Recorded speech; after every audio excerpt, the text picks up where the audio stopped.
Okay. Good morning, everyone. The September 25th, 2025 public meeting of the California Air Resources Board will come to order. Board Clerk, will you please call the roll? Dr. Balmes, Here. Mr. De La Torre, Mr. Eisenhut, Senator Flores, Senator Flores here. Mr. Gloria, Mr. Guerra, Here. Ms. Hopkins, Present.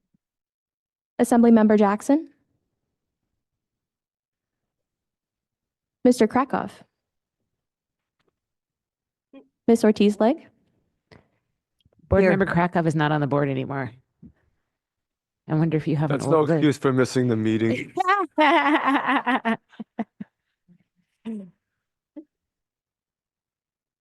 Ms. Ortiz-Legg, Here. Dr. Pacheco-Werner, Here. Mr. Rechtschaffen, Here. Dr. Shaheen, Here. Senator Stern, Ms. Takvorian, Chair Randolph. Here. Madam Chair, we have quorum. Excellent. Thank you very much. Okay. Okay. Me. I think you do have an old list. Oh, I'm Krakow, sorry, Mayor. right? So, hi, my name didn't get called, and I think I'm probably Gideon Krakow on that list. So I am here. Yes, I apologize. I'm sorry for that. All right. Thank you, Mayor Lock-Dawson. Okay, we will start with our housekeeping items before we get started. We are conducting today's meeting in person, as well as offering remote options for public participation, both by phone and in Zoom. Anyone who wishes to testify in person should fill out a request to speak card available in the foyer outside the boardroom. Please turn it into a board assistant prior to the commencement of the item. If you are participating remotely, you will raise your hand in Zoom or dial #2 if calling in by phone. The clerk will provide further details regarding how public participation will work in a moment. For safety reasons, please note the emergency exit to the rear of the room through the foyer. In the event of a fire alarm, we are required to evacuate this room immediately and go down the stairs to the lobby and out of the building. When the all clear signal is given, we will return to the auditorium and resume the meeting. A closed captioning feature is available for those of you joining us in the Zoom environment. In order to turn on subtitles, please look for a button labeled CC at the bottom of the Zoom window, as shown in the example on the screen now. I would like to take this opportunity to remind everyone to speak clearly and from a quiet location, whether you are joining us in Zoom or calling in by phone. Interpretation services will be provided today in Spanish for both in-person and Zoom attendees. If you are joining us using Zoom, there is a button labeled Interpretation on the Zoom screen. Click on that interpretation button and select Spanish to hear the meeting in Spanish. If you are joining us here in person and would like to listen to the meeting in Spanish, please speak to a board assistant and they will provide you with further instructions. I want to remind all of our commenters to speak slowly and pause intermittently to allow the interpreters the opportunity to accurately interpret your comments. Good morning, Madam Chair and board members. This message will be provided in Spanish. Vamos a proporcionar servicios de interpretación simultánea al español, tanto en persona como en Zoom. Si nos está acompañando a través de Zoom, le pedimos que vaya a la parte inferior de la pantalla donde está un globo terráqueo, apriete el botón y seleccione español. Si nos acompaña en persona y desea escuchar esta sesión en español, por favor, hable con algunas personas, con los asistentes del personal para que le proporcionen instrucciones y los dispositivos. Les pedimos que por favor bajen la velocidad al proporcionar sus declaraciones y también pausen den una pausa para permitir a los intérpretes la oportunidad de interpretar acertadamente sus comentarios. Gracias. Thank you. Thank you. I will now ask the board clerk to provide more details regarding public participation. Thank you, Chair Randolph. Good morning, everyone. I will provide additional information on public participation for today's meeting. We will first call in-person commenters who have turned in a request to speak card and then call commenters who are joining us remotely. If you are joining us remotely and wish to make a verbal comment, you must be using Zoom webinar or calling in by phone. If you are watching in the webcast but you wish to comment remotely, please register for the Zoom webinar or call in. Information for both can be found on the public agenda for today's meeting.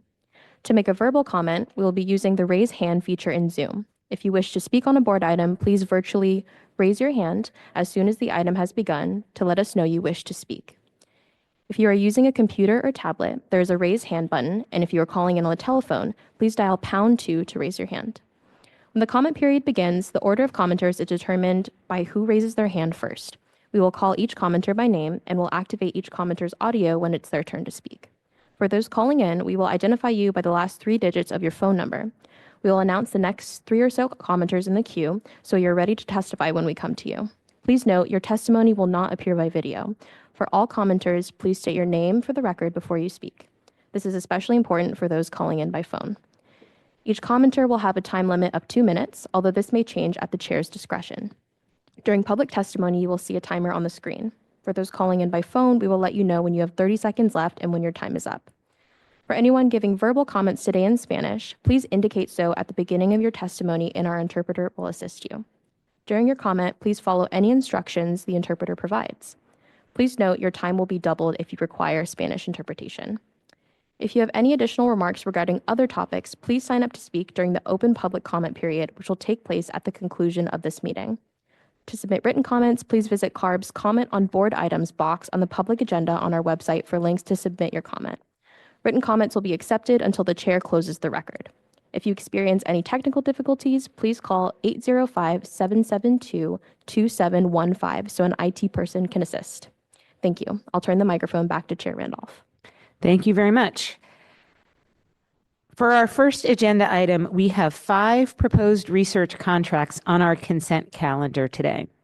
I will ask the executive officer to give a brief summary for each contract. Then we will hear from the public, and then we will vote on each contract.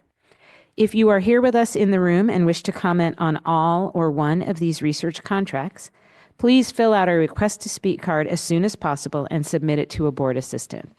If you are joining us remotely and wish to comment, please click the raise hand button or dial #2 now. We will call on both in-person and remote commenters when we get to the public comment portion of this item. The first item is a contract with UC Berkeley that must comply with board approval requirements in Government Code Section 1091. Therefore, Board Member Shaheen will abstain from the vote on the first item only because she is affiliated with UC Berkeley. Board Member Shaheen is free to vote on the remaining 4 contracts. Dr. Cliff, would you please summarize these items? Thank you, Chair Randolph, and good morning. Our first proposed research contract is with UC Berkeley, as you mentioned, titled Laboratory and Community Evaluation of Advanced Portable Air Cleaners and HVAC Filters for Indoor Gas Pollutants. This study will evaluate the effectiveness and costs of different air cleaning technologies at removing odor-causing chemicals, VOCs, and nitrogen dioxide from indoor air spaces. The results can support efforts to protect residents who are experiencing poor indoor air quality. Indoor air quality can be influenced by both indoor sources, such as appliances, and outdoor sources, such as wildfires. Our second proposed research contract is with UC Irvine, titled Improving Estimates of CO2 and Methane Emissions from Southern California Coastal Wetlands and Biogenic VOC Emission Estimates from All California Landscapes. The objective of this study is to measure carbon dioxide, methane, and soil carbon rate changes in Southern California coastal wetlands. It will also measure biogenic volatile organic compound emissions to improve vegetation emission factors. The results can be used to support future scoping plan and natural and working lands carbon inventory updates and inform the state implementation plan. Our third proposed research contract is with UC Davis, titled Accelerated Evaluation of Ambient PM 2.5 in Regions Affected by the 2024 National Ambient Air Quality Standards Update. This project will expand CARB's high-resolution PM 2.5 measurement efforts using advanced aerosol chemical speciation monitors in the non-attainment areas throughout California to address the Environmental Protection Agency's new annual PM 2.5 National Ambient Air Quality Standards criteria, the criteria of 9 microgram per cubic meter. The results can be used to support the state implementation plans to guide targeted mitigation strategies. Our fourth proposed research contract is with UC Davis, titled Assessing Long-Term Health Effects of Wildfire Smoke Exposure, Insights from an Established Birth Cohort Study. This project will leverage existing data and the associated biospecimens to investigate the long-term health impacts associated with wildfire-related pollutants. The project will also explore differences by socio-demographic and neighborhood factors to evaluate wildfire-related health disparities. The results can be used to enhance CARB's health analyses, support the evaluation of wildfire risk reduction programs, and inform public health messaging. Our fifth and final proposed research contract is with UC Riverside, titled Improving Commercial Cooking Emissions Estimates in California. This project will update the restaurant activity data to improve particulate matter, PM 2.5, nitrogen oxides, and volatile organic compounds emissions estimates. The study will conduct laboratory-controlled studies to update and expand emission factors from various cooking devices for different cooking processes. The results can be used to refine emissions estimates from commercial cooking operations in California. That concludes my summaries of the proposed research contracts. Thank you.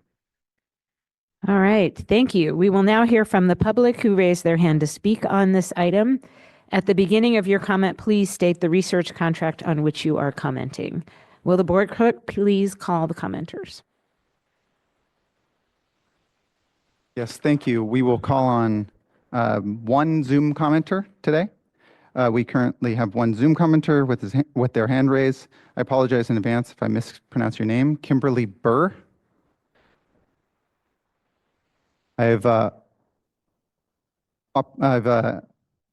Yes, I'm sorry. Yes, can you please start your comment? thank you so much. Good morning, everyone. I'm just curious about study number 4 that has to do with the smoke.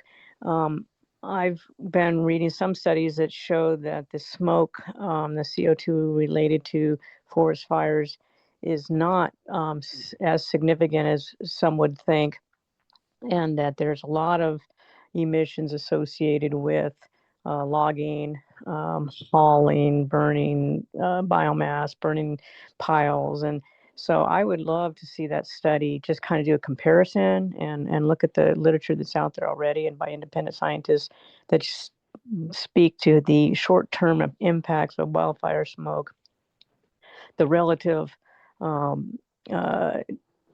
significance of the CO2 that's associated with wildfires, and then what's the emissions associated with the kind of the big state programs for thinning, prescribed burns, et cetera. Thank you very much.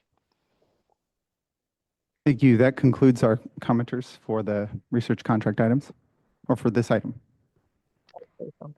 Okay, thank you. I will now close the record on these agenda items, and we will go through each of these contracts. Do I have a motion and a second to approve the proposed research contract with UC Berkeley titled Laboratory and Community Evaluation of Advanced Portable Air Cleaners and HVAC Filters for Indoor Gas Pollutants, and have staff proceed with executing this contract? Please note Board Member Shaheen has abstained from this item. All right, a motion. Second, Board Clerk, will you please call the roll? Dr. Balms, Yes. Mr. Eisenhut, Oh, Senator Flores, yeah, it is. It is perfect. Senator Flores,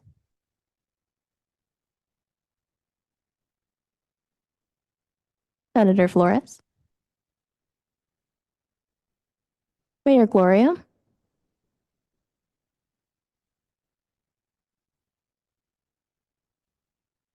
Mr. Guerra, Guerra, aye. Ms. Hopkins, Yes. Mrs. Locke Dawson, Aye.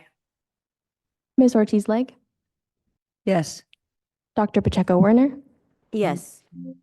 Mr. Rechtschaffen, Yes. Chair Randolph. Yes. Madam Chair, the motion passes. Thank you. Do I have a motion and a second to approve the proposed research contract with UC Irvine titled Improving Estimates of CO2 and CH4 Emissions from Southern California Coastal Wetlands and BVOC emission estimates from all California landscapes, and have staff proceed with executing this contract? So moved. Mr. Eisenhut. Board Clerk, will you please call the roll? Dr. Balms, Yes. Mr. Eisenhut, Senator Flores, Mr. Guerra, Aye. Ms. Hopkins, Yes. Ms. Locke Dawson, Aye. Ms. Ortiz-Legg, Yes. Dr. Pacheco Werner, Yes. Mr. Rechtschaffen, Yes. Dr. Shaheen, Aye. Chair Randolph. Yes. Madam Chair, the motion passes. Thank you. Do I have a motion and a second to approve the proposed research contract with UC Davis titled Accelerated Evaluation of Ambient PM 2.5 in Regions Affected by the 2024 National Ambient Air Quality Standards Update, and have staff proceed with executing this contract? So moved. Second. We have a motion and a second. Board Clerk, would you please call the roll? Dr. Balms, Yes. Mr. De La Torre, Mr. Eisenhut, Yes. Senator Flores, Mayor Aye. Mayor Gloria, Mr. Guerra, Aye. Ms. Hopkins, Yes. Ms. Locke Dawson, Aye. Ms. Ortiz-Legg, Aye. Dr. Pacheco Werner, Yes. Mr. Rechtschaffen, Yes. Dr. Shaheen, Aye. Chair Randolph. Yes. Madam Chair, the motion passes. Thank you. Do I have a motion and a second to approve the proposed research contract with UC Davis titled Assessing Long-Term Health Effects of Wildfire Smoke Exposure Insights from an Established Birth Cohort Study, and So have moved. staff proceed with executing this contract? So moved. Second. All right, I have a motion and a second. Board Clerk, would you please call the roll? Dr. Balms, Yes. Mr. Eisenhut, Yes. Senator Flores, Mr. Guerra, Aye. Ms. Hopkins, Yes. Ms. Locke Dawson, Mayor Locke Dawson, aye. apologies, Mayor Locke Dawson, Ms. Ortiz-Legg, Yes. Dr. Pacheco Werner, Yes. Mr. Rechtschaffen, Yeah. Yes. Chair Randolph. Yes. Madam Chair, the motion passes. Okay, so we have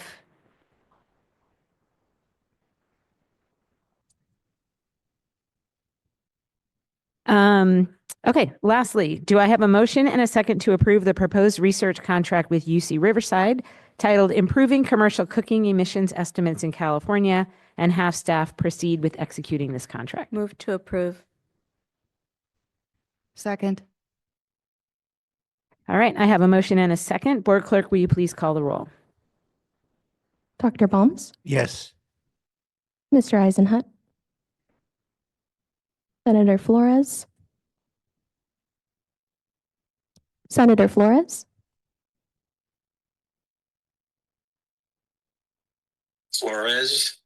Aye. Ms. Hopkins, Yes. Mayor Locke Dawson, Aye. Ms. Ortiz-Legg, Yes. Dr. Pacheco Werner, Yes. Mr. Rechtschaffen, Yes. Dr. Shaheen, Aye. Chair Randolph. Do we miss Board Member Guerra? Yeah, Guerra, aye. Okay. Apologies. Chair Okay. Randolph. Okay, aye. Madam Chair, the motion passes. Thank you very much. Okay. The next item on the agenda is item number 25-6-6, public meeting to consider 2 proposed new members for the California Air Resources Board Research Screening Committee. If you would like to comment on staff's proposal as posted on CARB's website, please raise your hand in Zoom or dial #2 now. When we get to the public comment portion of this item, we will call on in-person commenters who have submitted a request to speak card, followed by those who have virtually raised their hand. Dr. Cliff, would you please introduce the item? Thank you, Chair Randolph. The Research Screening Committee is a body of up to 11 members with diverse expertise who provide scientific peer review for CARB's research program.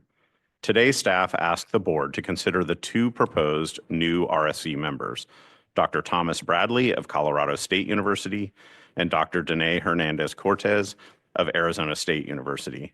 They would fill current vacancies and expand the expertise in the RSC. Dr. Bradley and Dr. Hernandez-Cortez were selected through a public nomination and application process, which began with public outreach in December of 2024. Staff reviewed all submissions and top candidates were interviewed in May of this year. Dr. Thomas Bradley demonstrates expertise in transportation systems and vehicle technology, and Dr. Danae Hernandez-Cortez demonstrated experience in environmental justice and community-based research. If appointed, they will help the RSC continue to uphold the scientific rigor of CARB-funded research that supports and informs the goals and priorities of this agency. Their expertise complements the existing expertise on the RSC and deepens the RSC's ability to provide meaningful feedback on vehicle technology, climate change, community-based research, and environmental justice. Staff is in the process of recruiting for other expertise on the RSC as existing members come to the end of their terms. I will now ask Dr. Bradley and Dr. Hernandez-Cortez to introduce themselves. Dr. Bradley?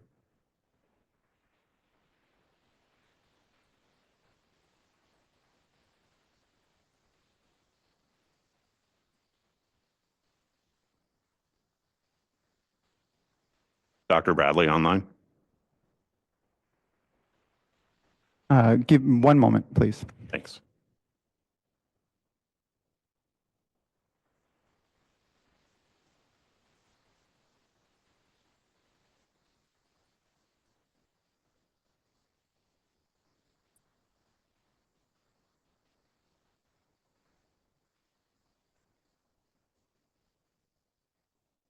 Okay, Dr. Bradley, I've promoted you to panelist. Can you please unmute and begin? I'm hopeful. Thank you and good morning. My name is Tom Bradley. I serve as the Woodward Professor and Department Head for the Department of Systems Engineering here at Colorado State University in Fort Collins, Colorado. I'm honored to be able to be considered to join the Research Screening Committee. And I have a background that I think will serve the interests and needs of the stakeholders for this research program. I'm a graduate of the College of Engineering at the University of California, Davis, and the School of Mechanical Engineering at Georgia Tech. I've worked in the automotive and utility industries, where I have performed automotive engineering and analysis of transportation electrification systems, grid integration, and biofuels assessment. Since 2008, I've worked here at Colorado State University, and my research and teaching have really sought to advance knowledge around transportation electrification and sustainable transportation in general. I've worked with Colorado's sort of ecosystem of advanced transportation research and policy making, and I think have been able to make minor contributions, productive contributions to the state policy around hydrogen-fueled transportation, low-carbon fuels, public transit, and much more. So I'm really hoping that the opportunity to participate in the Research Screening Committee can be that I will, that I will be able to really support and identify research that can generate durable knowledge for CARB's local and global stakeholders. Thanks so much for the opportunity to speak to my work and to, I think, my hopes for engagement with CARB. I'll be honored to participate in the research screening committee. Thanks. Thank you very much. And Dr. Hernandez-Cortez, are you on? Hello, good morning. Thank you so much. My name is Ana Hernandez Cortez, and I'm an assistant professor in the School for the Future of Innovation in Society and the School of Sustainability at Arizona State University here in Tempe. My interdisciplinary work investigates questions of environmental justice from a quantitative perspective, and it also uses community engaged methods to evaluate communities' perspectives of different environmental and energy policies. My contributions to this body include expertise in both quantitative and community-based research methods, as well as experience evaluating research developed by federal agencies, which I hope makes me a good candidate to serve in the research screening committee. I previously served in the EPA Science Advisory Board in the Environmental Justice Science and Analysis Review Panel, which was charged to evaluate the review of revised technical guidance for assessing environmental justice in regulatory analysis. And as part of the panel, I contributed in reviewing the technical guidance and provided expertise in environmental justice analysis, as well as community research methods.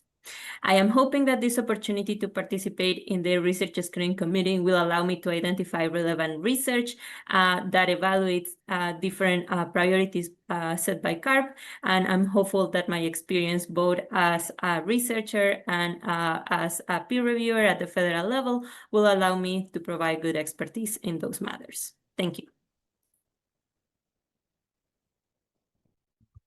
All right. Thank you, Dr. Bradley and Dr. Hernandez-Cortez. Board Clerk, have any witnesses signed up to testify on this item? There are no current people signed up to testify for this item. All right. I will now close the record on this agenda item. Board members, do you have any questions? Seeing none, the board has before them resolution number 25-7. Do I have a motion and a second? So moved. All right, we have a motion and a second. Clerk, will you please call the roll? Dr. Balms, Yes. Mr. Eisenhut, Senator Flores, Senator Flores, Mr. Guerra, Flores. Aye. Aye. Flores, aye. Thank you. Ms. Hopkins,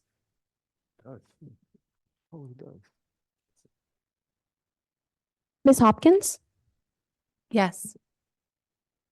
Mayor Locke Dawson, Aye. Ms. Ortiz-Legg, Yes. Dr. Pacheco Werner, Yes. Mr. Reckschaffen, Yes. Dr. Shaheen, Aye. Chair Randolph. Yes. Madam Chair, the motion passes. All right. Thank you. And thank you, Drs. Bradley and Hernandez-Cortez, for being willing to serve in this capacity. We really very much appreciate it. Okay. The next item on the agenda is item number 25-6-7, the proposed 5-year strategic research plan for 2025 to 2030. If you are here with us in the room and wish to comment on this item, please fill out a request to speak card as soon as possible and submit it to a board assistant. If you are joining us remotely and wish to comment on this item, please click the raise hand button or dial #2 now. We will first call on in-person commenters, followed by any remote commenters when we get to the public comment portion of this item. For nearly 60 years, CARB has helped clear California's skies with science-driven policies that have fueled major breakthroughs in clean technology and pollution reduction. Investing in robust, evidence-based research is especially important in this moment as science is being politicized and attacked when it supports action to hold polluters accountable and to minimize threats to public health and the environment. Peer-reviewed and expert-verified science provides the foundation for transparent, accountable, and forward-looking decisions and supports policies that can adapt to changing environmental and economic conditions while pursuing long-term goals. The research program guides CARB's air quality planning efforts, providing the scientific foundation for regulatory decision-making and supporting efforts to meet federal air quality standards and state climate targets, while identifying ways to close health and opportunity gaps across communities. The program also facilitates important collaborations with other research funding organizations. CARB's research program is committed to remaining responsive to emerging topics to address the agency's evolving goals and legislative mandates and priorities with scientifically rigorous research. Dr. Cliff, would you please introduce the item? Thank you, Chair Randolph. Today, staff will present the proposed 5-year strategic research plan for 2025 through 2030. This 5-year plan is a key tool for public engagement and internal coordination across CARB programs to pursue timely research that supports CARB's mission, vision, and roadmap for protecting public health and the environment. Staff will also share how the agency has leveraged research to push back on efforts to undermine climate science at the national level. CARB is committed to supporting policymaking with robust, data-driven research. This approach is increasingly important as a growing body of scientific evidence highlights the significant human and economic costs of inaction on air pollution and climate change. The research initiatives in the 5-year plan were developed in an open public process and in consultation with community-based organizations. This process included public virtual workshops, in-person workshops, and other public engagement opportunities. The proposed research priorities outlined in this 5-year plan support CARB's regulatory priorities related to health, environmental justice, air pollution, and climate change. Future research will also consider how inaction on pollution and climate will impact public health, the environment, and the economy. In addition to supporting California policy, CARB's research can inform other states and jurisdictions. With a limited research budget to support the agency's long-term goals, CARB focuses on holistic projects that leverage partnerships and collaboration with other research entities to make our budget go farther. CARB remains committed to maintaining a comprehensive and strategic research program that identifies emerging vulnerabilities, informs cost-effective interventions, and supports decision makers. CARB continues to prioritize research that can identify and help address health and opportunity gaps across communities.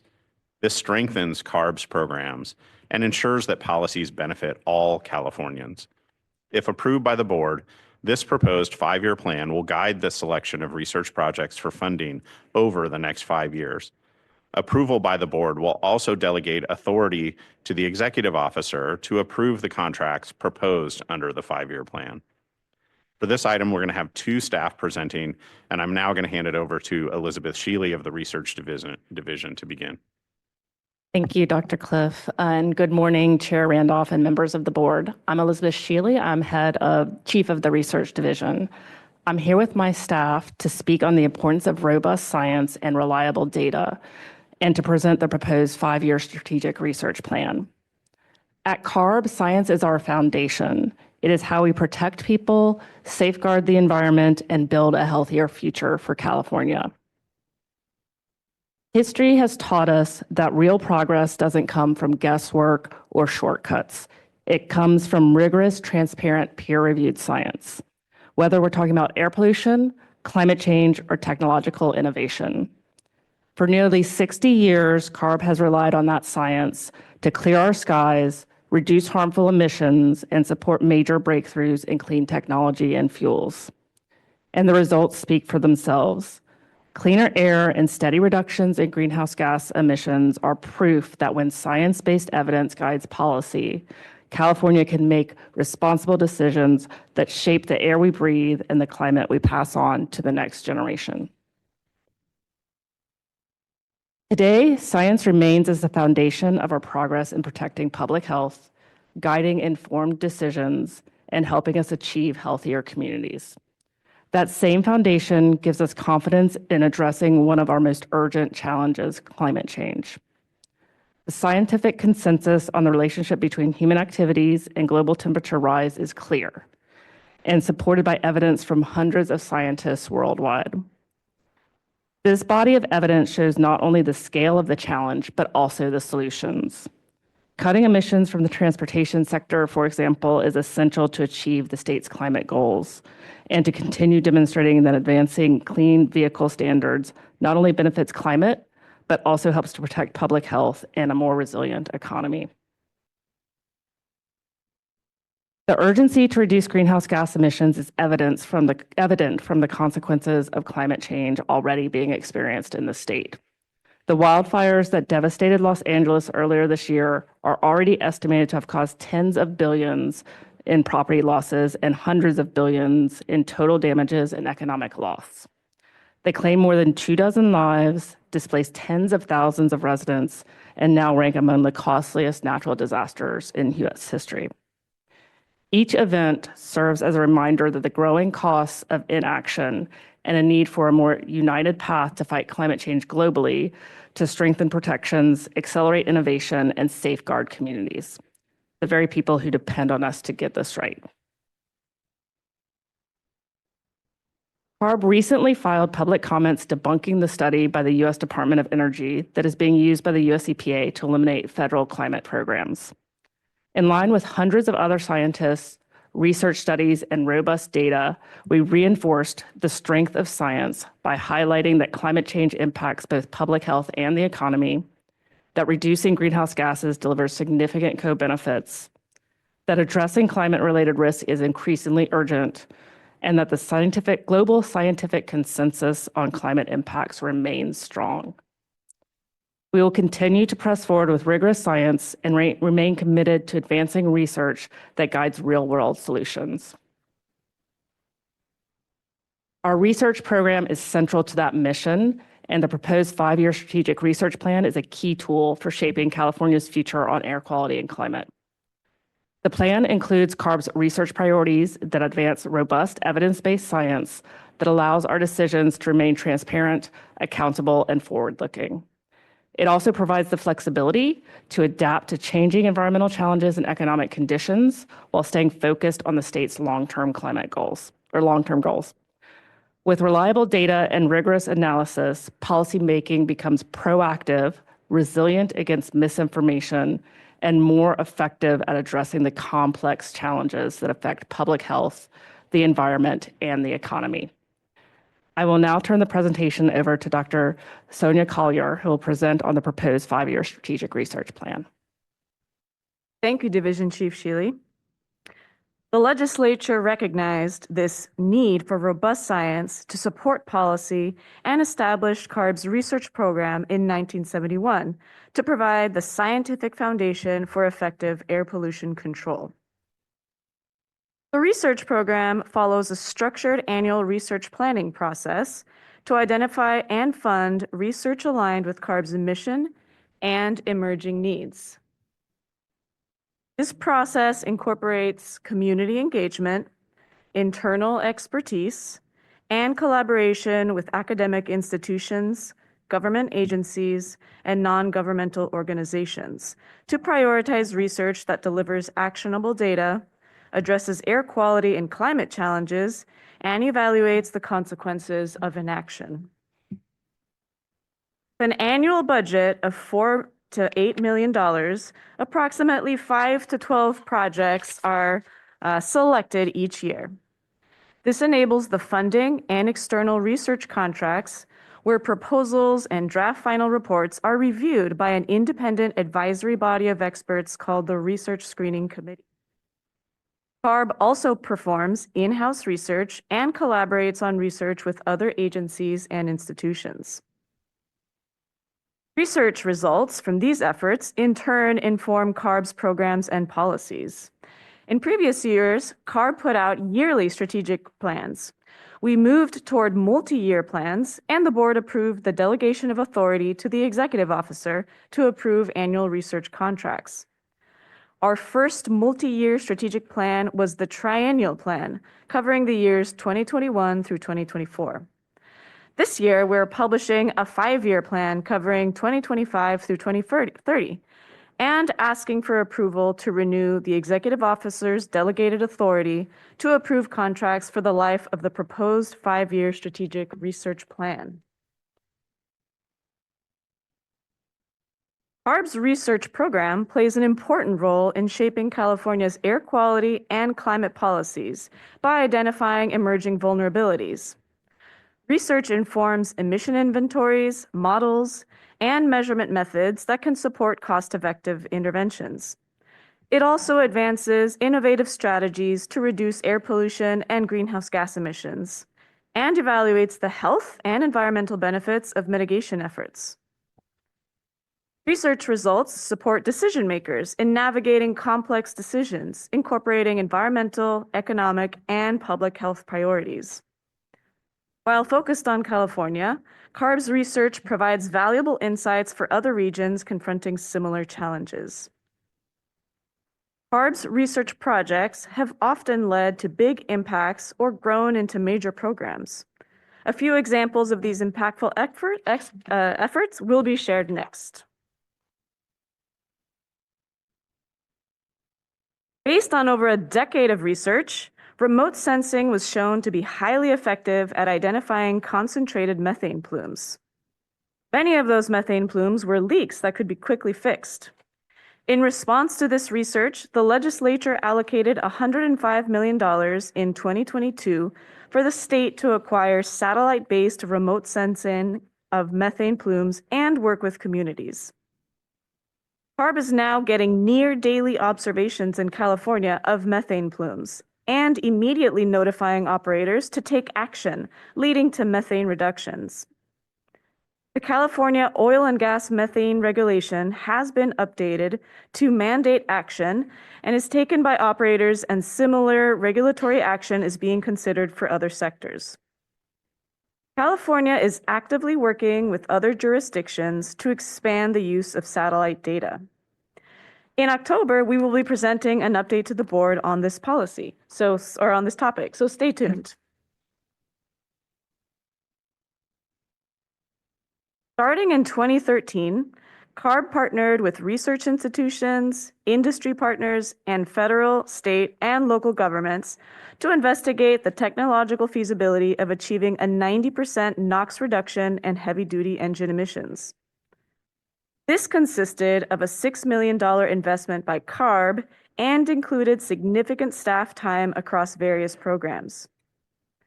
Diesel engines use selective catalytic reduction technology for NOx control, which, when combined with advanced emission control technologies and strategies, had the potential to achieve our goal of low NOx demonstration.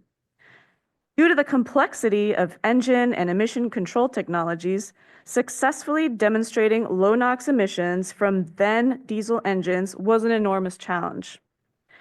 After investigating multiple NOx technology pathways, we successfully demonstrated that it is feasible to significantly reduce NOx emissions without imposing fuel and other emission penalties. This successful demonstration led to the development of a low NOx standard, which was one of the core components of the Omnibus regulation, which the board adopted in 2020. Our low NOx work also helped provide the technical justification for a national engine emissions control program.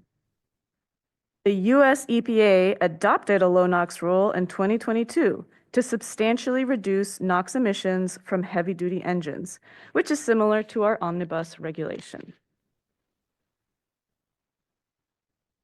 Those were just two examples, both of which are featured in this proposed 5-year plan, which I will focus on more next. 5-year plan has various key roles in the research program. It is an outreach tool that helps interested parties understand the type of research CARB funds and their connection to CARB programs. It also fosters collaboration to identify future research priorities that align with other research funding institutions. We use these plans to leverage funds and resources to ensure that our research dollars go further than our budget alone. It helps the public understand the research we fund and its evolution over time by summarizing past and current research and highlighting impactful research projects. It lays out a strategy for meeting program needs by connecting remaining research gaps and future policy goals. And finally, it guides CARB in the selection of research projects for funding during each fiscal year. Note that not all priorities listed in the 5-year plan will result in funded projects due to budget limitations and the fact that CARB leverages results and studies funded by other agencies. Fiscal year, CARB has approximately $4 to $8 million available for external research, resulting in the funding of about 5 to 12 contracts a year.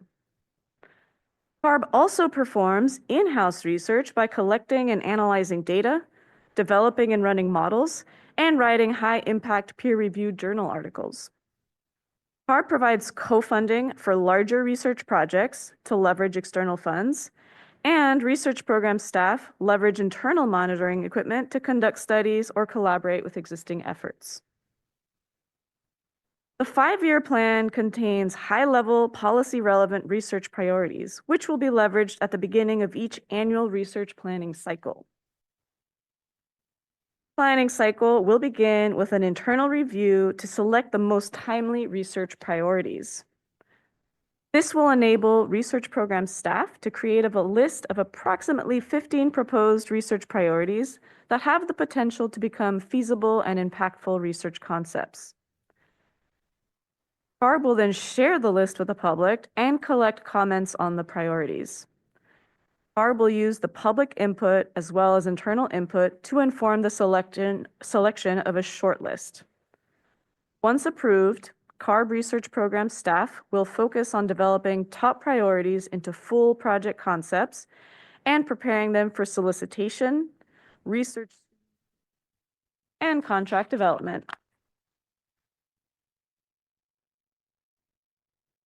The proposed 5-year strategic research plan was created using 3 parallel processes.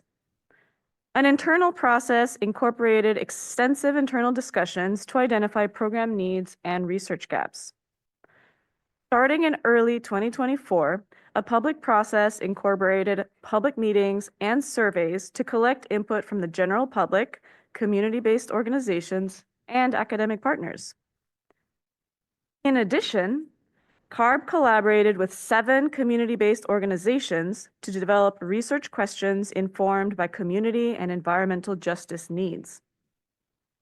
CARB met with the community-based organization partners to develop and refine research questions, and then co-hosted regional in-person roundtables to get the on-the-ground community perspective and refine priorities. CARB research program staff then leveraged input from all 3 processes to draft future research priorities and incorporate them throughout the proposed 5-year plan.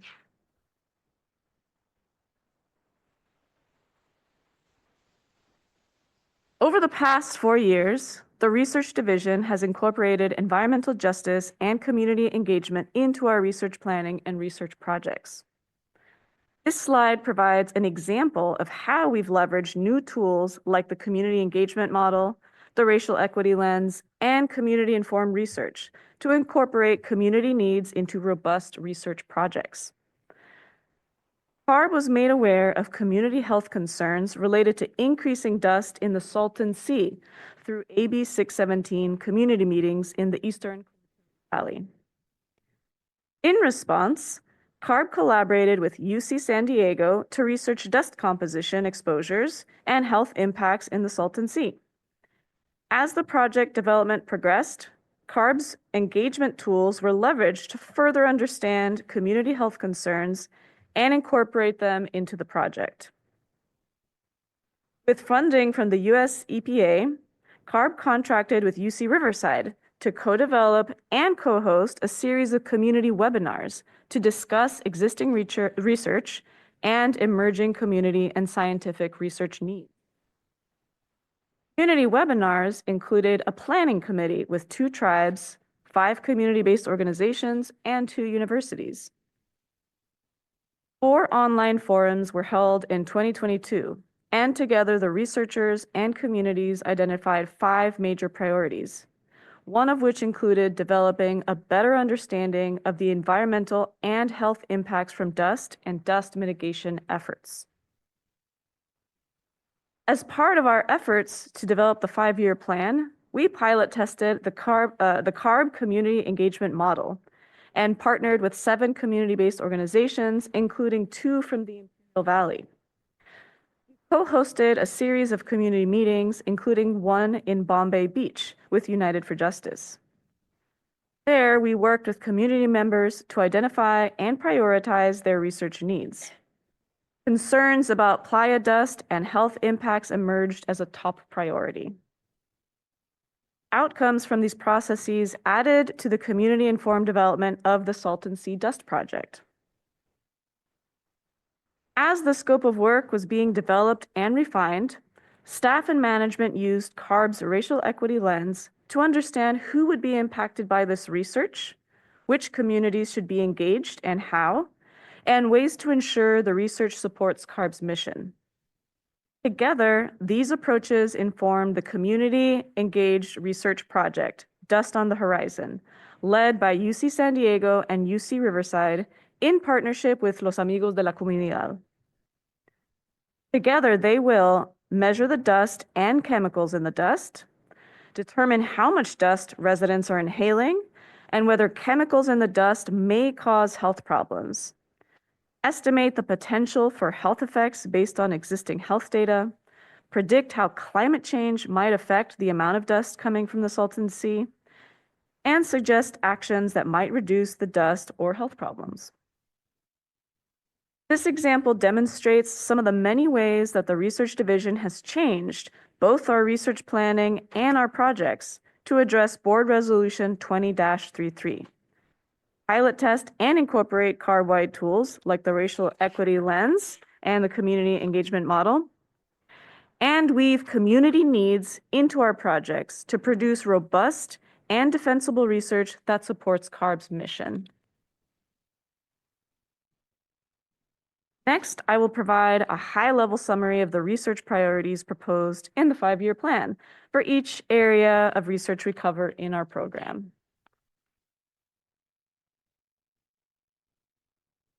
CARB's health research plays an important role in advancing understanding of the health impacts of air pollution and climate change, calculating the benefits of pollution reductions, and understanding the co-benefits of carbon reduction policies. Health research also provides valuable information that can be used to develop outreach materials to share tools and provide guidance to communities on health protective measures. In response to wildfire events, health research is developing a deeper understanding of the short-term impacts of wildfire smoke exposure and planning to expand work on understanding long-term impacts. Our research is studying the impacts of multiple climate stressors on communities, including smoke, air pollution, and heat. We have developed community-engaged research to study benefits of climate change mitigations, such as heat reduction strategies in vulnerable communities. CARB's research informs the health analysis used to calculate quantitative and qualitative health benefits of air quality rules and programs. A key priority is examining how socioeconomic factors influence air pollution exposure, health impacts, and disparities. Cumulative impacts continues to be a priority, including studying the impacts of air pollution combined with community stressors in vulnerable communities. Future research priorities will include expanding research on the impacts of climate change and wildfire smoke, studying indoor pollution sources, exposures, and mitigation strategies, expanding health analysis work to study more pollutants and health outcomes at state, regional, and smaller scales, expanding our understanding of the impacts of air toxics, and continuing to study community-level exposures and health disparities.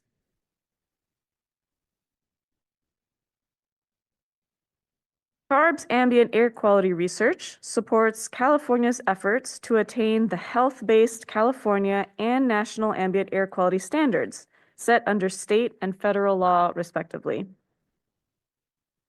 California develops state implementation plans to meet those mandated standards. Research in this area aims to support understanding of directly emitted pollutants such as PM 2.5, ammonia, volatile organic compounds, and air toxics, as well as the atmospheric conditions that lead to the formation of additional harmful pollutants like ozone and secondary organic aerosols. Advanced measurement techniques, laboratory experiments, intensive field campaigns, and long-term monitoring are leveraged to identify major sources of PM 2.5 and inform air quality forecasting models. Other key priorities include investigating the sources of volatile organic compounds, especially air toxics from industrial, agricultural, and transportation sectors, and assessing their impacts on air quality, public health, and the environment. Future studies will also examine how changing meteorological patterns and land management practices influence air quality, especially as climate change drives more extreme heat, wildfire smoke, and related stressors. The findings are expected to inform the state implementation plan strategies and help address air quality disparities. As many other states face similar challenges in meeting current and previous air quality standards, CARB will prioritize sharing findings to support broader national efforts.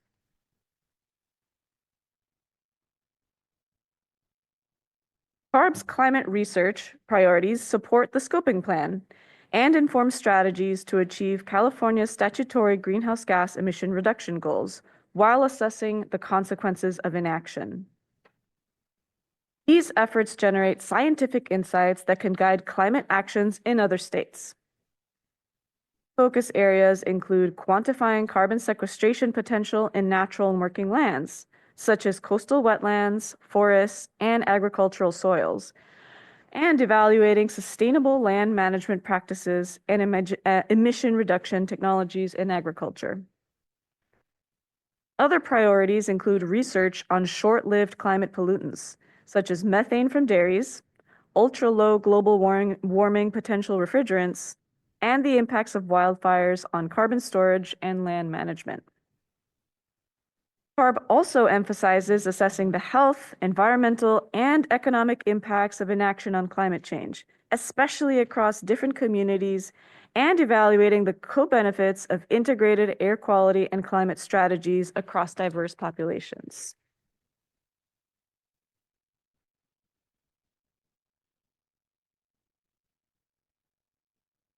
CARB's mobile sources research priorities focus on supporting emissions characterization across all vehicle types, with an emphasis on high-emitting vehicles and malfunctioning vehicles. This includes deploying advanced sensors and data analysis to monitor emissions from legacy vehicles and assess the effectiveness of both current and future regulations. As zero-emission vehicles become more prevalent, research is expected to focus on improving zero-emission vehicle efficiency, optimizing operational characteristics to support broader adoption, and leveraging vehicle batteries to support grid stability. The scientific findings can offer valuable insights to California and other states pursuing cleaner transportation.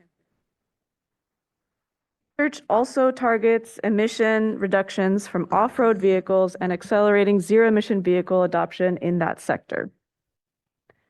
A growing focus is on non-exhaust emissions, such as brake, tire, and wheel wear, to better understand their air quality and public health impacts. Remote sensing technologies will continue to play a key role in tracking fleet emissions and informing to regulatory programs.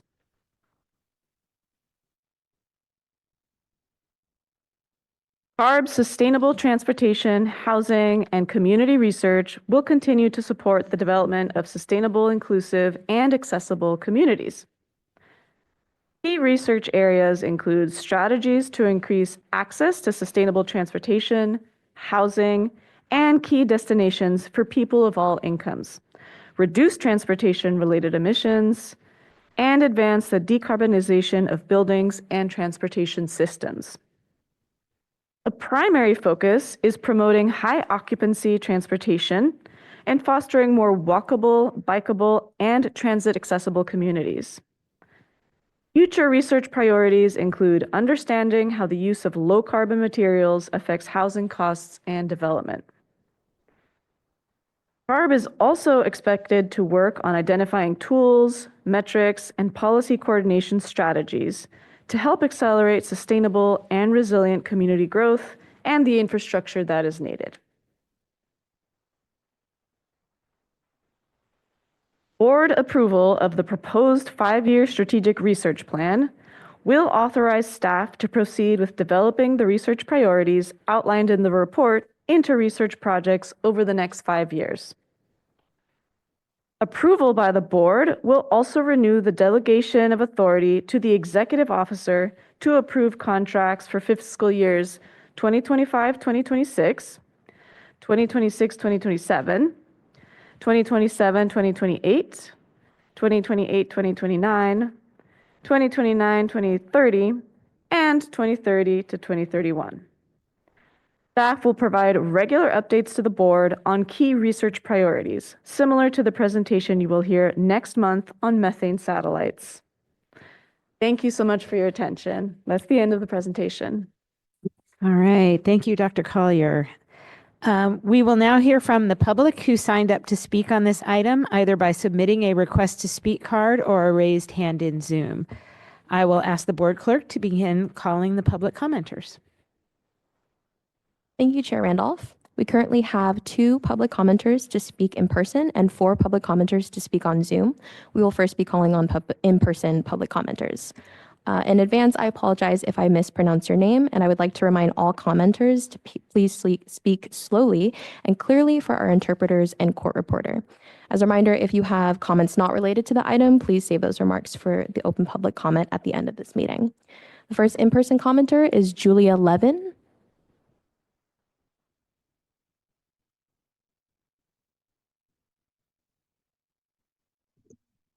Thank you. Good morning. Julia Levin with the Bioenergy Association of California. I want to start by thanking and acknowledging you, Chair Randolph. I was very sorry to see the announcement about your retirement, much as it's very much deserved. You have been an amazing public servant over several decades. I had the privilege of working with you at the Resources Agency, in your service at the PUC, and here at the Air Board. You have shown incredible decency and integrity and attention to science and to the law, and you will be missed. So thank you.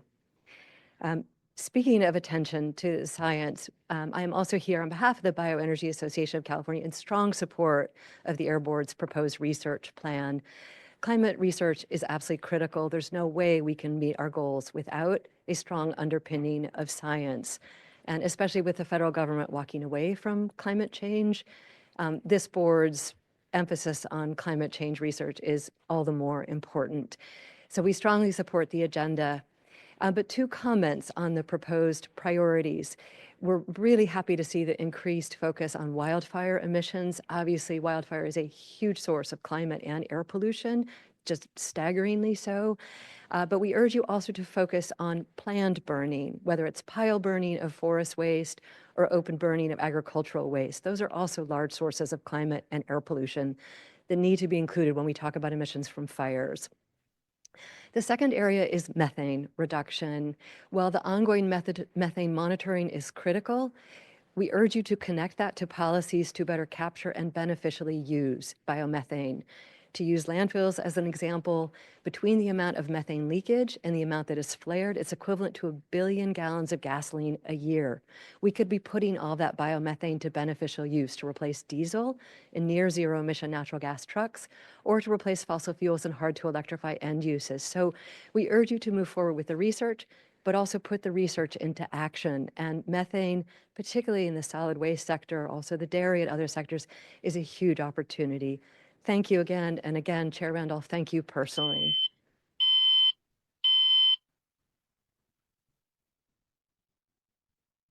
Thank you. Our next public commenter for in-person is Evan Edgar.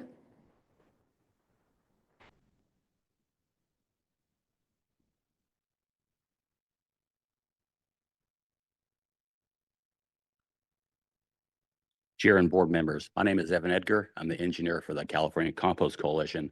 Plus, I'm a board member of the Bioenergy Association of California and support the comments of Julia today. I'm here to support climate research as part of the soil organic carbon for natural working lands. Right now, there's a protocol at Climate Action Reserve for soil enrichment 2.0. It's not really cutting it. It needs some more research. So hopefully you can include that in your future research. What is working is the ecological restoration of rangelands under Vera. We're doing research right now with a project right here in Sacramento County. And as a whole, soil has 3 times more potential than forest as a carbon sink. And California Compost Coalition supports big soil and not big oil. I got to recognize board member Guerra today because the city of Sacramento last week supported a 15-year contract to collect green waste in their RNG, which is a city new RNG station, to take it to a compost facility where we got a 15-year contract to actually restore ecological restoration rangelands at Van Vyck Ranch. Now, this is a project that is high integrity, nature-based, voluntary carbon credits in our backyard, where we reduce VMTs. And right now, the science there is actually exceeding default modeling. So there's a lot of good science we're doing in the last 3.5 years to show that the soil carbons is increasing. On climate research, we feel that with AB 1207, the Irvine bill was chaptered this last week, that there's an opportunity for climate change and market-based climate mechanisms. And over the last couple of years, the Climate Offset Protocol Task Force needs to have more protocols. We can go to 4% to 6% within 1207. We feel that, and part of the scoping plan that endorses this, we need more protocols in a regulatory marketplace. So we support 1207 in order to bring natural-based solutions to the regulatory protocols. Thank you. Thank you. We currently have 4 commenters with their hands raised in Zoom. I apologize in advance if I mispronounce your name. I would like to remind all commenters to please speak slowly and clearly for our interpreters and court reporter. Our first commenter is Jake Schwartz, followed by Alex Kozak and Sakare Moscow. Jake, I have activated your mic. Please unmute and you may begin. Thank you, Chair and board members. My name is Jake Schwartz, and I'm here with CCAN, a national climate advocacy nonprofit that's worked for decades to combat the climate crisis. Given California is already such a leader in the environmental movement, I want to clarify that your research plan includes work on climate intervention strategies as an option. Specifically, the concept of solar radiation management, which has grown almost exponentially as a focus of academic and political attention just in the last 6 months. However, despite the need for more research, not less, this year alone, bills banning such research have been proposed in over 70% of states and passed in 3, Tennessee, Louisiana, and Florida. While politicians attack this novel research, scientists around the country and the world continue to fight to better understand what is possible. Criminalization of this research, with proposed punishments including 5 years in prison, have a potential chilling effect on the exploration of our world. While this topic is now being openly discussed in the halls of state capitals, Congress, and foreign capitals in over a dozen countries, the time for there to be a leader and a guardian of climate intervention research in the United States is now. With a difficult political landscape in state capitals and many states still playing catch up in their climate mitigation goals, there's no obvious answer for who that champion would be unless it is CARB. It would be more than a missed opportunity, but rather a structural setback to the climate movement if CARB passed on the opportunity to help lead this field. By making California the counter to Tennessee, Louisiana, and Florida, and by making California the place where innovation that could potentially save the world is supported, instead of a place where university researchers are arrested, CARB could place the state at the helm of this burgeoning field. CCAN urges CARB to note that climate intervention strategies, including sunlight reflection, can be studied under its plan. By fighting for it at its inception, CARB has the ability to ensure that the course of this work is equitable and built alongside a governance structure. Thank you. Our next commenter is Alex Kozak. I've activated your microphone. Please unmute and you may begin. Thank you. My name is Alex Kozak, and I'm here representing a California-based NGO, climate NGO, and not-for-profit called Reflective. Our mission at Reflective is to accelerate research into sunlight reflection methods that are deliberate interventions into the Earth's radiation budget that would increase the amount of sunlight reflected off the atmosphere. Our organization is focused on supporting research into primarily stratospheric aerosol injection that would mimic the cooling effect of volcanic eruptions by introducing sulfur into the atmosphere. Given the negative impacts of overshooting the Paris targets for an extended period, we think it's imperative to be researching the efficacy and impacts of these methods now so that they could create more time for decarbonization. There are a lot of scientific uncertainties, so we are not advocating for deployment, but we do believe that policymakers will need access to credible evidence and a really strong understanding of these methods and their impacts grounded in science, and probably a lot sooner than we might prefer otherwise. So given that CARB is moving to a 5-year research cycle and the very rapidly increasing interest in these topics, we're just encouraging you to give yourself the flexibility to study these topics and sunlight reflection in particular and SAI in this cycle.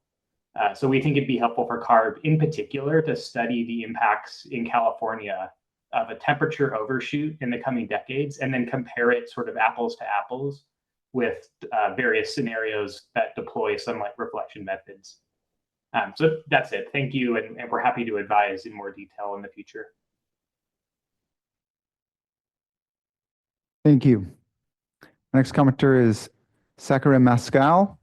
I've activated your microphone. Please unmute and you may begin. Hi, can you hear me? Yes. Oh, thank you. Thank you. My name is Sakura Mascal, and I'm the Policy and Advocacy Lead for Pesticide Action and Agroecology Network, also speaking on behalf of Californians for Pesticide Reform. We wanted to thank CARB for emphasizing the impacts of environmental toxicants on communities disproportionately exposed to harmful air pollution, and for committing to researching the impacts of pesticides on GHG emissions. The importance of these issues cannot be understated, and we're excited to follow the development of these endeavors. However, we do see places where the strategic plan could be strengthened as it relates to pesticides. First, while we're happy to see CARB analyzing GHG emissions from fumigant pesticides, we think the design of scientific studies must be carefully considered, and that the proper control for a study analyzing GHG emissions from fumigant pesticides, for example, is not fallow agricultural land, but rather agricultural operations that do not use fumigant pesticides. This will allow us to see the true difference in GHG emissions from an operation that uses fumigants versus non-fumigant practices, such as some agricultural operations in the Healthy Soils program. We also encourage CARB to champion community-based, sustainable, regenerative agriculture in all avenues via CARB's website, webinars, social media, etc.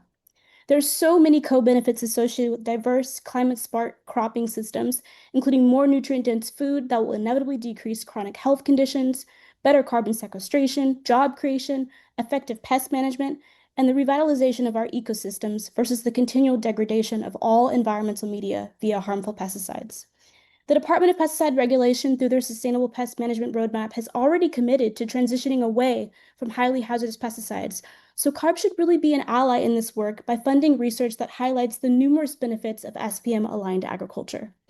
Second, we encourage CARB to pay more attention to the formation of ozone and particulate matter from VOC-emitting pesticides. Thank you very much. Thank you. Our next 3 commenters are Kimberly Burr, Julie Pullen, and Hannah Safford. Kimberly, I've activated your microphone. Please unmute and you may begin. Thank you. Thank you again. I just wanted to thank staff for an incredible report and incredible work. I mean, it's exhaustive what you guys have done, and I think it's very important that you have covered so many important areas. The one area that I'm still kind of worried about, because I'm a tree person, is that we have not really incorporated into the models yet the emissions associated with logging. I know that there's been some work done on trying to study the emissions from fires, but there hasn't been any study on emissions from logging, like the running of tractors all day, the running of chainsaws all Kimberly, day. can you hold one moment? We're having some technical difficulty. Sure. Oh, sorry. You may continue. I'm sorry. Oh boy, I don't know where to begin. Anyway, my concern is that we incorporate in our models right away the emissions associated with the large scale logging that's going on. We've done a great job incorporating emissions from small vehicles and cooking and the like, but the logging is a very large scale, high impact activity, and we should be incorporating the emissions associated with that, like the all day running of tractors and hauling of trucks, trucks hauling trees, all day use of chainsaws and chippers. There's a lot of emissions that I am very curious about, and I'm hope that the board is, so we can actually make the models accurate and reliable, and some people can trust. So thank you for all your incredible work, and I support you guys and hope that the models can be improved so to accurately reflect some of these other emissions that are not being counted right now. Thank you so much for all your work. Thank you. Our next commenter is Julie Pullen. I have activated your microphone. Please unmute and you may begin. Hello, my name is Julie Pullen. I'm an independent Earth system scientist, and I'm on the board of Ocean Visions. And I wanted to add my voice to those in support of the inclusion of research on climate engineering into the research plan, and in particular for research on the full spectrum of potential ways to intervene to the benefit of our climate, whether that includes methane removal, carbon dioxide removal, and other forms that have been mentioned today, like solar radiation management. And I think the potential for California to really take a leading role here to benefit the health of their citizens, our state's citizens, as well as the full country, is a really powerful stance to take in relation to advancing research. So thank you for letting me share my views. Thank you. Our last commenter on this item is Hannah Safford. I have activated your microphone. Please unmute and you may begin.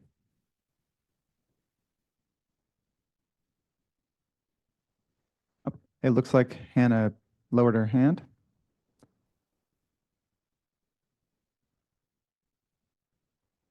Hannah, are you there? Okay. It looks like we have two more commenters. One is Craig Segal.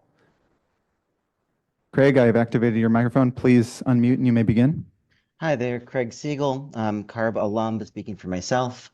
Like the letter you received from the Federation for American Scientists, and also a letter I put in the record this morning from 100 scientists, including the former White House climate advisor, I think it's quite important that staff clarify today that this excellent plan includes the possibility of research into methods to address extreme heat, especially in the valley, and other climate interventions. So everything from white roofs to sunlight reflection to ocean carbon removal.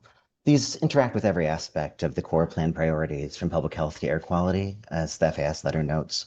But I do think it's worth clarifying, given the wave of attacks on this science, that it is critical California has room to research those matters. I think that's implicit in the plan. I think it would be useful to make it explicit, largely through discussion today, given the major attacks on this science across the waterfront, including attacks on this from the Hill, from Representative Green, and attacks in, as an earlier comment mentioned, 70% of the states. Deeply appreciate CARB's work, and hello to everyone, and congratulations, of course, to the chair on a truly extraordinary run. Thank you. Thank you. I'll try Hannah one more time. Hannah, I've activated your microphone. Please unmute and you may begin.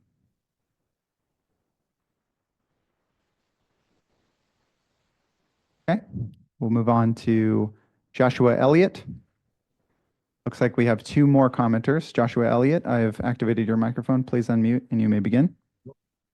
Thank you so much. So my name is Joshua Elliott. I'm the chief scientist of an organization called Renaissance Philanthropy that works on some of the hardest problems in science and technology, trying to advance those problems for the social good. I also formerly was a program manager at DARPA in the U.S. government, program almost $600 million in federal R&D spending around some of these topics. I just want to advocate here in particular for CARB to think deeply about what the kinds of catastrophic risks and risk trends that we're seeing in the future as climate change evolves and we enter into this sort of non-linear phase of climate change, accelerating wildfires, the poly crisis, whatever you want to call it, catastrophic risks and tipping points, and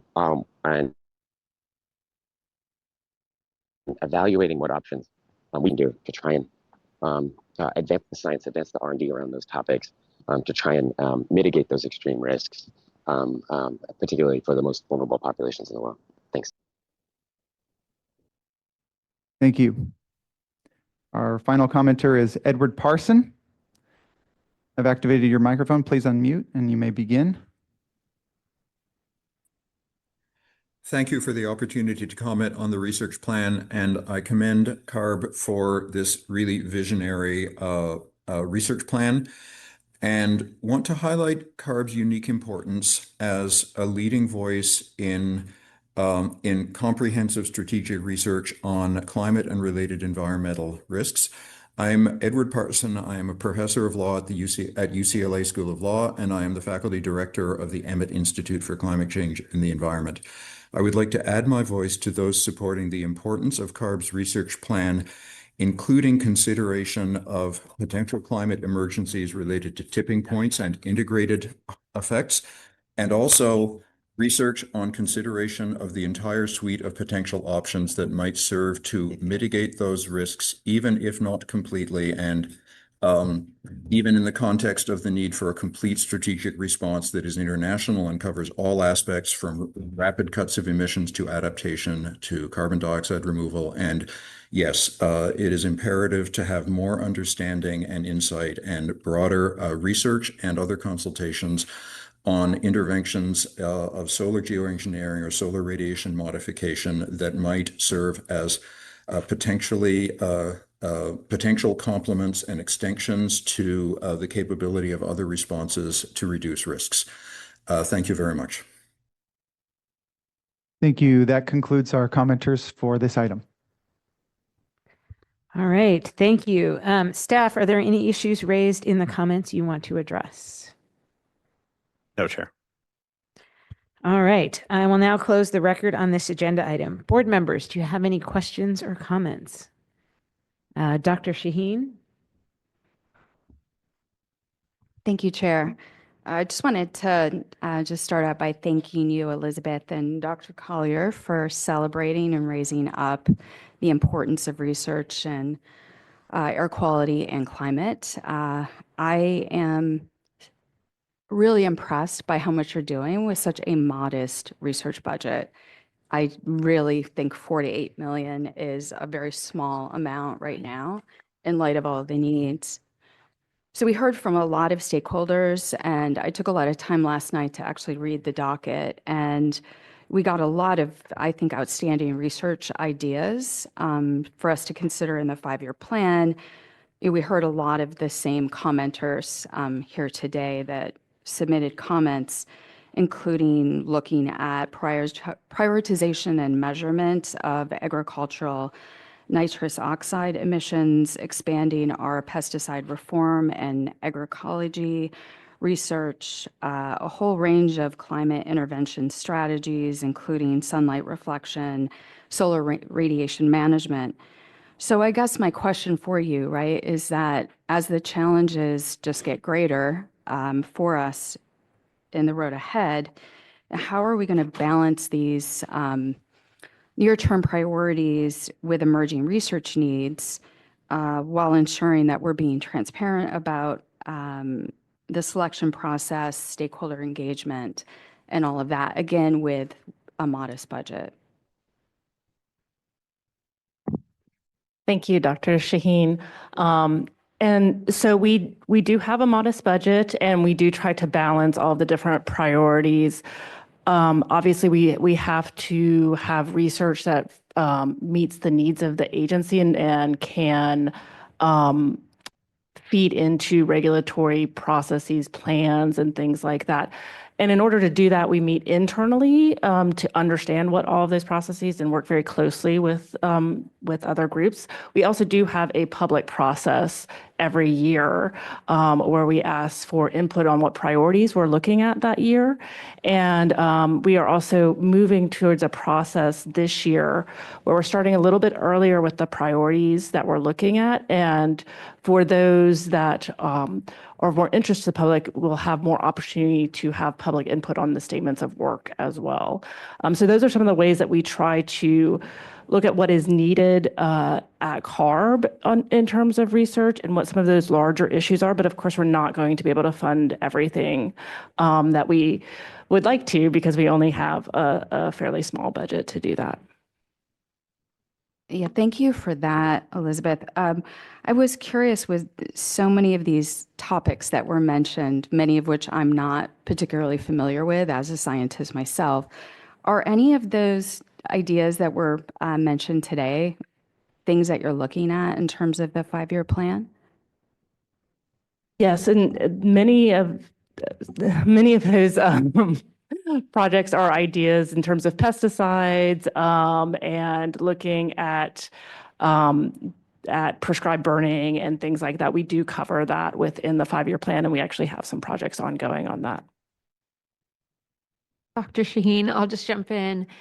The research plan, it takes quite a while to go through the public process and the internal process to develop. There are new things emerging, especially as we see research efforts being rolled back and closed up at the federal level.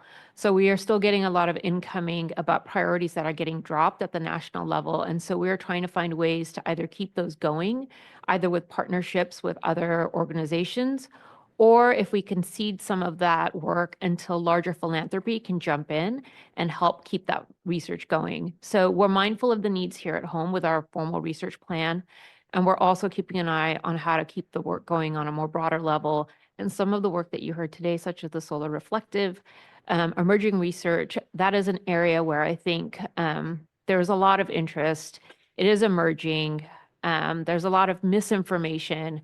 And so as these things come up, we'll be taking a more detailed view as to how we can help, when's the right time to help, and how do we find that external philanthropy partnership to make sure that those things continue to be funded. Thanks so much for addressing the attack on research at the federal level. I really appreciate it. And it just continues to shine a light on CARB and on the state of California and the importance of independent thought and thinking, and just really 100% behind you all on this. Thank you. Thank you. Board Member Guerra. Thank you, Chair.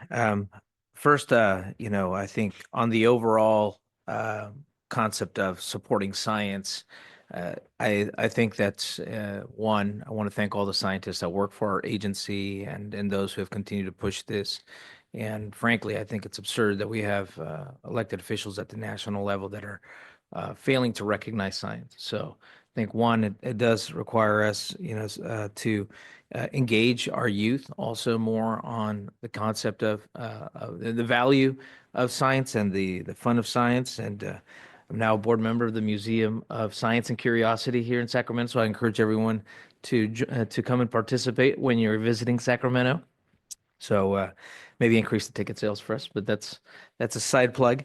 But nonetheless, I think it's in a serious note. I think that's an important point I wanted to make sure that we highlighted.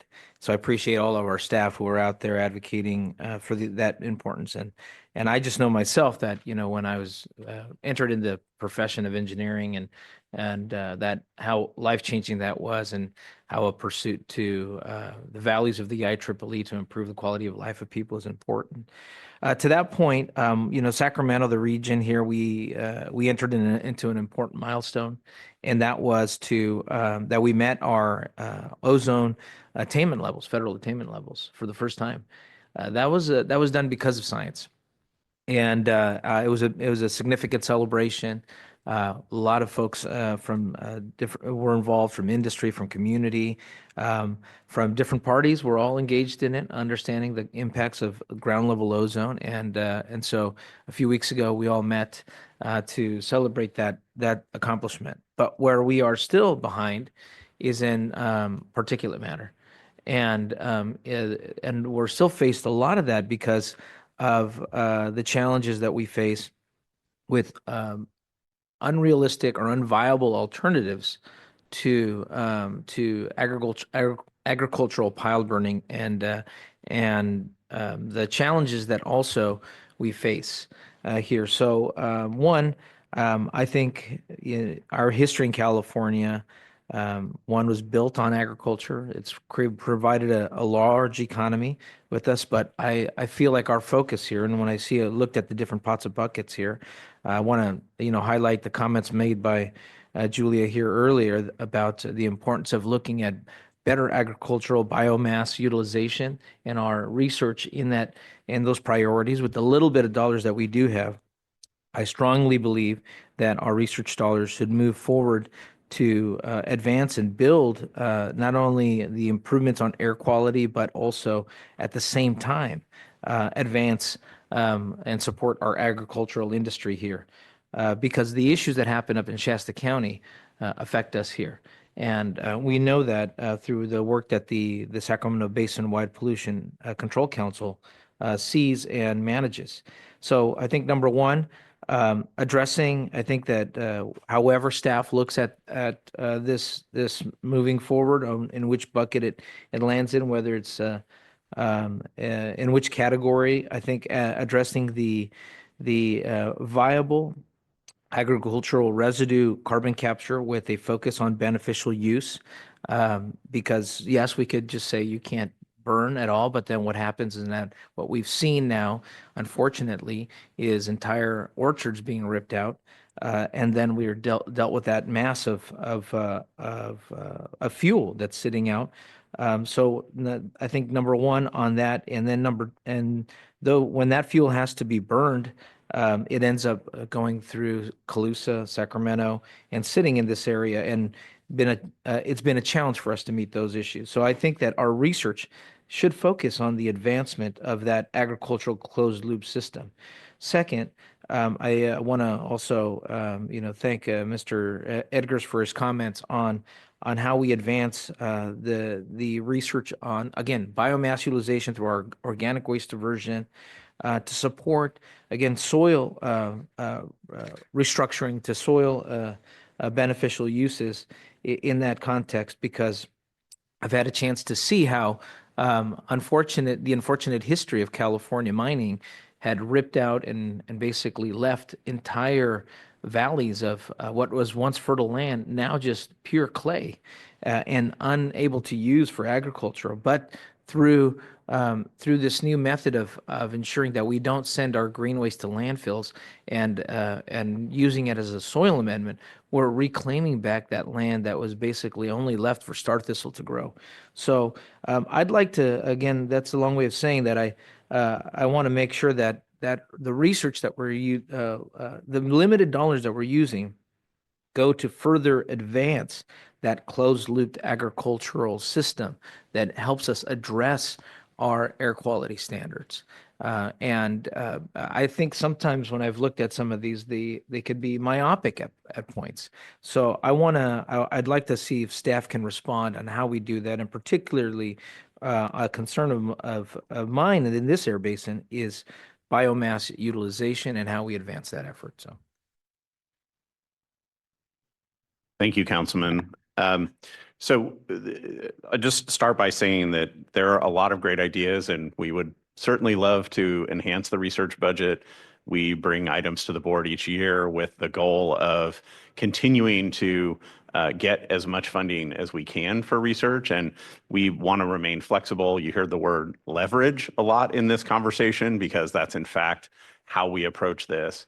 If we can put a little money into a project that gets something specific for CARB, maybe of a larger project, that can be a really effective way for us to get information and help get a project across the finish line. So we're definitely interested in expanding the role of our research and looking at these other opportunities. I am aware, and I don't have a lot of information on it, but I believe the governor recently signed SB 88, which would require some new work in this area. So it will be something that we're, continuing to work on. And I know through conversations that you and I have had of your continued interest here, I think to the extent that we can find other support and leverage our research dollars in such a way that we can advance the state of knowledge on beneficial uses of biomass that avoid combustion and its health impacts, associated health impacts, is a really great use of our research dollars. I should also note, and I didn't stress this enough, although we did talk about this and Elizabeth touched on it a bit, that the research plan is sort of our formal research plan. We do have contracts that are research and science-based that support all of our various regulatory efforts. So some of that is, while it's coordinated with work that's going on in the research division, it's not always part of the research plan. So there's other opportunities for doing research that don't necessarily fall directly into the research plan specifically. Staff, have anything more to add about the specific question? Good morning. So the two things that are required in SB 88 that speak directly to some of the comments and requests that you're making, Councilman, are a report by January 2028 related to the use of forest and agricultural biomass. And that is to also account for wildfire risk and land management action. So really tying the nature-based side of what we need to accomplish there to help minimize some of those public health impacts from like PM and smoke impacts to where do we take that material and then put it to beneficial use in the broader economy. And then a year later, we are to publish a comprehensive statewide strategy to support things like carbon removals for biochar, soil amendment, those kinds of pieces.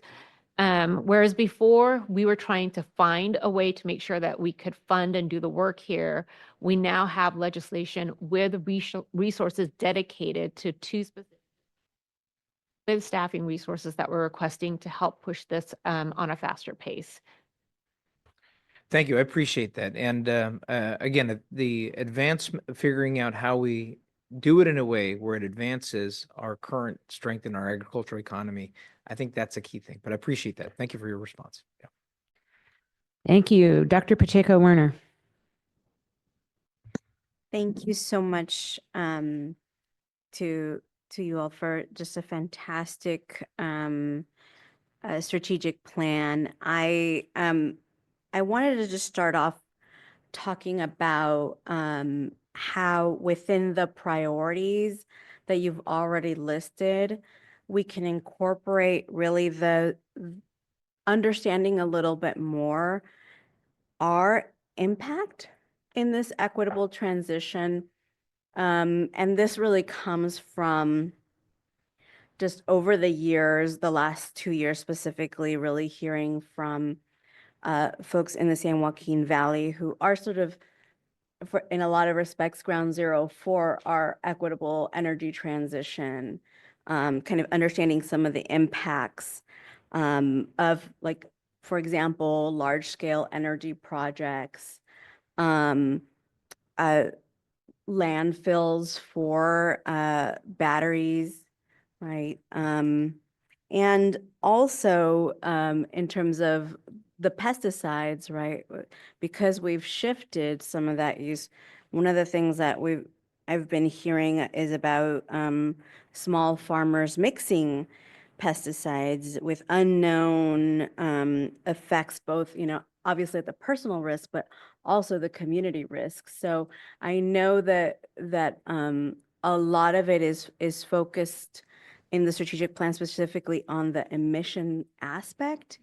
And I think that a second layer to the emission aspect is also, what is being put in the air, right? And so I think those are just a few opportunities.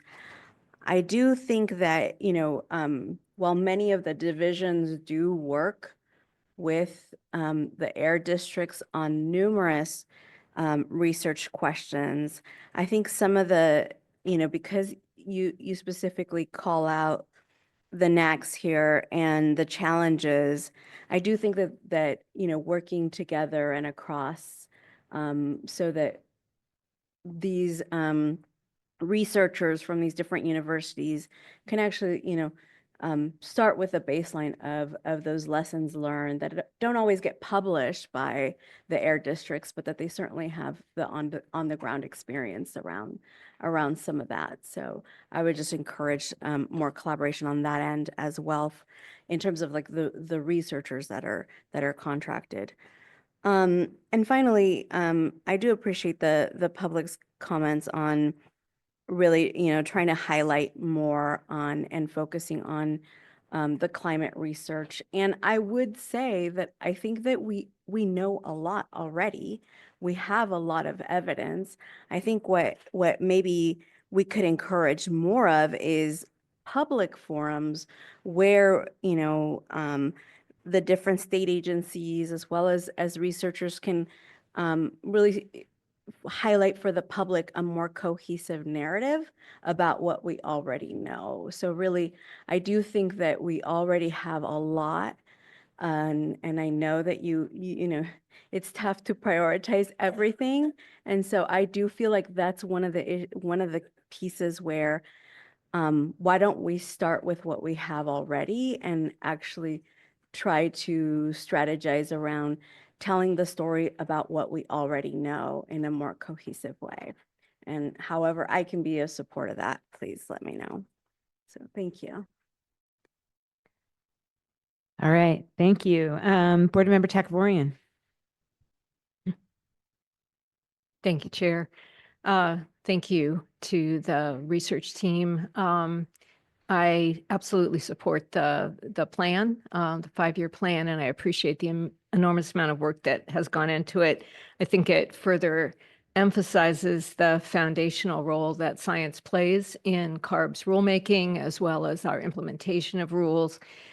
Although I think the T-shirts are doing an excellent job of doing that as well. So if folks aren't seeing those on the wide shot, I hope you'll notice them. Appreciate that. I have watched our research arm over the years that I've been on the board, but I have really appreciated the evidence of the science and data-driven response that we have had as a state, as well as an agency, to the federal assault on climate and air pollution regulation. So I think, speaking for myself, but I think many of us are appreciating you every day when we open the media. So appreciate that. And also that over my time on the board, the emphasis on the racial equity lens has really enlarged, and I appreciated your discussion of that in the plan. It's long been ignored area of data that impacts communities of color and low-income communities, and that's further supported in the 5-year plan, and I appreciate that continuance. Also wanted to mention the appreciation for the real-world engagement that the research team has. You mentioned with the Imperial 617 effort, and I appreciated that, as well as having been engaged in the one in the portside communities in San Diego. It really makes a difference, I think, with research capacity informing the kinds of not just rulemaking, but planning that local communities can do as well. So this may go along with what Dr. Pacheco-Warner said, but I think the one area that feels lacking to me, and I'm not sure how we address it, and that is understanding, while there is limited capacity, I'd like to hear more about how CARB's research can be more effectively shared with local governments in their decision-making. I'm often seeing that the information that we have here at the state level is essentially missing at the local level. And so it's something that we bring up oftentimes when we talk about land use regulation and the impact that particular projects may have. And I'd love to think about with you and be able to move forward more effective ways of sharing that information with local governments so that they can use it more effectively in their permitting and decision making. And I don't expect a 2-sentence. You might have one, you may have a perfect solution, but I just want to put it out there as something that I hope we can work on further in the future. Thank you. All right, thank you. Supervisor Ortiz-Legg. Thank you, Chair. Thank you very much. It is really nice to see your t-shirts. It's Go Science. I love that. Really appreciate all your work on this. It's not a very big budget to do a lot of things. The one thing I wanted to, first off, I wanted to go along with comments from Mayor Guerra on the biomass, and again, looking for solutions for a lot of the material that is out there that continues to provide us with opportunities in regards to electricity generation in the long run. And I think that there's a lot of viable opportunities there. So, eventually I'd like to hopefully see that. What I wanted to just address quickly, and that is not something that I know we can do right now, but just put it out there, which continues to be my concern in regards to the equitable transition to a low carbon future. And in all of that, the one piece that I notice, and it's not just within this agency, but it's a collaboration amongst the agencies. I think we're starting to see a little bit more in California amongst our regulatory agencies that look at power generation. But when we look at upstream generation and how we try to collaborate and strategically place it in order to really get to those areas that was referred to, whether it's the San Joaquin Valley, whether it's rural areas, that we really could be a helper in saying, we're working very hard towards that transition, but we can't do it without having that generation out there. And I think that mapping out things a little bit better would be something for, in the future. Obviously, your plate's full right now, but again, I just wanted to post that comment in regards to that transition, whether it's transmission, distribution, energy sourcing, any of the things to really generate, because all of this is really hard to do without that clean energy generation. So those are my comments, and thank you for your work.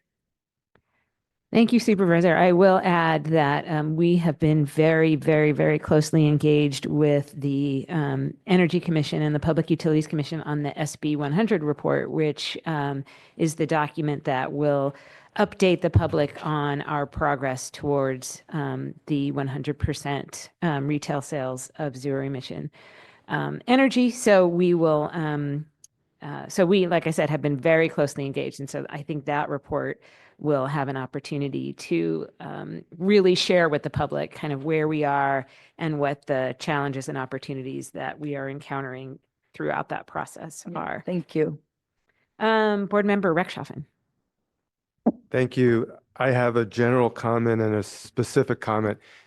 The general comment is to underscore what the chair said, what Elizabeth said, what Board Member Takborian just said.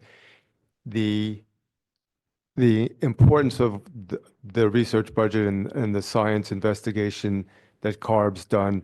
One of the reasons that CARB's standards have been so durable and they've been replicated nationally and internationally, and that CARB has the extraordinary reputation that it has, is that over decades, air quality and climate regulations by this agency have been based on science before it was fashionable. So that's a very important foundation on what we're building, that we're building on. And of course, as folks have said, this work is more important than ever given the evisceration of research funding by the federal government and its war on science. The specific comment concerns research into control measures for industrial sources, and I mentioned this in my briefing with staff. GHG emissions from industrial sources are the second largest source of our greenhouse gas emissions in the state. Apart from cap and trade, we don't have any direct regulation of industrial sources.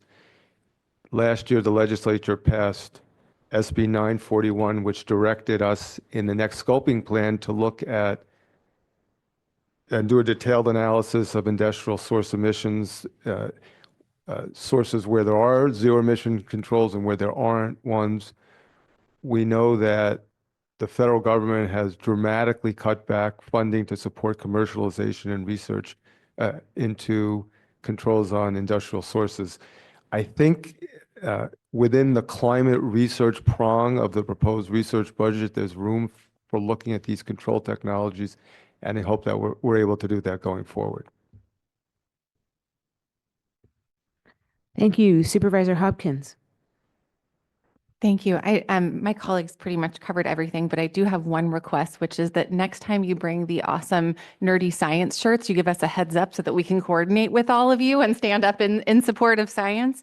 And then just to add to my chorus of disgust over the current federal administration's dismissal of science, it strikes me that so much of science is about questioning things and about honestly evolving forward and getting better with every single study. And so scientists question other scientists because they want to improve methodologies, right? Because they want to improve models. And I just want to point out that that is very different than throwing out all of science and questioning the fundamental value of science, which is what's happening right now. And I think that unfortunately, too often, folks who don't understand subject matter, don't honestly even understand the scientific method or scientific processes, you capitalize on that uncertainty and that sometimes disagreement within the scientific community. And I think that we need to draw a bright line between, scientific small disagreements, right, when there is a consensus majority opinion, and on just throwing out the entire discipline and essentially coming up with an alternate reality and alternate facts. So thank you all so much for your t-shirts. It makes me really happy. And next time I want to be part of the team. So give us a heads up. All right. Thank you. And Dr. Balmes. Thank you, Chair Randolph, and thank you, Supervisor Hopkins, for that vote for science and t-shirts. I would agree. I'd like one too. As a scientist, I appreciate all my fellow board member comments, several of whom are also scientists. And I asked to go last because, I'm the longest serving current board member, and I've worked closely with this research division almost that entire time. Matter of fact, I meet almost monthly with Elizabeth and Bonnie Holmesgen. I'm mostly dealing with the public health part of the research program, but they run other things past me too. And I really appreciate the engagement of my fellow board members. I mean, it's great. You all, in addition to being angry about the evisceration of scientific work across the board, not just in terms of the environment, by the current administration, and a president who literally said that climate change mitigation was ruining Western democracy, Western civilization at the UN. To say that's an embarrassment is putting it mildly. But this board appreciates science, and so I appreciate this board for that. And one problem I have with delegating research project approval to the executive officer, and I'm not against that, but one concern I have is making sure that there's sufficient engagement with board members who are really showing their interest in various aspects of the work that we could fund with our limited budget. So I guess I would end by commending the research division for trying hard to do the best they can to meet all the different needs that we have for research to advance our regulatory program. And every discussion I have with Elizabeth and Bonnie always focuses on what science would help advance the regulatory agenda of the agency. Obviously, a lot of other things were brought up here. So I would encourage the executive officer and colleagues to bring a discussion of research every year, even if we don't have to review every project, which I support the executive officer having that delegation.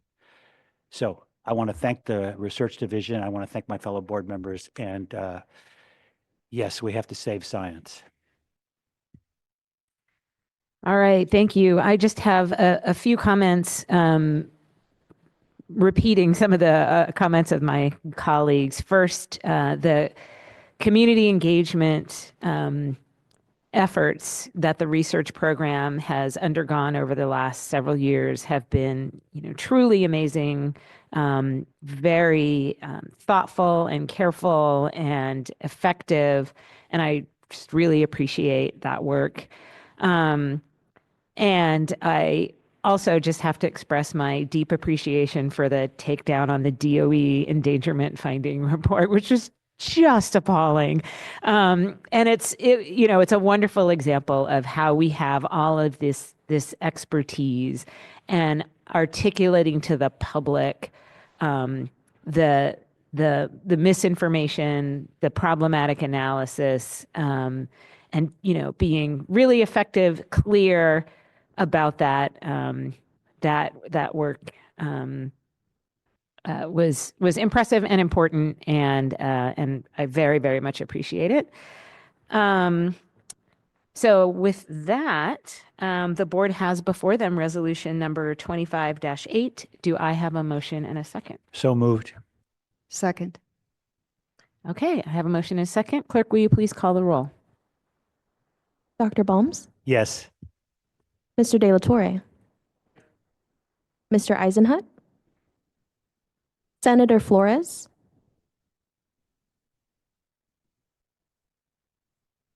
Senator Flores, Councilman Guerra, Aye. Supervisor Hopkins, Yes. Mayor Locke Dawson, Aye. Supervisor Ortiz Legg, Yes. Dr. Pacheco Werner, Yes. Mr. Rekshoffen, Yes. Dr. Shaheen, Aye. Ms. Takvorian, Yes. Chair Randolph. Yes. Madam Chair, the motion passes. Okay, thank you. Okay. The last item on the agenda is item number 25-6-8, proposed amendments to the Advanced Clean Fleets and Low Carbon Fuel Standard Regulations. If you are here with us in the room and wish to comment on this item, please fill out a request to speak card as soon as possible and submit it to a board assistant. If you are joining us remotely and wish to comment on this item, please click the raise hand button or dial #2 now. We will first call on in-person commenters, followed by any remote commenters when we get to the public comment portion of this item. Air pollution is a silent killer that causes heart and lung diseases and cancer. Over the last 50 years, the state's clean air efforts have saved $250 billion in health costs through reduced illness, including by reducing diesel-related cancer risk by nearly 80%. Although California's actions have dramatically improved air quality, vehicles in California are still the greatest contributor to criteria pollutants under state and federal law, including most fine particulate matter and ozone precursor emissions. Vehicles also contribute to approximately half of statewide greenhouse gas emissions when accounting for transportation fuel production and delivery. The state's critical role in goods movement for the nation and its unique geography means continued progress on reducing vehicle emissions is required to meet state and federal standards. The Advanced Clean Fleets regulation was adopted by the board in April of 2023 in an effort to keep improving air quality for Californians. The regulation set requirements for state and local government fleets, high priority fleets, and drayage fleets to reduce emissions with zero emission technology everywhere feasible, and established a 100% zero emission sales requirement on truck manufacturers starting in 2036. The Advanced Clean Fleets regulation was designed to deliver critical air quality and climate benefits, which are necessary to meet those federal air quality attainment standards and the state's air quality and climate targets. In October of 2023, Assembly Bill 1594 was enacted, which requires CARB to amend the state and local government requirements of the Advanced Clean Fleets regulation in response to concern from public agency utilities. The bill defines a public agency utility and makes some of the existing exemptions more accessible to them. On August 26, 2024, the Office of Administrative Law approved non-discretionary changes which implemented portions of the bill on an expedited timeline. Earlier this year, CARB withdrew its request for a waiver and authorization from the federal government for the Advanced Clean Fleets rule because it was clear that the U.S. EPA would not act on it before the change in presidential administrations, and the incoming administration had indicated that it was not going to approve the request. So today's item has three components.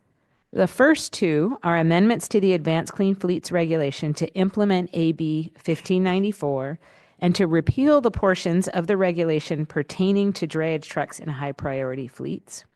And the third component is a minor technical fix to the low carbon fuel standard that provides enhanced crediting support for hydrogen fuel cell electric vehicles. Dr. Cliff, would you please introduce the item? Thank you, Chair Randolph. The Advanced Clean Fleets regulation consists of requirements that reduce tailpipe emissions by phasing in zero-emission medium and heavy-duty vehicles. It is part of California's comprehensive strategy to reduce the transportation sector's outsized contribution to air pollution. However, given the absence of a federal waiver or authorization, we are recommending that the high-priority fleets and drayage portions of the regulation be repealed to avoid confusion for these entities. Despite the market uncertainty and disruption brought on by the federal government, California remains steadfast in its commitment to work with medium and heavy-duty fleets to keep moving towards cleaner transportation while also reducing harmful and costly air pollution. In June, Governor Newsom signed Executive Order N-27-25, which directed our agency to maintain a list of fleets that voluntarily comply with the Advanced Clean Fleets regulation as one way we can continue working with fleets who are taking action to reduce their emissions. Before we discuss the proposed amendments to the state and local government fleets requirements, we also want to acknowledge the important work our public agency utilities do every day to maintain reliable services, even in the face of increasing threats caused by climate change. Earlier this year, the devastating wildfires, public utility agencies requested we take more time in this rulemaking to consider other flexibilities that go beyond the solutions identified in AB 1594. The 45-day proposal includes the amendments to implement AB 1594, but staff has continued to work with state and local governments on additional changes to add more flexibility. These changes would be reflected in a 15-day package. Also, in the resolution that is being presented today, staff is emphasizing our continued commitment to continue to work with state and local governments to ensure that we're supporting their fleet electrification efforts and maintaining their ability to respond to emergency situations. Lastly, we recommend approving a technical amendment to the low carbon fuel standard regulation that provides stronger crediting support for ZEVs under the hydrogen fueling infrastructure provision. I will now ask Molly Munns of the Mobile Source Control Division to begin the staff presentation, which explains these proposed amendments and further proposed modifications for state and local government fleets. Molly. Thank you, Dr. Cliff, and good morning, Chair Randolph and members of the board. I'll start today's presentation by providing a background on the Advanced Clean Fleets regulation, then I'll briefly go over the proposed repeal, followed by a discussion on the state and local government fleet requirements and those proposed amendments. Lastly, I will discuss a minor technical fix to the low carbon fuel standard regulation. The Advanced Clean Fleets regulation was adopted by the board 2 years ago. The regulation applies to medium and heavy duty vehicles. There are 3 separate fleet requirements. One that applies to state and local government agency fleets, another that applies to high priority and federal fleets, and a third that applies to drayage trucks. The proposed amendments would repeal the requirements for the high priority and federal fleets and drayage trucks. Earlier this year, CARB withdrew its request for a waiver from the federal government as it was clear the incoming administration was not likely to grant one. The repeal is necessary because keeping such elements in place may cause confusion and uncertainty for private fleets. At last month's board hearing, we will be discussing the lost health benefits associated with recent federal actions and substantial emission reductions needed to meet ozone attainment in the South Coast and statewide. Also, at next month's board hearing, we will provide an overview of the ZEV Forward dialogue sessions and recommendations made in response to Governor Newsom's Executive Order N 2725. And our next steps to make up the projected emission reductions that the advanced clean fleets would have achieved if it could have been enforced. Now, I will provide background on the state and local government agency fleet requirements which remain in effect. This slide shows the weight class composition of California's state and local government fleet. More than 50% of our fleet is in weight class 2B to 3. Primarily, these vehicles are configured as pickup trucks, vans, and smaller service body trucks, as shown on the right side of the screen. The other half of the fleet is comprised of weight class 4 and up. Two very common vehicle configurations in these larger weight classes are dump trucks and larger service body trucks, both shown on the left side of the screen. Now, I will briefly discuss the current compliance requirements for the state and local government agencies. California's public fleets have two compliance options. The default compliance pathway is the ZEV purchase schedule. Under this path, half of all annual purchases must be zero emission or near zero emission vehicles. The California map on the right side of the slide shows the designated low population counties in red. Fleets located in red areas and small fleets with 10 or less vehicles in the white parts of California are not required to purchase any ZEVs yet. The other compliance pathway is the ZEV milestone option. This schedule is based on meeting fleet-wide ZEV targets by key deadlines, which are based on the suitability of the vehicles for electrification. I would like to follow up on part of the direction staff received from the chair at last month's board hearing. Over the last month, staff met with numerous groups, including California Association of Sanitation Agencies and Clean Energy, to discuss their request that the advanced clean trucks and advanced clean fleets count combustion vehicles that burn renewable natural gas as NZEV. As you know, ACF counts and ACT count NZEVs the same as ZEVs. ACF counts NZEVs the same as ZEVs until the 2035 model year. The definition of an NZEV is a vehicle with both a combustion engine and a powertrain capable of operating for a minimum number of all-electric miles. These vehicles are commonly known as plug-in hybrids. Combustion vehicles, such as those only powered by renewable natural gas or RNG, do not meet our NZEV definition. Staff are not suggesting the board make any changes to the NZEV definition for a few reasons. First, engines that combust natural gas or CNG engines sold today are no cleaner than diesel engines. And second, RNG and other renewable fuels are already supported by the low carbon fuel standard. Lastly, a key objective of the Advanced Clean Trucks and the Advanced Clean Fleets regulations are to achieve emission reductions beyond what can be achieved with conventional technologies. Ultimately, staff concluded giving credit to combustion vehicles would result in lost emission benefits and would not meet the main objectives of the Advanced Clean Trucks and Advanced Clean Fleets regulations. Staff are following Newsom's Executive Order N-27-25 and will continue to advance progress towards the deployment of clean air vehicles and technologies in the state, and are engaging stakeholders in concepts for future rulemakings. Now I will briefly touch on the exemptions listed on the slide because we are proposing to make some improvements to them.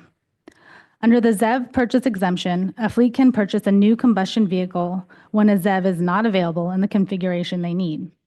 And the daily usage exemption will allow a fleet to purchase a new combustion vehicle when the fleet's demonstrated usage needs exceeds the battery capacity in the ZEV. Finally, the mutual aid assistance exemption allows up to 25% of the vehicle to remain as combustion, provided the fleet has mutual aid agreements in place. Many public fleets use mutual aid agreements to aid other jurisdictions outside their service territory in response to emergency situations such as wildfires and earthquakes. To access this provision, a fleet must meet a minimum of 25% ZEV. Now I will transition from the background to why we are amending these requirements. Over the last year, staff have visited with fleets to discuss their concerns and see some of their operations. These photos on the slide are from our site visits. Public agency utilities serve California's population and are essential to maintaining reliable water and electricity, as well as help to respond to disasters in an emergency capacity and provide mutual aid assistance in the state and nationwide. Assembly Bill 1594 was passed by the legislature and signed into law 2 years ago. This bill requires changes to the Advanced Clean Fleets regulation to allow public agency utilities to replace their specialized vehicles without regard to the model year of the vehicle being replaced, and gives these vehicles broader access to the daily use exemption. Last year, the public agency utilities requested we implement this bill as soon as possible. Staff used Section 100 of the Administrative Procedure Act to define a public agency utility and give those entities broader access to the daily usage exemption. The Section 100 changes were effective starting in October of last year. Now that you have a background on the Advanced Clean Fleets regulation, I will go into our initial proposal that implements the remaining parts of AB 1594. Staff's initial proposal required that we define a traditional utility specialized vehicle and other criteria besides model year that can be used to determine a vehicle's end of life. Staff's proposal would allow a public agency to choose between relying on their predetermined replacement schedule or a replacement schedule provided in the regulation. Staff also limited the daily use exemption flexibility to the traditional utility specialized vehicles to align with the legislative direction. Now I will discuss some of the reasons why we are proposing additional changes beyond those envisioned when AB 1594 was passed 2 years ago. As mentioned earlier, over the course of this rulemaking, staff traveled all over California visiting public agency operations and listening to their concerns. Most of their concerns are about whether Class 4 and up battery electric vehicles could meet the extreme work demands of their traditional vehicles. But there were many rural agencies that also expressed there is little opportunity for high-speed charging and smaller volume manufacturers lack a service support network in their service territories. After hearing their concerns, staff are proposing new changes that better align the ZEV purchase schedule with the ZEV market where it is today, while also recognizing the uncertainty caused by our federal administration. The 100% ZEV purchase requirement was going to kick in by 2027 for all fleets. Staff proposed to delay the 100% ZEV purchase schedule until 2030, which will reduce the number of exemptions a fleet will need. This also means that small fleets and those located in low population counties can continue to wait until 2030 before they need to purchase any ZEVs at all. Another change including extending the AB 1594 flexibilities to all fleets. This means allowing early access to exemptions and giving broader access to the daily use exemption for all vehicles, not just traditional utility specialized vehicles.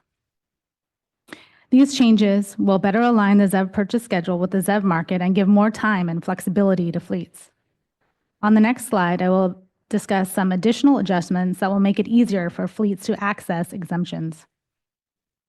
Staff proposed to give exemptions for vehicles that are stolen.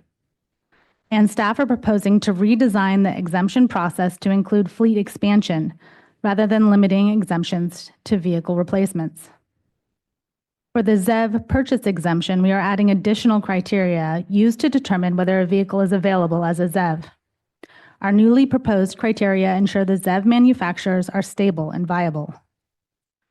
For the daily usage exemption, we propose fleets can use periodic records that are routinely collected, such as fueling logs and odometer readings, which would give these fleets access to the exemption without needing daily records. And finally, for the mutual aid provision, we propose to give fleets earlier access to the exemption and will postpone the mobile fueling criteria until 2030. Now I will briefly touch on some of the benefits of these amendments. The repeal provides necessary certainty to private fleets that they are not subject to the Advanced Clean Fleets regulation. These amendments fully meet the requirements of AB 1594 and recognize that the landscape is different now than when we first adopted the Advanced Clean Fleets regulation. And even with these changes, this regulation still provides a strong signal that California is not backing down on our commitment to lead the nation in deploying ZEVs. Now, I will briefly discuss a minor technical fix to the low carbon fuel standard regulation. Staff is proposing this low carbon fuel standard regulation provision amendment to provide stronger support for medium duty ZEVs. The infrastructure credit provision helps to address the chicken and egg problem of consumers opting not to buy ZEVs because there isn't enough fueling infrastructure, and investors not opening new stations because there aren't enough ZEV drivers to use them. Staff proposed to increase the per station capacity crediting factor within the light and medium duty hydrogen station provision, with no net change to total credits available for hydrogen infrastructure. This minor technical fix will provide stronger support for the build-out of hydrogen stations that can accommodate medium-duty ZEVs in line with Board Resolution 24-14. Staff is suggesting this change now because we have received feedback that the existing provision would be fully utilized by light-duty stations only, but would not support the larger capital costs of stations serving medium-duty vehicles. The proposal will enable fueling stations to meet the demands of medium-duty ZEVs. This concludes staff's proposal. Staff recommend you approve the resolution outlining this proposal, which includes adopting a technical fix to the low carbon fuel standard infrastructure crediting provision, as well as the amendments to the Advanced Clean Fleets regulation, which were discussed in 3 parts. 1, the proposed repeal, which removes the requirements for private fleets. 2, the amendments that implement AB 1594. And 3, staff's newest proposal that gives more time and flexibility to state and local government fleets. Staff plan to release the newest amendments for public comment later this year, and will finalize the rulemaking package next year so that the changes will be effective before January 1st, 2027, when the 100% sales were supposed to kick in. Our team continues to collaborate and identify opportunities to partner with public agencies as we all work together to clean our air and meet our climate targets. That concludes my presentation. All right, thank you. We will now hear from the public who signed up to speak on this item, either by submitting a request to speak card or a raise hand in Zoom. I will note that we have a fair number of public comments, so we'll see how far we get before we need to take a lunch break, but we might need to have a lunch break in the middle. We'll see. Okay, I'll ask the board clerk to begin calling the public commenters. Thank you, Chair Randolph. We currently have 30 public commenters to speak in person and 24 public commenters to speak on Zoom, but we will first be calling on in person. The first public commenter to speak is Dr. Matt Miyasato. Good morning, Madam Chair, members of the board. Madam Chair, congratulations on your impending retirement. You will be missed, but it's well-deserved. I'm Dr. Matt Miyasato, the Chief Public Policy Officer at First Element Fuel. First Element Fuel is a small Southern California-based company, but we've grown to be the largest hydrogen station provider in the state of California, which by default makes us the largest in the U.S., North America, Western Hemisphere. We're not sure what's going on in China. That's why we want to say globally. But be that as it may, we have 39 stations throughout the state of California, including the largest fast fill heavy duty truck station at the Port of Oakland. That's part of the NorCal Zero project, which this board supported. We want to voice our strong support for staff's recommendation to remove the D rate on the light and medium duty hydrogen refueling infrastructure capacity credit that you just heard at the end of the presentation. That will allow us to build stations of adequate size to support medium duty trucks as well as fuel cell pickup trucks, which are due to be commercialized at the end of the decade. We would also urge you to consider removing the 1% deficit cap on single applicants. After we build our next 2 hydrogen stations, we will exceed that cap, and so we'll be disallowed from the HRI program. We didn't intend to be the market leader in hydrogen fueling stations. In fact, we'd love other people to join into the fray It's just that that's the only thing we do. We build, design, and operate hydrogen refueling stations, and we put all of our energy, our engineering, and our focus into making our stations the best as they can be. And the fruit of the labor is now that we see our stations at over 92% availability. And so we just ask you not to punish perseverance and success, and consider allowing us, if not removing that 1% deficit cap, at least let us grandfather in the stations that we already have California Energy Commission grants for, which is about another 24. So we thank you for your consideration, and we look forward to working with this board as you move toward zero carbon and zero emission transportation. Thank you. Thank you. The next in-person commenter is Nick Blair.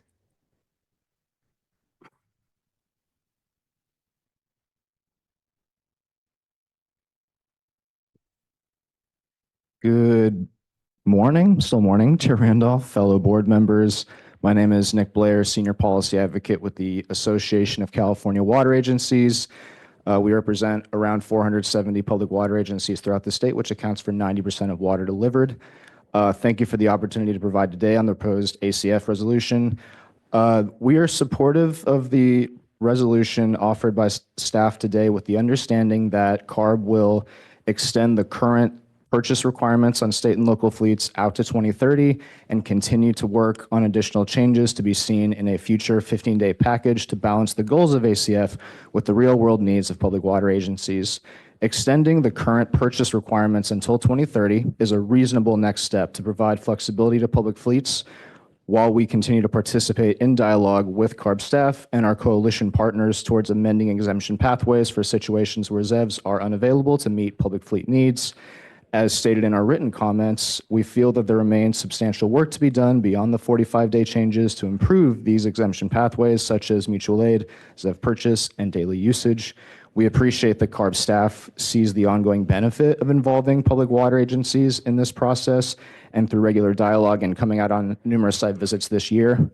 Public water agencies need to be able to maintain support for their wide range of operations and ensure available fleet of vehicles to provide reliable service to respond to emergencies of any scope.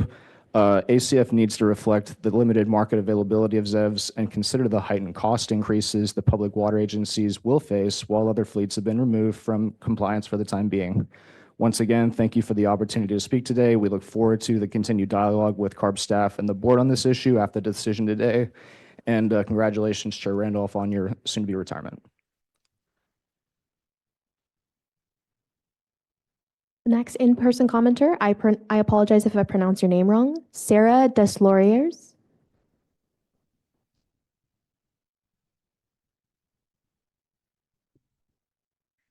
Good morning, Chair Randolph, board members, and staff. My name is Sarah Deslauriers. I serve as Director of Air, Climate, and Energy Programs with the California Association of Sanitation Agencies, representing more than 90% of the public sewer population of California, responsible for cleaning what you flush, and also recovering resources, including renewable natural gas.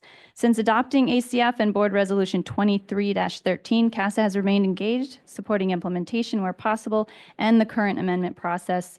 The resolution emphasized the critical need for coordination across state agencies, air districts, and CASA for securing multiple beneficial uses of wastewater RNG for successful implementation of ACF without undermining SB 1383. While we have met with staff, the level of coordination that we needed has not yet been established. In turn, sustainable uses for RNG have not been secured. A progress report by staff remains due to the board by end of 2025. While proposed revisions to the resolution or in Resolution 25-9 extend some flexibilities for vehicle purchases over the next 4 years, they do not support the RNG markets needed for us to justify investment in RNG to fuel available 24/7 mission-capable vehicles needed to meet current South Coast Air Quality Management District requirements while working to demonstrate RNG to zero emission technologies. CASA, supported by 14 legislators, the letters in your inbox, asked the board to direct staff to amend the ACF regulation to include a low NOx RNG fueled vehicle that meets 2027 certified engine standards as an NZEV option, which is supported by UC Riverside's scientifically rigorous research presented to South Coast AQMD last week and found that 95% of NOx emissions reductions between 2025 and 2045 for heavy duty vehicles could come from replacing older vehicles with 2027 2027 certified low NOx vehicles running on diesel or compressed natural gas. Replace CNG with RNG, you maximize methane and nitrous oxide emission reductions. We just want to appreciate the opportunity to comment. We have others coming. We respectfully request the board incorporate language in Resolution 20-9, similar to Resolution 23-13, and require the 15 days. Thank you. That concludes your time. Return. Thank you, and congratulations, Chair Randolph. Next commenter will be Steve Jepson. Good morning, Chair Randolph, board, and staff. I'm Steve Jepson with Clean Water SoCal, a nonprofit representing 80 public wastewater agencies serving 20 million people in Southern California. These agencies treat wastewater and produce renewable biomethane. We work closely with CASA and support the comments from CASA and our fellow essential public service stakeholders. It's unfortunate that in over 2 years, there's been no progress on the last paragraph of Resolution 2313, in which the board recognized the implementation of food waste diversion and methane GHG reductions mandated by SB 1383 are critical to the state's climate goals, and that multiple reliable uses of biomethane will be needed for implementation. The wastewater sector has sufficient already constructed digester capacity to accept all the food waste in the state. The wastewater sector can help the state reduce GHG emissions if multiple reliable long-term pathways for the generated biomethane are established. Here we are 2 years later with another chance. We ask the board to follow up with the last paragraph of Resolution 2313 by adding similar language to today's resolution. We also ask that the upcoming 15-day changes and a report out from interagency work group be brought to the board in a public meeting. At a South Coast Air Quality Management District meeting earlier this month, a UC Riverside study was presented clearly showing heavy-duty RNG vehicles are significantly cleaner than diesel. Science. By adding a pathway for RNG heavy-duty vehicles to the ACF regulations, we can achieve immediate, affordable emission reductions and encourage food waste diversion projects, a classic circular economy and a bridge while reliable zero-emission heavy-duty vehicles are developed. Thank you.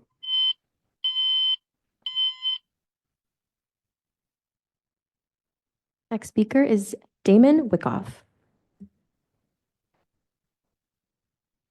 Good morning, Madam Chair, members of the board. My name is Damon Wyckoff. I'm the Director of Operations for the Calaveras County Water District. We're a small rural water utility about 70 miles southeast of here. If you've been to Arnold or if you've jumped frogs in Angels Camp, you've been to Calaveras County. CCWD supports the comment letters submitted by AQUA, other statewide agencies, and regional agencies like the Mountain Counties Water Resources Association, most of which highlight the need for more time before implementation to further ensure that the safe, reliable provision of water and sewer services doesn't turn into a competing interest with clean air. The proposal before you today to delay the initiation of ACF compliance for small and low population county fleets until 2030 is a very positive step towards ensuring future ACF regulation success and long-term compliance. This also allows for the continued operational reliability for water and sewer systems in rural, isolated, and disadvantaged communities. We ask that you add the extension of the same delay to our large fleet and urban colleagues to the amendment, and then direct staff to continue working with California water and sewer districts to refine the amendments to the regulation to provide a tangible opportunity for long-term ACF implementation success. Thank you.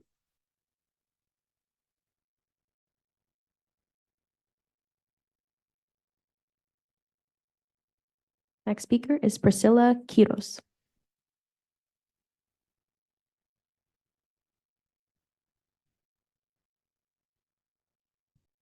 Good morning. My name is Priscilla Quiros, and I'm here on behalf of the California Municipal Utilities Association, CMUA, representing 85 publicly owned electric, gas, water, and wastewater utilities statewide. At the core, our members are focused on providing reliable, affordable, and sustainable utility services to our customers. We greatly appreciate the time and effort staff have invested in meeting our members, visiting facilities, and engaging on ongoing conversations over the last several months.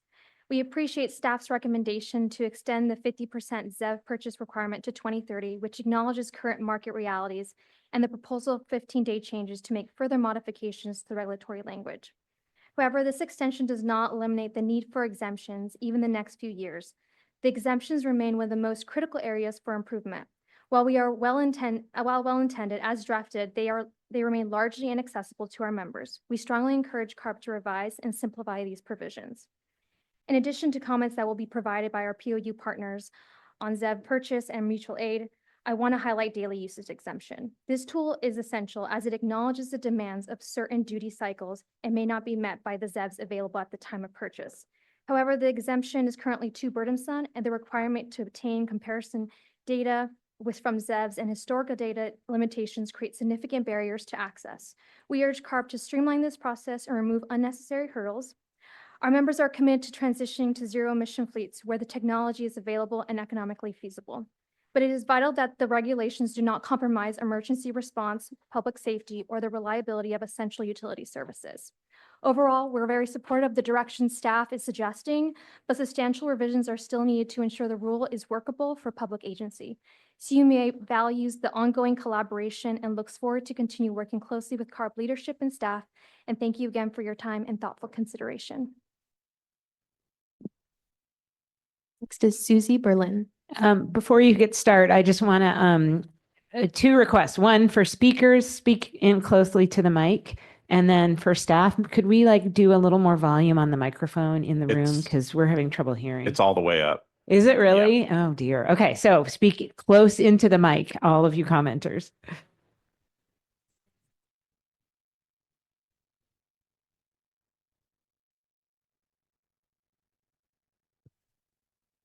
Okay, close into the mic.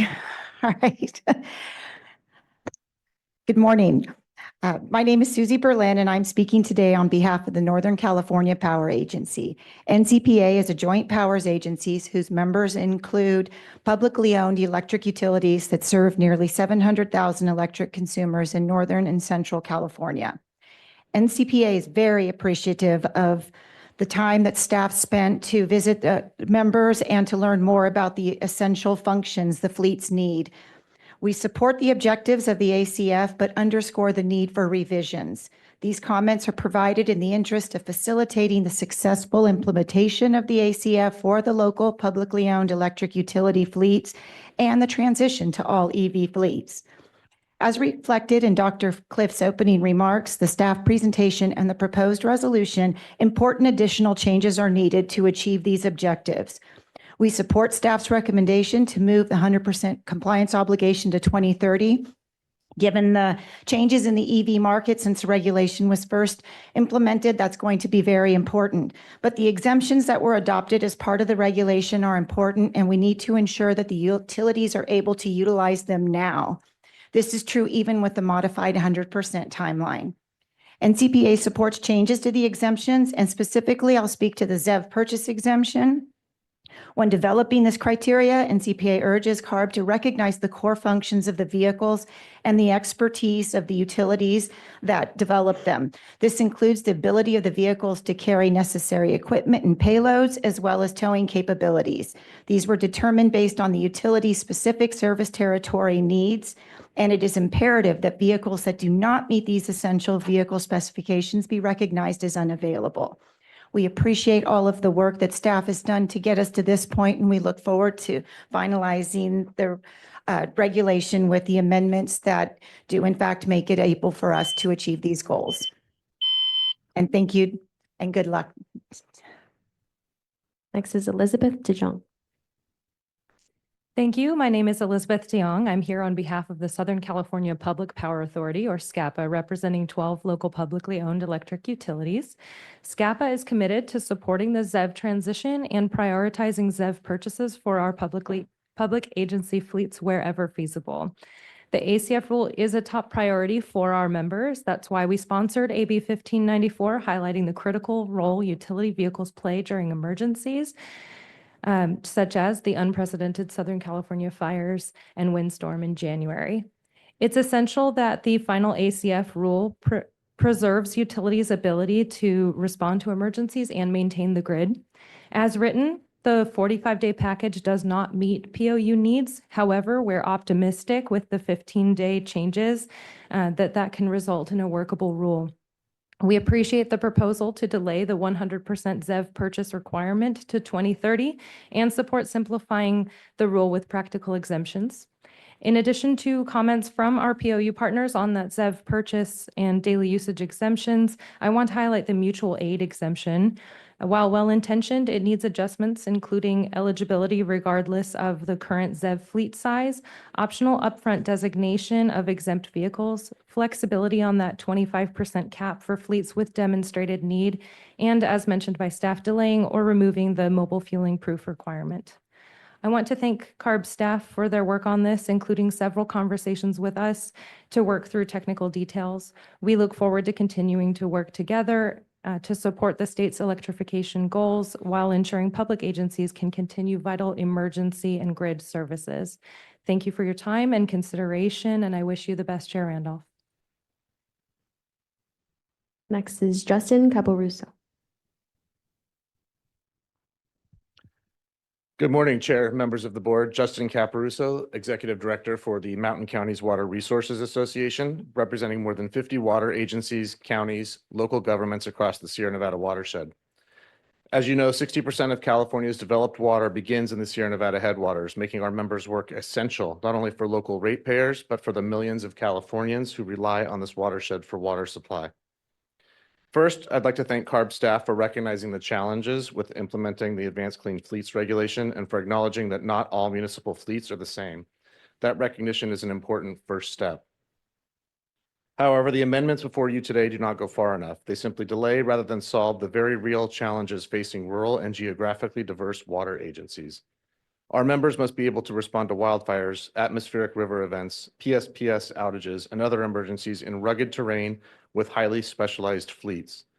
Forcing premature transition jeopardizes both compliance and public safety.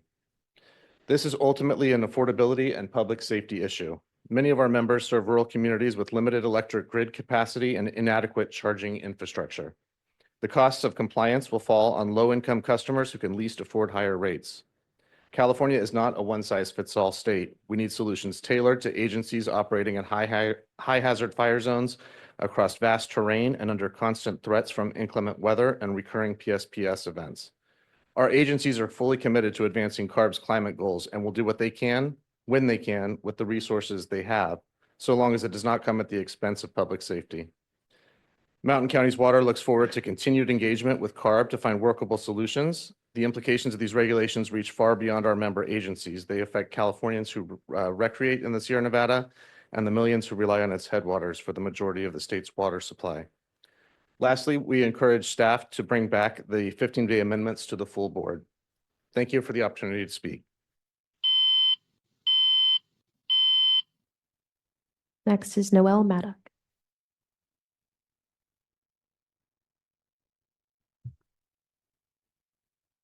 Good morning, Chair Randolph and board members. I'm Noelle Maddock with the City of Roseville. Roseville is a full-service city with a circular economy. My remarks today will focus on alignment, coordination, reliability, and affordability. First, aligning ACF with SB 1383. The 45-day amendments and the resolution before you do not accommodate utilities that deliver methane and GHG reductions today with wastewater-derived RNG paired with low NOx engines. We respectfully ask you to amend the resolution, directing staff to explore 15-day modifications that create a practical interim pathway. This will better align ACF with SB 1383 and circular economy projects like ours while advancing climate and air quality goals. Coordination. We encourage the board to direct staff to amend Resolution 25-9, directing staff to convene and lead the interagency work group as outlined in Resolution 2313. Third, ensuring reliability for essential services. Cities like Roseville and utilities provide essential services 24/7, including during emergencies and natural disasters. Reliability and safety are non-negotiable for us. Please ensure the ACF supports continuity of operations and timely response while meeting environmental objectives. Fourth, affordability and fairness.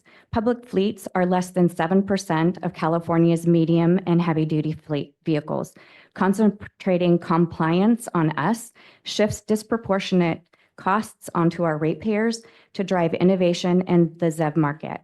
We urge cost-effective pathways that protect customers and avoid stranding prior RNG investments. We respectfully request that the board direct staff to amend the resolution requiring the forthcoming 15-day amendments be brought back to the full board. And I will say we support the comments of CMUA, CASA, and Thank you. That AQUA. concludes your time. Thank you. Next is Cyrus Devers. Thank you, Cyrus Devers, here for the Deleuze Community Service District. To be clear, we're not here on the specific amendments before you today, but to ask that you consider going forward that there might be a need to expand the exemptions to grant a full waiver where there is simply no feasible means to comply with ACF. Deleuze is an outlier. They're a community service district west of Temecula. They are 100% within the mountains of that area. They cover 33 square miles and have 81 miles of road and about 1,500 residents, which puts them in population density about the same as Humboldt County as a whole. So being an outlier, they've been through this before. They realized the regulatory process can't always meet the needs of them. They went through this with the organic waste diversion and CalRecycle. After a year, they were left with no opportunity to seek legislation specific to them. So they fear there's no way that they can ever comply with ACF, but they're not taking this for granted. In 2026, they're researching right now, and in 2026, they're going to run a test with a ZEV in their district to see if it's feasible, to see if they can keep people on the job long enough with the ZEV to make it viable. Their request is that if further consideration and evidence going forward reveals that there are some outliers that are just so extreme that they cannot comply, that you consider granting them a waiver. Or in the alternative, if it's just not possible through a difficult regulatory process, which is arduous, to grant them the indulgence that CalRecycle did as well. CalRecycle neither opposed nor supported, but participated in the process, kind of out of sympathy of their situation. And we would ask the same of you. Thank you. Next is Antonio Ortega.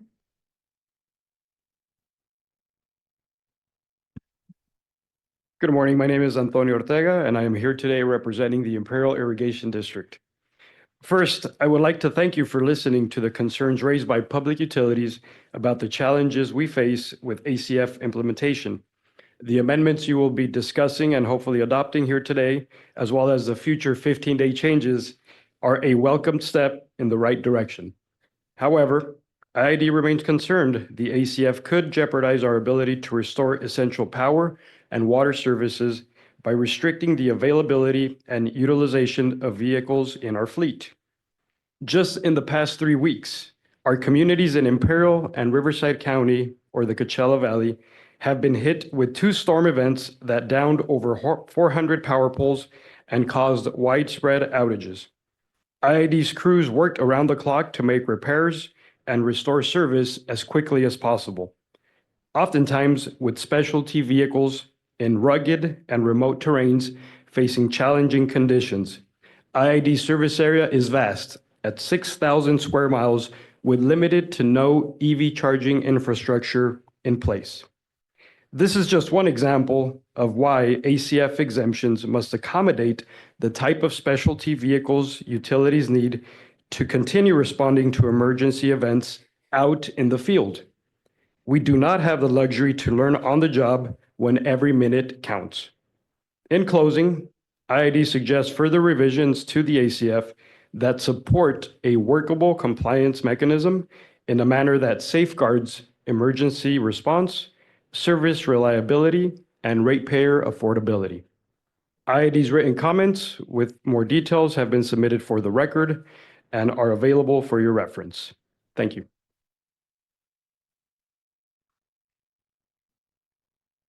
Next is Nicholas Schneider.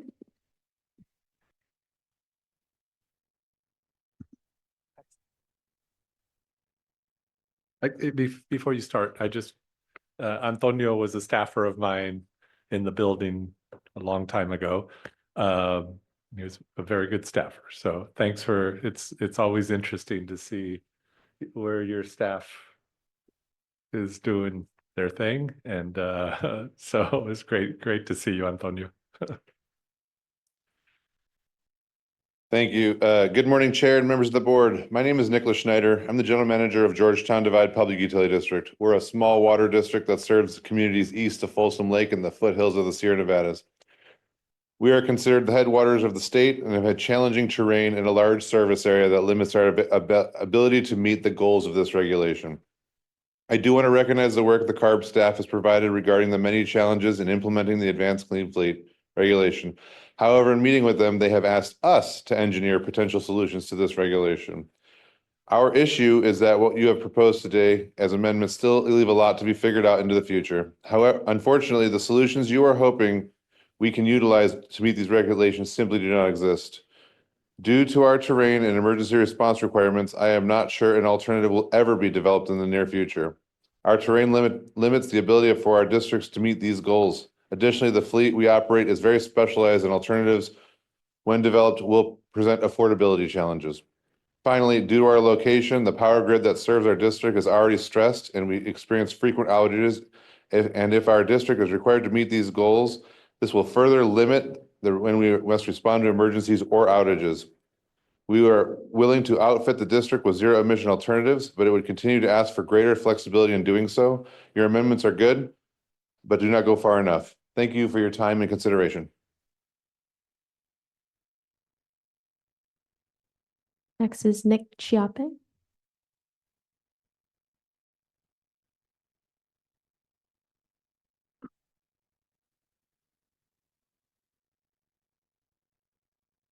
Good morning, Chair and board members. My name is Nick Chappie, and I'm here on behalf of the California Trucking Association. We appreciate the opportunity to comment and urge the board to support the staff's recommendations. Going back even before when ACF was proposed, CTA has worked with CARB to try to reach policies that would encourage the use and adoption of zero-emission technologies where they made sense, but consistently stated that a one-size-fits-all approach would not meet the diverse needs of the trucking industry.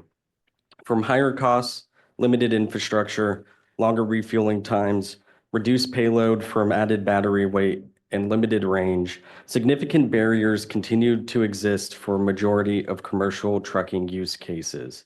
However, there continue to be opportunities where this technology can be successfully applied and adopted. Fleet demand to adopt ZEVs is there even without mandates, as we saw earlier this month when HVIP incentives were fully subscribed in one day. And as predicted, we've seen much faster adoption of smaller class ZEVs that operate in limited ranges with the ability to return to home base for overnight charging. In closing, we urge the board to adopt staff's recommendations and look forward to continuing working with the agency as CARB considers the future direction of its ZEVs programs. And with the remaining time, I want to congratulate the chair on your retirement, and I wish you the best. Thank you. Next is Mary Elise Konzelman.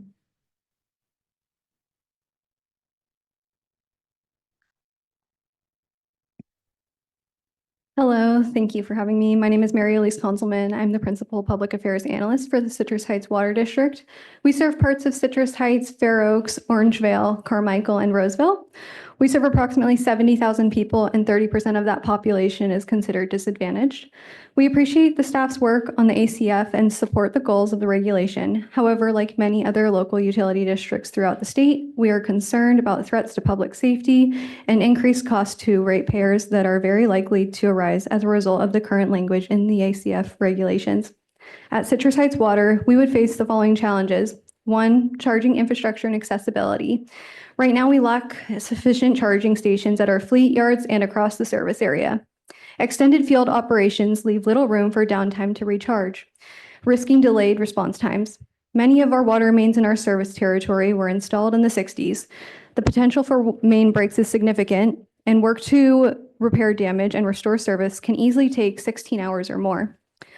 Many of the specialty vehicles needed to perform this work can't be electrified, or their electric versions don't have the capacity to operate for this amount of time. Second, vehicle availability. Limited zero-emission vehicle options meet our operational needs. Some units in our fleet accumulate very low mileage or serve unique vocational purposes, making full zero-emission vehicle replacement impractical. Many current zero-emission vehicles don't have the range or power for 24/7 operations.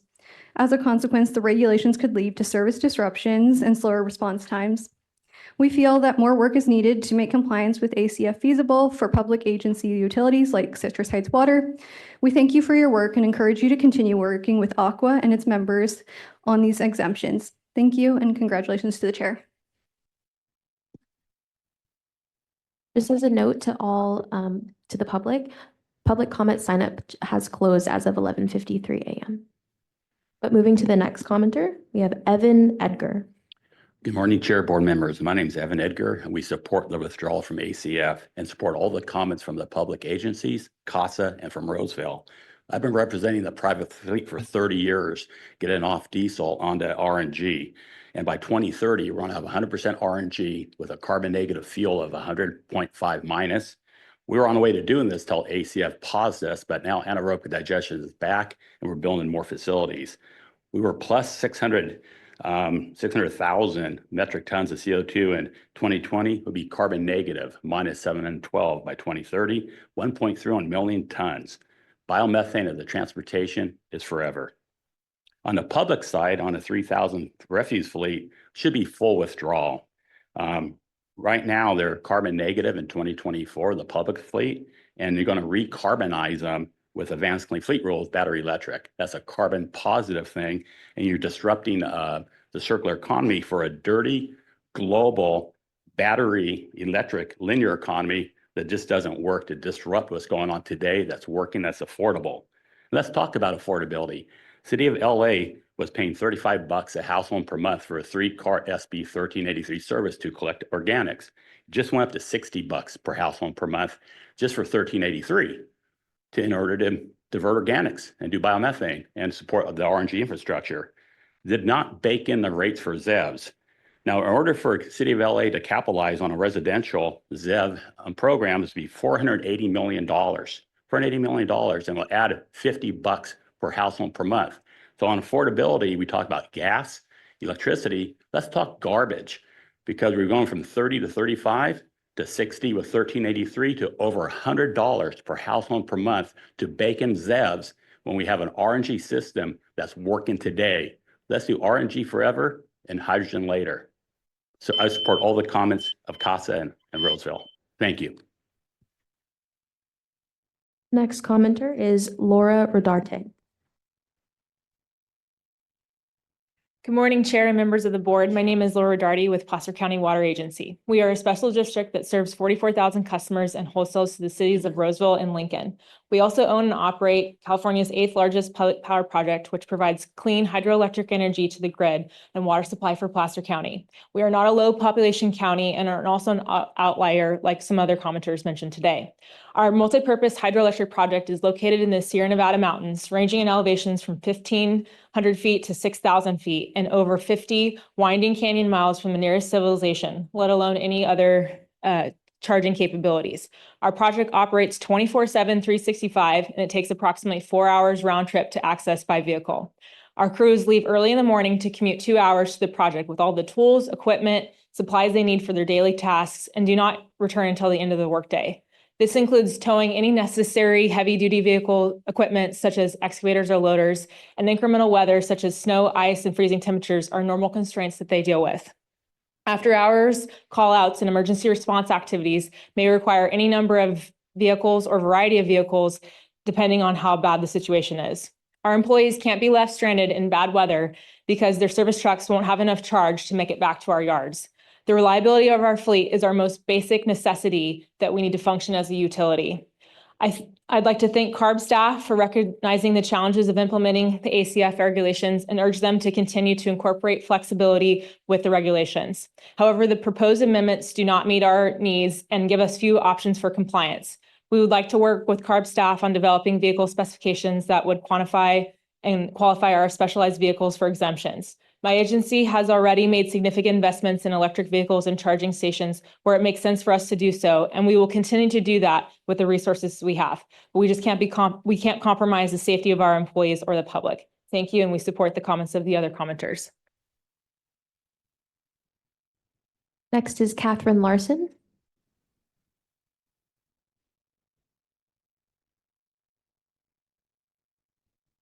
Good morning or afternoon, board members. My name is Catherine Larson and I am with SMUD. SMUD is a publicly owned electric utility that serves the Sacramento region, and we have an ambitious goal to remove all emissions from our power supply by 2030. Electrification plays a big part in how we get there. SMUD continues to support the ACF's objectives, but we do have concerns today about our compliance path even in the next few years. We've been deploying ZEV pickups within our fleet with great success. But once we get to heavier vehicles, service trucks, aerials, digger derricks, the options are extremely limited, and if they even exist. And where they do, prices are extremely high, double or triple what we're paying for ICE vehicles today. We're optimistic that with time, both vehicle offerings and pricing will improve, but until then, reasonable protections are essential for the rule. And currently, access to exemptions are quite restricted, and there aren't affordability considerations. We greatly appreciate staff taking the time to meet with us over the past few months, and we appreciate the 15-day concepts, but those only partly respond to the challenges we're seeing with the ZEV development for those heavier utility vehicles, which represent well over 50% of our annual purchases. We therefore request 15-day changes also include specific transparent criteria like payload and aerial height to determine if a ZEV can meet a fleet's needs, the ability to switch between compliance options, some direct or indirect consideration of affordability. And we also suggest expanding NZEVs to include vehicles that use electric power takeoff to perform work while stationary, like an aerial with an electric bucket. These are readily available today. And in fact, I think I saw one from SMUD's fleet on slide 12. They can deliver significant tailpipe emissions reductions because of the way they're used. They're at a much lower cost, and we think they could really resolve a lot of the near-term availability challenges that we're seeing. These concepts and other recommendations are in our comments. Thank you for the time, and thank you, Chair Randolph. The SMUD team wishes you the best. Next is Julia Levin. Good afternoon. Again, Julia Levin with the Bioenergy Association of California. We strongly support the comments of the California Association of Sanitation Agencies, Calaveras County Water District, SMUD, and the many other public agencies that have testified about the need to expand the definition of near zero emission vehicles and provide more options, particularly for public agencies and essential services. I've testified in front of this Air Board for almost 30 years. And when the Air Board first adopted requirements for zero emission vehicles, partial ZEVs, ultra low emission vehicles, et cetera, it made sense in those days. But the science, back to the conversation earlier today, means we really need to shift these programs, vehicle and engine standards, over to objective performance-based standards based on life cycle emissions.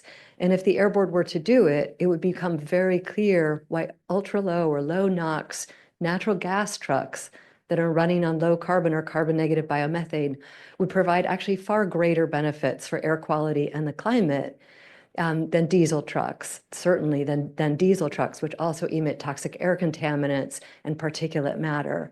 But particularly when you look at SB 1383 and the opportunities to reduce methane and black carbon from organic waste and burning, back to another theme from the morning, there is nothing better we can do than put more low emission natural gas trucks on the road that are running on biomethane. So we urge you to go back to the drawing board on the definition of near zero emission natural gas or near zero emission trucks and include low NOx natural gas trucks with a requirement to partner them with biomethane, and more generally to go to more performance-based, objective, life cycle-based standards across the board's vehicles and engine standards. Thank you. Good afternoon, Bill McGavin with the Coalition for Clean Air. This situation is sadly similar to your meeting in June when you had to repeal the in-use locomotive standard. And here again, we're faced with the lack of waiver from the federal government and seeing most of advanced clean fleets repealed The difference here is that, of course, you can still enforce the provision for public fleets, which is what's getting all of the discussion.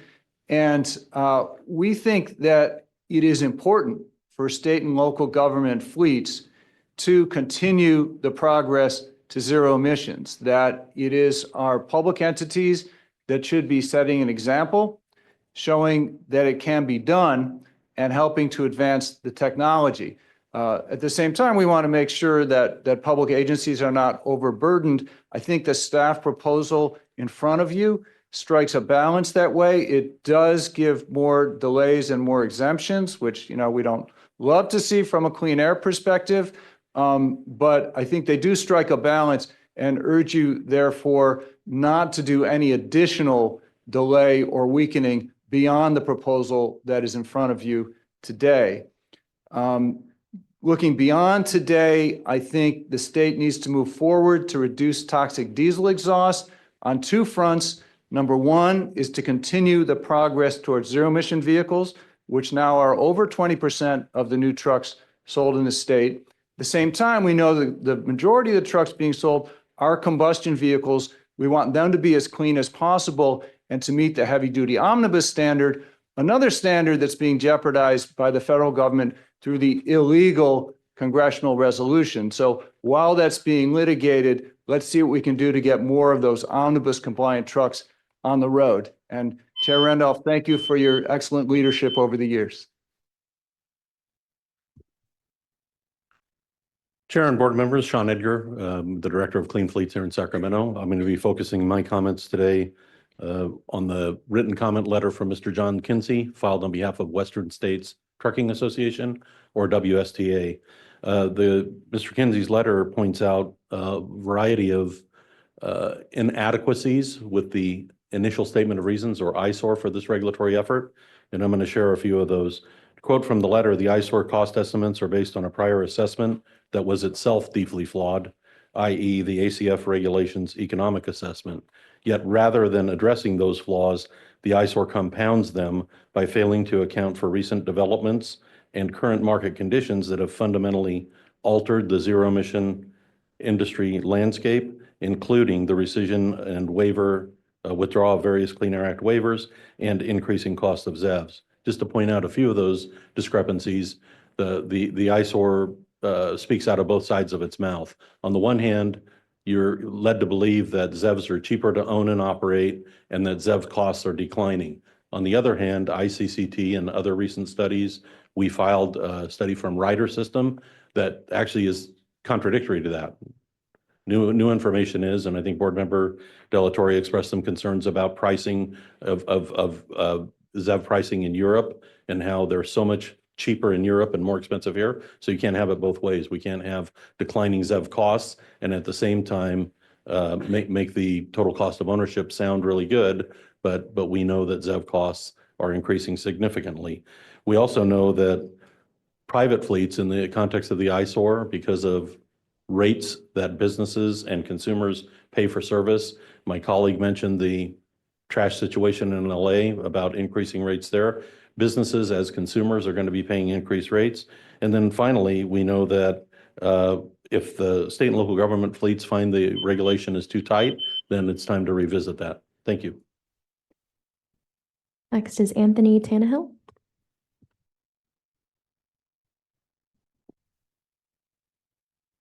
Good morning, Chair and members. I'm Anthony Tannehill with the California Special Districts Association.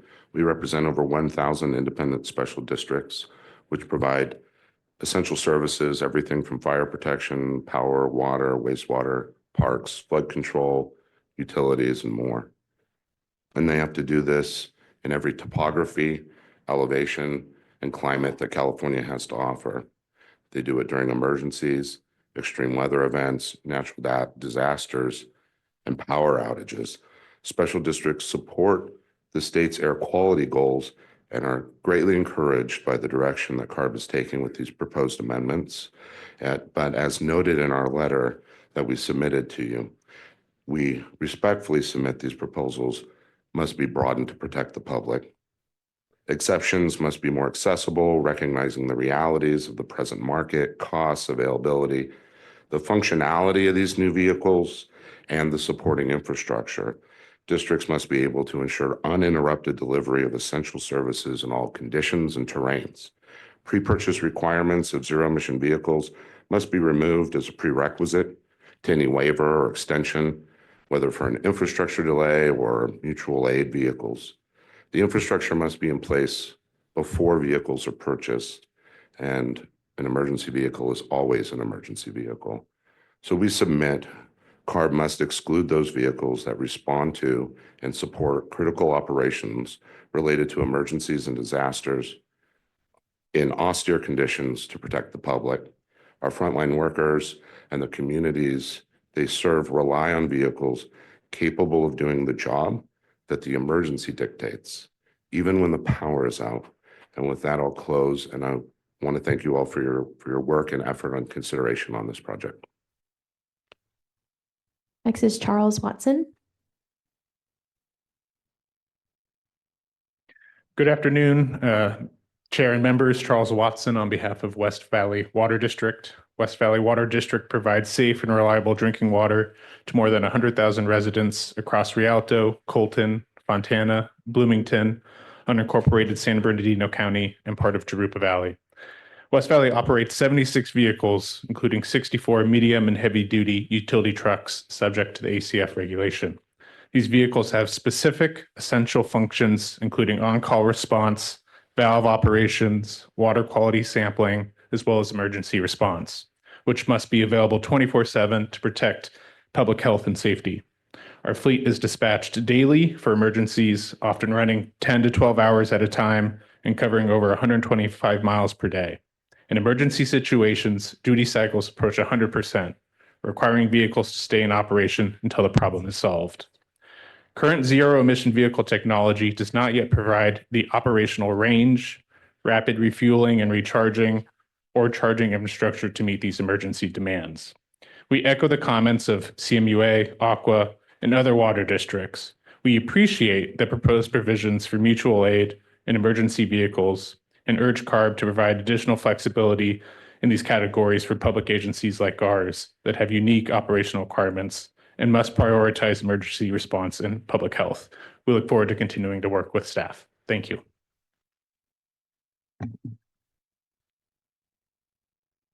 Good afternoon, Madam Chair and members. My name is Casey Dunn, speaking on behalf of Southern California Edison today in strong support of the Advanced Clean Fleets regulation and the Low Carbon Fuel Standard program.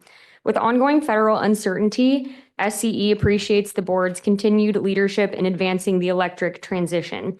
These programs are critical to accelerating California's transition to a cleaner, more sustainable transportation sector. These amendments strike a thoughtful balance between ambition and achievability, and we commend CARB staff for their extensive stakeholder engagement and technical rigor. We urge the board to adopt these amendments and continue leading the nation in clean transportation policy. And congratulations, Madam Chair. Next is Mandy Strella.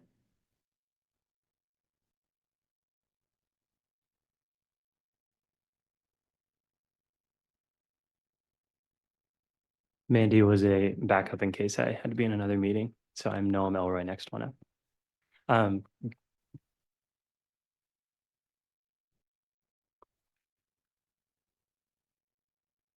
Sorry about that.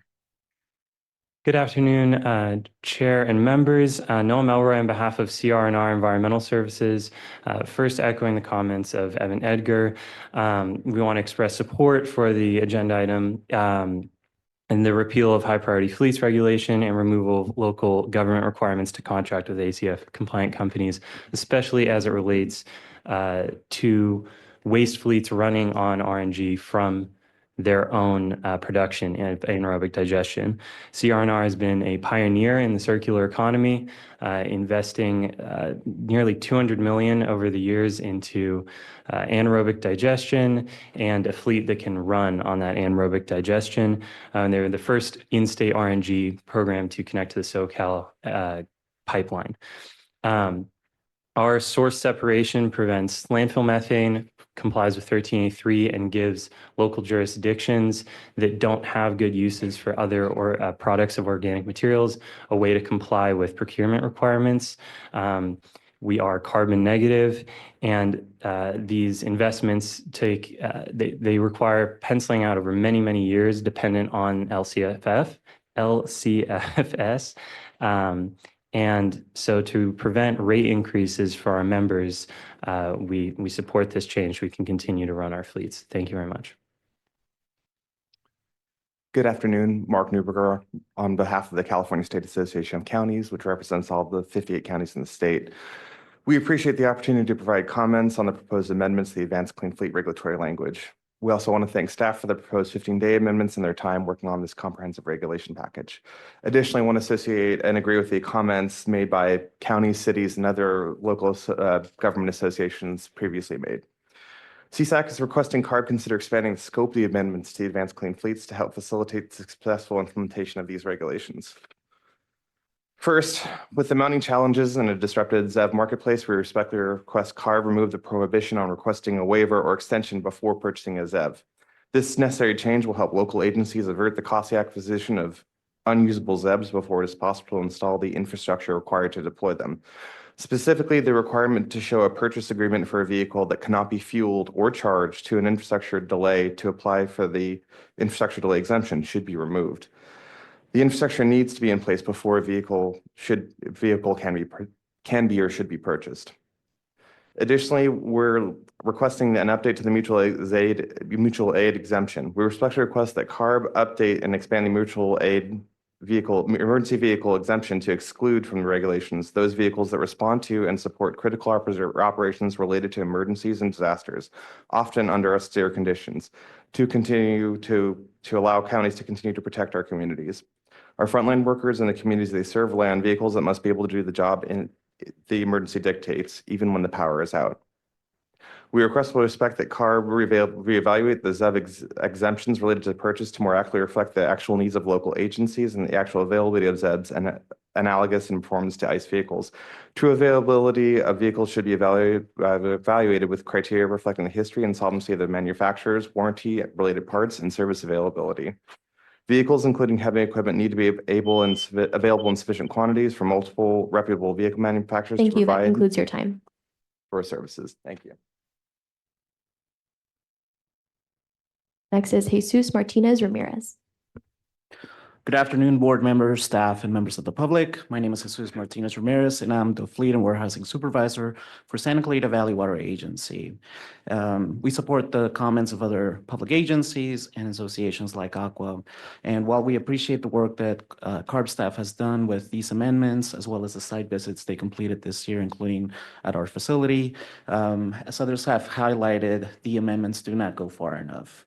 While we have had some success with deploying electric vehicles in our non-mission critical assignments, our experience with wildfires and local emergencies have demonstrated to us that ZEVs cannot operate effectively during emergencies. For example, in the recent wildfires, we had to evacuate our yard and lost access to our chargers. We also could not use our portable chargers to charge the vehicles because we had to use them to support the rest of our water infrastructures, including pumps and other facilities. Public chargers are also ineffective because they cannot accommodate the size of utility vehicles. And lastly, mobile recharging is not effective. For example, our propane vendor did not want to make deliveries during the fire because they had concerns for the safety of their staff. So it is through these experiences that we ask CARB staff to and the board to expand the access to mutual aid by removing barriers for entry because the current market cannot support those limits, as well as also just provide more effective ways to use the mutual aid provision. And lastly, today's resolution directs the executive director to make sure the regulation doesn't have an adverse impact to public services. So we just ask CARB staff that or the board to provide greater or more detailed direction on what that means as it relates to emergency and costs. Thank you. Next is Karen Lang. Good afternoon, Chair and members. Thank you for having me this morning. Karen Lang on behalf of the California Animal Welfare Association. That is the association that represents all of the public and nonprofit animal shelters, humane societies, and SPCs in the state. Very much the first time they've ever been in front of you. Not usually our lane here. They're very concerned about their ability to comply. I know there's a couple of supervisors and mayors and city council members on the board. I would observe that some cities and counties have their animal control agencies maybe under a law enforcement umbrella, so they could be exempt, but they are not all arranged that way. They all do respond during emergencies.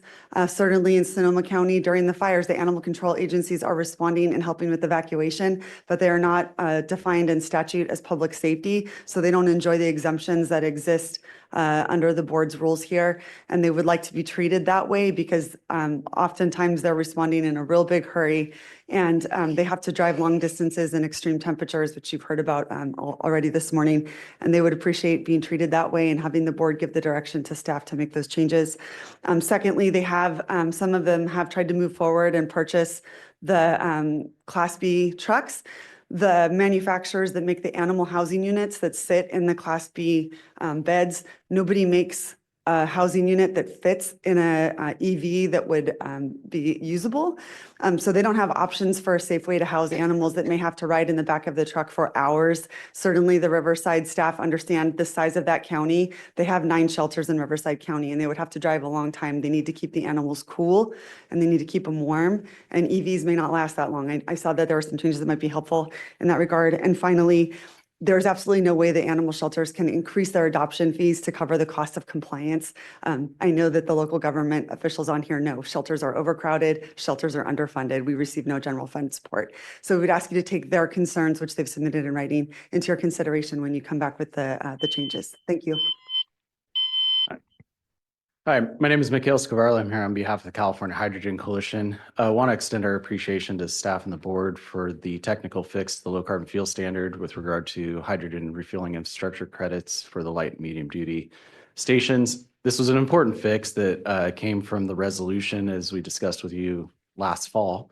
And so we're appreciative that we're here today to support that change and to help unlock additional funding from the private sector to allow us to move, especially in face of the federal headwinds that we're experiencing right now that have really stalled things out on the zero emission space.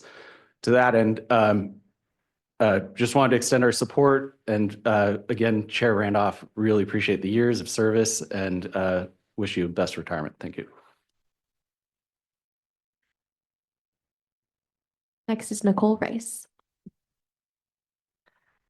Good afternoon, Madam Chair and members. Nicole Rice with the California Renewable Transportation Alliance.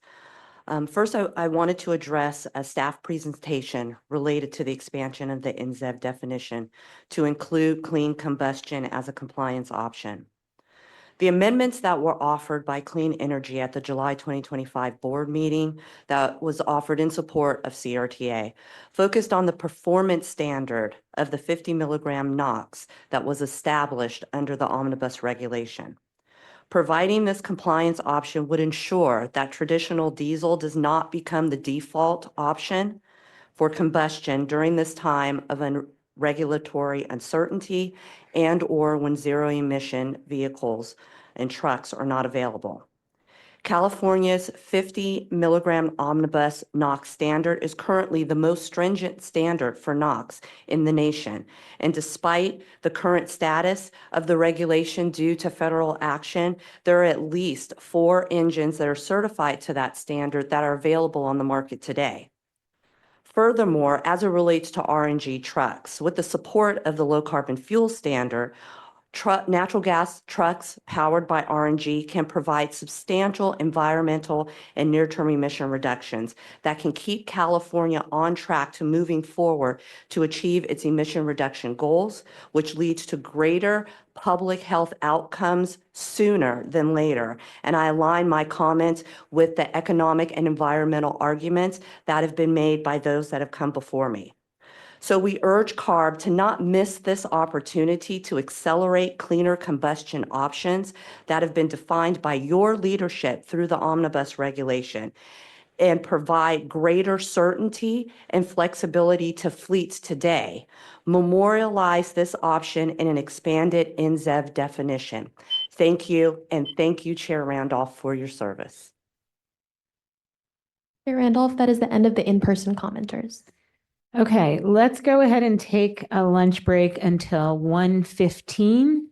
And the board will be meeting in closed session as authorized by Government Code Section 11126E and as indicated in the public notice for today's meeting. So we will reconvene at 1:15 and take the Zoom commenters. Thank you. All right. The board has completed closed session, no reportable action taken. We are now ready to resume the board meeting with our remote commenters for item number 26-6-8. So clerk, can you please begin calling the remote commenters? Thank you, Madam Chair. We currently have, we have 27 total commenters. I just want to remind everyone that comment signups closed at 11:53 a.m. Our first commenter is David Rothbart. I have activated your mic. Please unmute and you may begin. Good afternoon, Chair Randolph and board members. I'm David Rothbart, and I retired from the Los Angeles County Sanitation Districts earlier this year. Based upon my 36 years of regulatory compliance experience with wastewater treatment plants, I would like to provide some recommendations on the proposed amendments to the ACF for your consideration. First and foremost, the revised ACF will only regulate public fleets, which is less than 7% of the medium and heavy-duty on-road trucks in California. This amendment drastically reduces ZEV infrastructure needed to allow public fleets to be reliable. Due to the exclusion of private fleets, manufacturers will not have a robust market for these trucks. This means essential public services will effectively become beta testers for heavy-duty ZEV trucks. Let me be clear, the public sector doesn't object to zero-emission technology, but those that are responsible for providing essential public services must have reliable and resilient trucks 24 hours a day, 7 days a week. I'm recommending the board look at this regulation pragmatically in ways to support essential public services. For example, biomethane will be generated by wastewater treatment plants as long as people flush their toilets.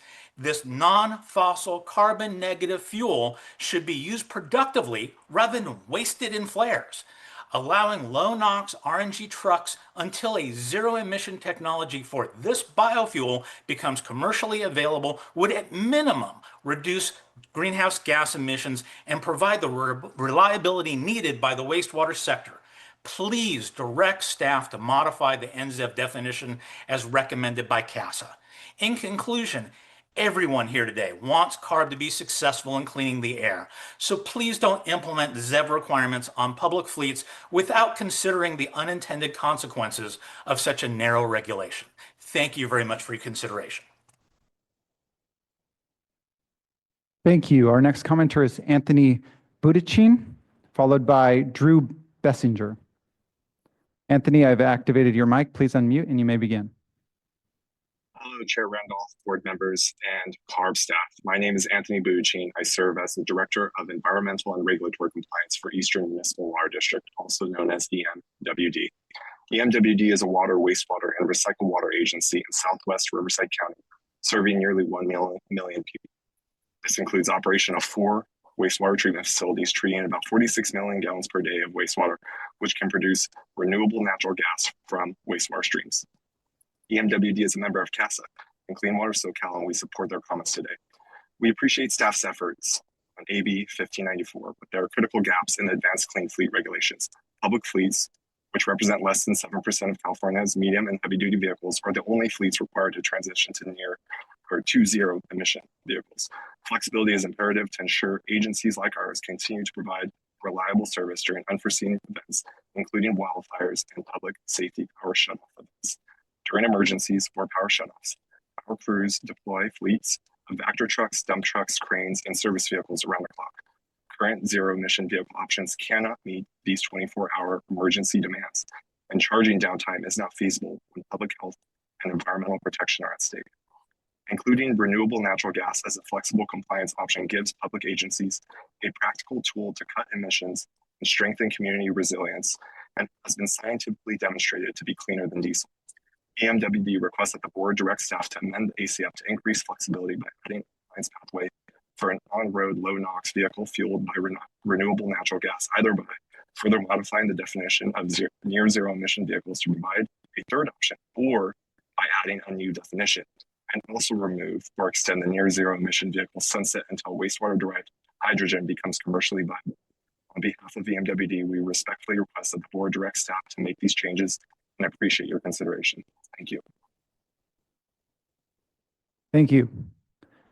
Drew Bessinger, I've activated your mic. Please unmute and you may begin. Good afternoon, Madam Chair and members of the board. Thank you for this opportunity. My name is Drew Bessinger, Clovis City Council member. Clovis is a city of 130,000 people bordering Fresno, our 5th largest city. Clovis has decided to retain control of its own public work functions like solid waste and transit, while others have privatized due to the cost concerned over the ACF regulations. The ZEV industry does not currently provide viable, affordable, and sustainable heavy-duty vehicle options for many of our uses. Also, our current electrification infrastructure cannot accommodate this transition. While the proposed ZEV implementation delay until 2030 is very promising, and we thank you, the HDVs we've tested were not suitable due to reduced load capacity and hourly range limitations. The transition of our transit fleet will cost an estimated $15 million and our solid waste fleet over $27 million. This does not include the charger and power infrastructure concerns. Therefore, we respectfully ask for 3 actions: a more flexible timeline past 2030 that reflects the ZEV HDV technology and charging infrastructure, creation of a more meaningful exemption process when no specific specialized ZEV vehicle is available, and lastly, mandate state coordination with utility providers. Remember that these costs are borne by the taxpayers, and we appreciate your work on this, and congratulations, Chair Randolph. Thank you. Our next few commenters are Kasha Hunt, Marisa Brown, Joe Sturgis, and Curtis Paxton. Kasha Hunt, I've activated your mic. Please unmute and you may begin.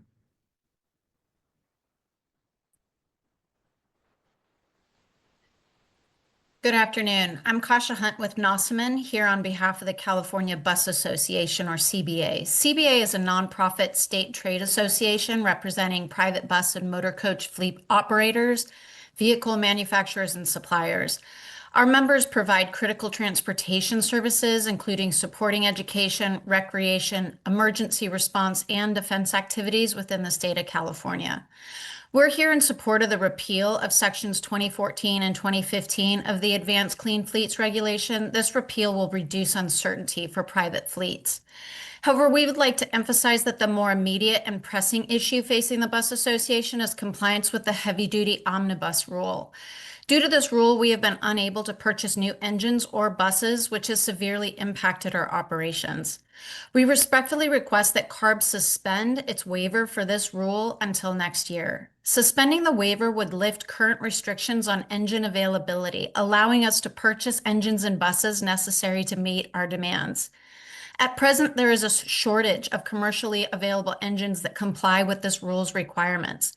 As we prepare to accommodate an influx of visitors for major upcoming events, including the Olympics and the World Cup, our fleet is not in a position to meet the industry's needs. Also, our customers generally require buses that are 5 years old or newer. Without access to compliant new engines, we cannot meet those expectations or fulfill contracts. Furthermore, new safety standards from the Department of Transportation cannot be met through retrofits. Compliance will require the purchase of new buses. Given these constraints, we urge CARB to delay the waiver until next year to allow time for engine availability to catch up with the regulatory requirements. This is essential for both the continuity of operations and safety of the public we serve. Finally, this will also allow fleet operators to keep bus purchases, registrations, and sales in the state of California.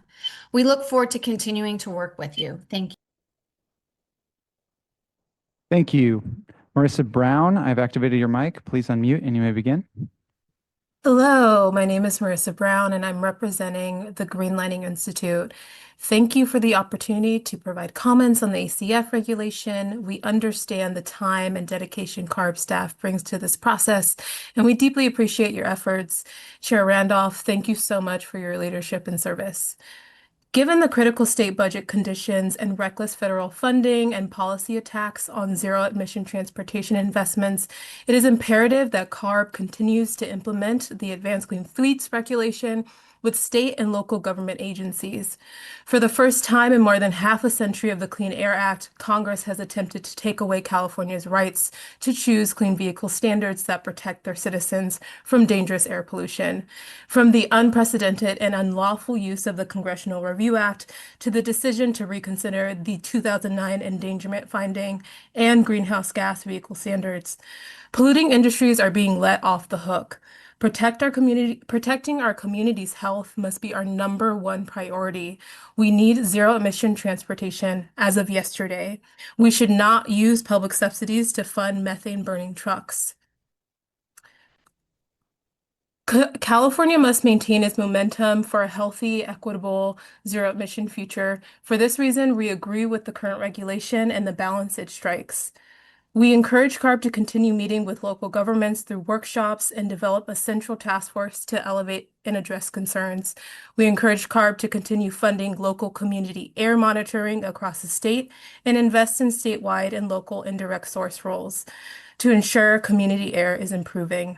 We encourage CARB to continue prioritizing AB 617 community emission reduction plan solutions to reduce transportation pollution. Thank you.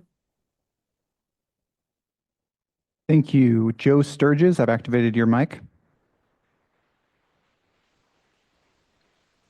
Good afternoon, Chair Randolph and members of the board. My name is Joe Sturgis, and I'm joining you remotely today on behalf of the Inland Empire Utilities Agency, serving nearly 1 million residents in southwestern San Bernardino County.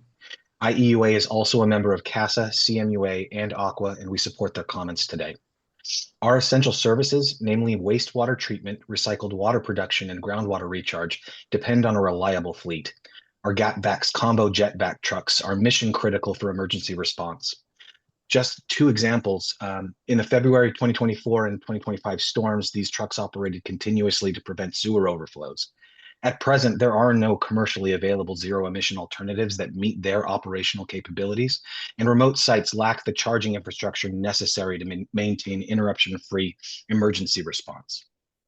If forced to comply prematurely, utilities like ours would face untenable choices: violate mandates or rely on diesel generators to power electric trucks, thereby undermining emissions goals. That is why we respectfully request CARB to delay ACF implementation for public agency fleets by at least 5 years, expand emergency exemptions to include mutual aid vehicles, as IEUA alone has responded to 6 mutual aid events in the last 3 years, establish a transparent appeals process, and tie deadlines to demonstrated infrastructure readiness. We also support CASA's request to modify the NZEV definition to include RNG-fueled low NOx vehicles. Wastewater agencies already produce renewable biomethane that can deliver immediate GHG and NOx reductions while zero-emission options are developed.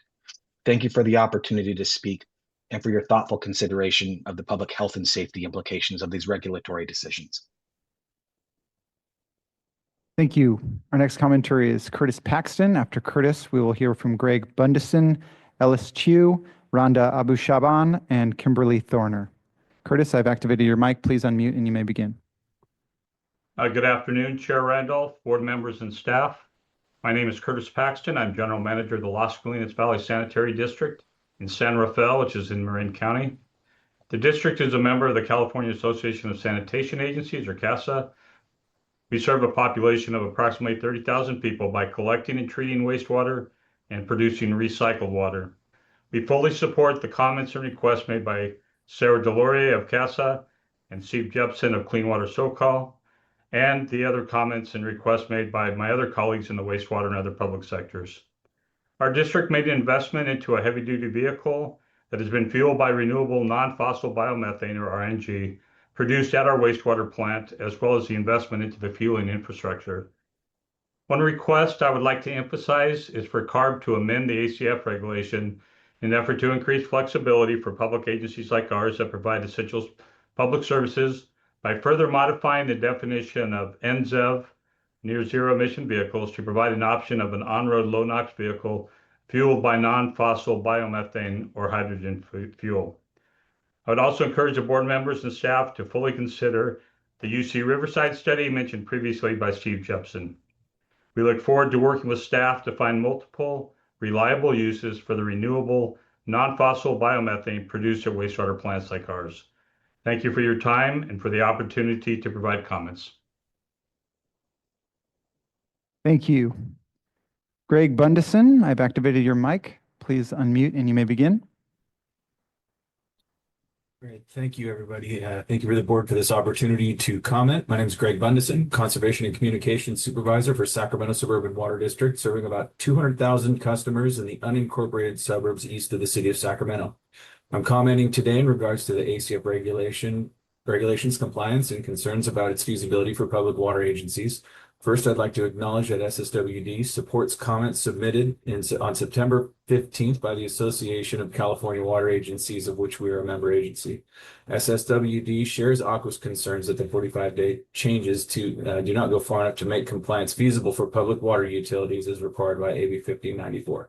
To maintain reliable service and respond to major foreseeable events like severe weather, wildfires, and natural disasters, exemptions to the regulations must be provided. SSWD encourages the board to direct staff to continue collaborating with AQUA and its members to work toward adopting changes to ensure purchasing zero-emission vehicles meets a public agency's fleet's needs without causing detrimental effects to operations, particularly responding to a public water emergency. Thank you.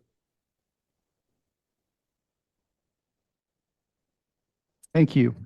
Ellis Chu, I've activated your mic. Please unmute and you may begin. Good afternoon, board members and staff. My name is Ellis Chu, and I'm representing the Los Angeles Department of Water and Power, the nation's largest municipal utility serving more than 4 million residents of Los Angeles, businesses, and visitors. We thank CARB staff for their ongoing engagement with the POUs on this issue. As a provider of essential public service, we believe the ACF rule, as currently proposed, does not allow for the effective evaluation and integration of ZEVs. This will impact our ability to provide safe and reliable water and power and perform time and life-critical restoration duties. The recent wind-driven wildfires in the Pacific Palisades have highlighted the need for continuous duty vehicles to protect life, property, and worker safety. Our crews work around the clock directly with first responders, including police and fire departments. We strongly recommend CARB provide additional flexibility under the mutual aid exemption to account for emergencies and mutual aid assistance. Furthermore, the changes and uncertainty in the vehicle market have made it extremely difficult to purchase and replace vehicles with reliable counterparts to maintain our operations. While we appreciate CARB's efforts with the exemption provisions, they still do not consider a vehicle's unique specifications and job performance. We strongly recommend that additional criteria regarding vehicle performance and reliability be added. LADWP remains committed to electrifying our fleet where feasible under the Los Angeles City Mayor's directive and our very own EV First purchasing policy, which are consistent with the governor's executive order. We continue to evaluate ZEVs for effectiveness as they become available and look forward to continuing our collaboration with CARB to further modify the regulation and ensure a successful transition to ZEVs that are reliable and mission capable. Thank you. Thank you. Our next commenter is Rhonda Abu-Shaban. I've activated your mic. Please unmute and you may begin. Good afternoon, Chair Randolph, members of the board, and CARB staff. My name is Rhonda Abu-Shaban with the Orange County Sanitation District, OCSAN. As an essential public service provider, OCSAN serves a critical mission for 2.6 million residents in North Central Orange County. That is to protect public health and the environment by providing effective wastewater collection, treatment, and recycling. We want to thank Chair Randolph and Dr. Cliff for acknowledging on July 24th the criticality of wastewater-derived biogas, or RNG, as a potential bridge in the pursuit of achieving immediate vehicle emission reductions. Above all, thank you, CARB staff, for your willingness to collaborate with CASA in accordance with Resolution 2313, in which CARB staff were directed to establish an interagency working group tasked with investigating zero-emission technology solutions while allowing for the continued use of renewable biogas and finding permanent diversified opportunities for its beneficial use. We look forward to the establishment of this interagency work group. In agreement with Resolution 2313, OCSAN is also vested in the successful implementation of SB 1383. As such, we support the need for multiple, reliable, and sustainable uses of wastewater-derived biogas, or RNG. To that end, we ask CARB to reconsider and amend the ACF regulation to include NZEV definition that allows for the use of low-NOx RNG-fueled vehicles. By the inclusion of the requested amendments, wastewater agencies can purchase vehicles powered by RNG and achieve the greenhouse gas NOx emission reductions in the near term. Furthermore, wastewater agencies cannot risk any interruption in service to our communities while complying with the proposed purchase exemptions. While we support CARB's inclusion of Class 8 vacuum trucks to the streamlined ZEV purchase exemption list, we request the addition of Class 4 through 7 vacuum trucks and Class 4 through 8 jetter combo vacuum trucks, which are all not available in ZEV configurations and frequently utilized by public agencies to maintain reliability of our resource collection systems or to respond to emergency overflows and blockages. Thank you. Next, we'll hear from Kimberly Thorner. After Kimberly, we'll hear from John McNamara, Jason Maruka, Laura Ranger, and Claire Sullivan. Kimberly, I've activated your microphone. Please unmute and you may begin. Good afternoon, Chair Randolph, members of the board. My name is Kimberly Thorner. I'm the general manager of Irvine Municipal Water District. We're a public agency that provides water, wastewater, parks and rec, and hydroelectric services in 48 square miles in San Diego County. I want to convey to you how important the mutual aid exemption modifications being requested by both AQUA and CSDA are to public agencies across the state. 75% of my service area is high risk on the new CAL FIRE map. Fires have broken out 7 times just in my tenure in my service area. When red flag events break out, power is shut down by SDG&E, sometimes for days. Simultaneous to this power shutoff, my water operators deploy throughout our service area. We manually operate our facilities. We keep the water flowing to customers and firefighters. We respond to emergencies side by side with our fire departments and other agencies. We must have vehicles that can respond immediately and for extended duration during these power outages and fires. Zero-emission vehicles cannot currently provide extended mutual aid and emergency response for days when the power is shut off. We cannot be limited by range, grid reliability, or how many ZEVs are currently in our fleet. The mutual aid exemption changes requested by AQUA and CSDA are common sense requests in the real world operations of public agencies. You need water to fight fires even when the power is out, and the faster we put out the fires, the better the impact on air quality. We hope you take our request into consideration. It will save lives. I also want to thank the CARB staff who have taken the time the past several months to meet with public agencies. We want to continue the conversation. Thank you for the opportunity to hear our concerns today. Thank you.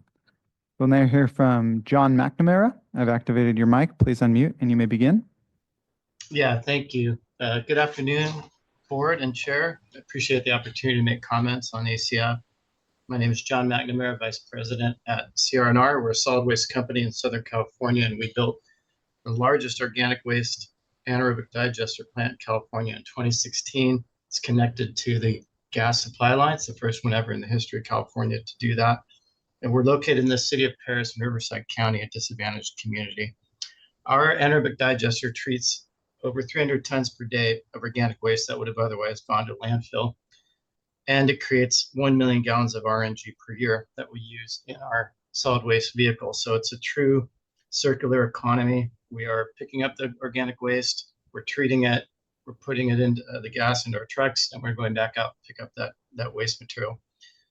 It is a much cleaner fuel than diesel fuel, and it's carbon neutral. And in some cases, some of our colleagues are carbon negative. Our plant is a living and successful example of the circular economy and the ability to meet the state's regulations like Senate Bill 1383.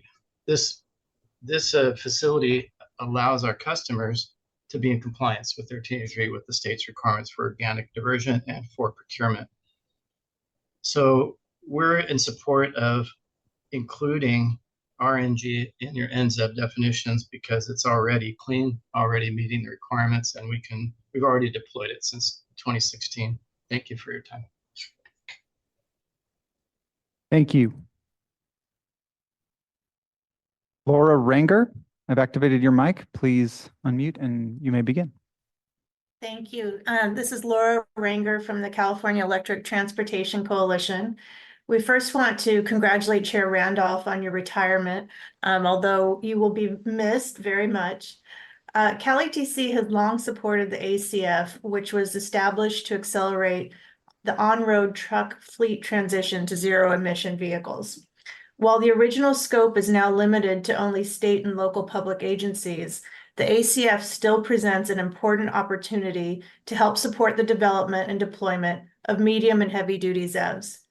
CalETC remains committed to working with CARB to ensure that the ACF can be successfully implemented and used as a model for other states.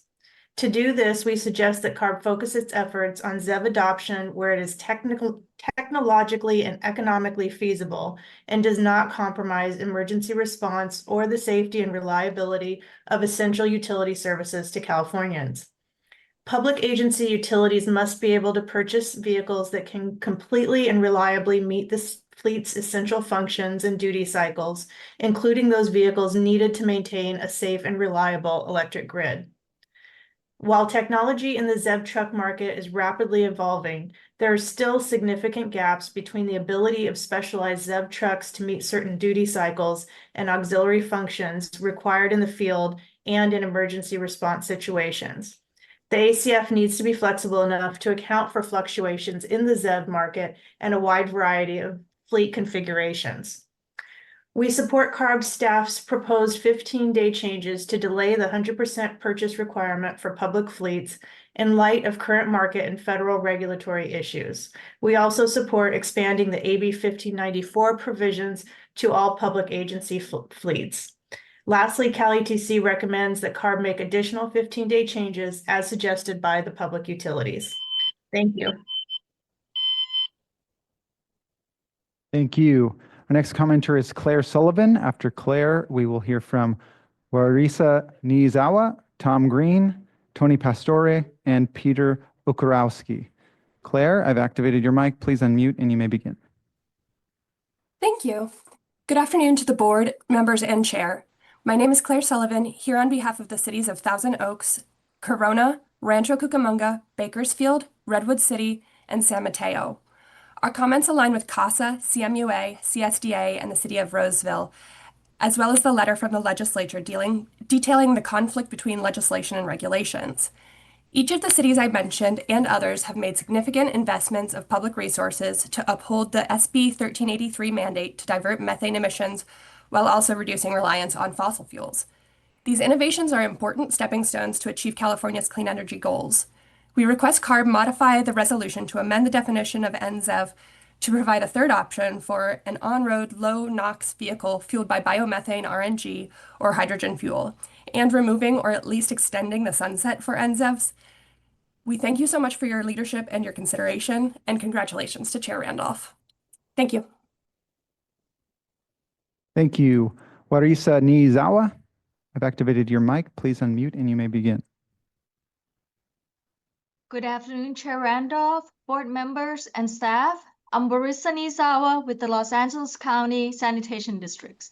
Our agency provides reliable wastewater treatment services for 5.5 million people, and we treat about 400 million gallons of wastewater per day. Biogas is an unavoidable byproduct of wastewater treatment. It is also a valuable resource that will always exist, so we'd rather use it to benefit the environment rather than waste it by flaring. Our agency currently operates a wastewater-derived biogas to vehicle fueling station that provides RNG to the public. Although our agency strongly supports ZEFs, in fact, we are one of the early adopters of ZEF technology. However, current ZEF vehicles on the market have not been reliably proven to meet our operational needs. The Los Angeles County Sanitation Districts are committed to protecting public health and the environment. We support CASA's comments and respectfully urge you to direct staff to modify the definition of NZEF, near zero emission vehicles, to include waste-derived RNG as a pathway until reliable options for ZEFs are commercially available. Thank you very much for your consideration.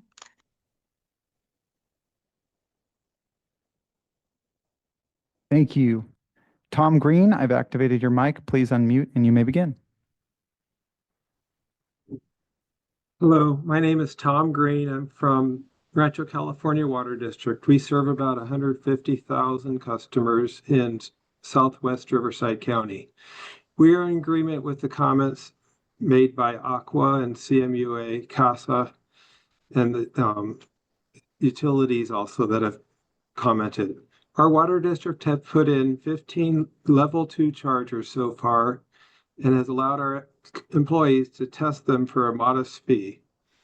From that, we've upgraded 9 of those chargers. We've also have solar panels for 12,000 megawatts and are putting in a 3,000 megawatt hydroelectric generation system.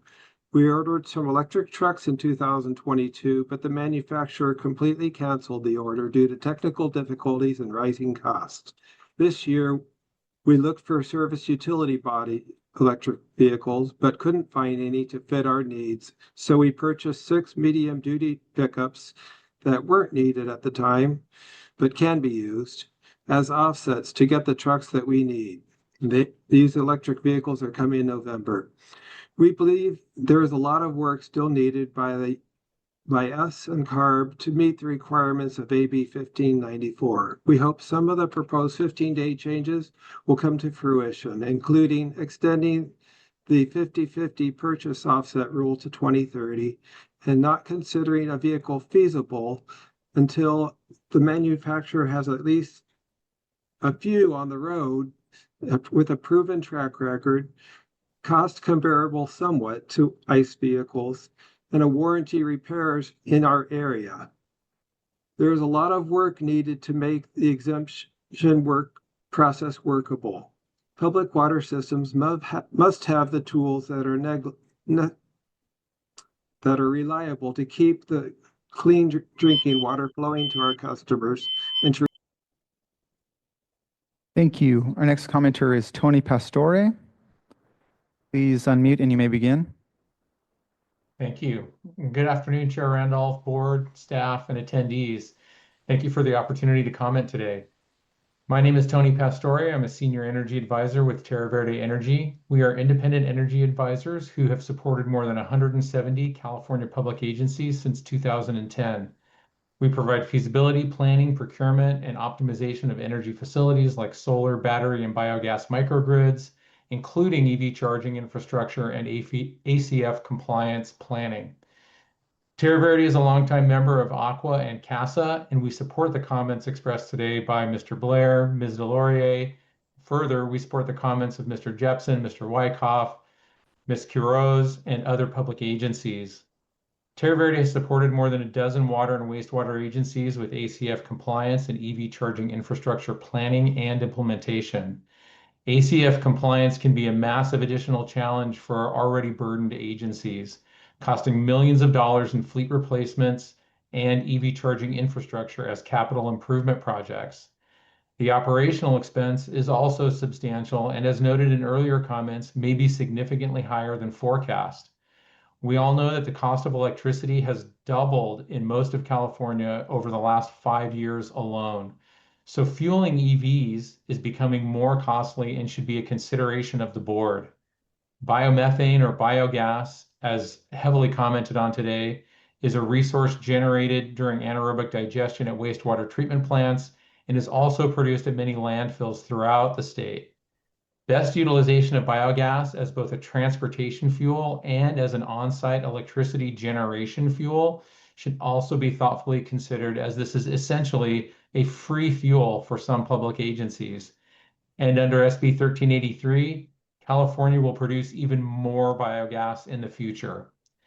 Terra Verde continues to address California's aging grid by supporting public agencies. Thank you. Our next commenter is Peter Okarowski. I've activated your mic. Please unmute and you may begin.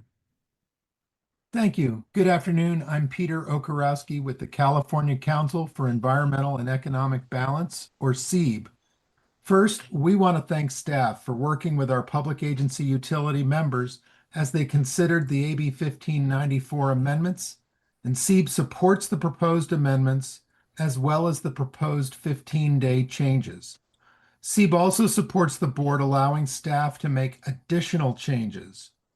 And given the nuances of what will be addressed in the 15-day changes, CEEB supports staff bringing these changes back before the board for full board adoption. In addition, we reiterate our previous request that staff recognize the safety concerns associated with hauling hazardous materials with zero emission and near zero emission trucks. And we request the removal of these trucks from the list of vehicles not eligible for mutual aid exemption when NZEV alternatives are present. Finally, we support the use of RNG in NZEV vehicles. RNG is a carbon negative fuel that is readily available with a robust infrastructure network and can be an effective part of the climate strategy. We also congratulate Madam Chair on her retirement. Thank you.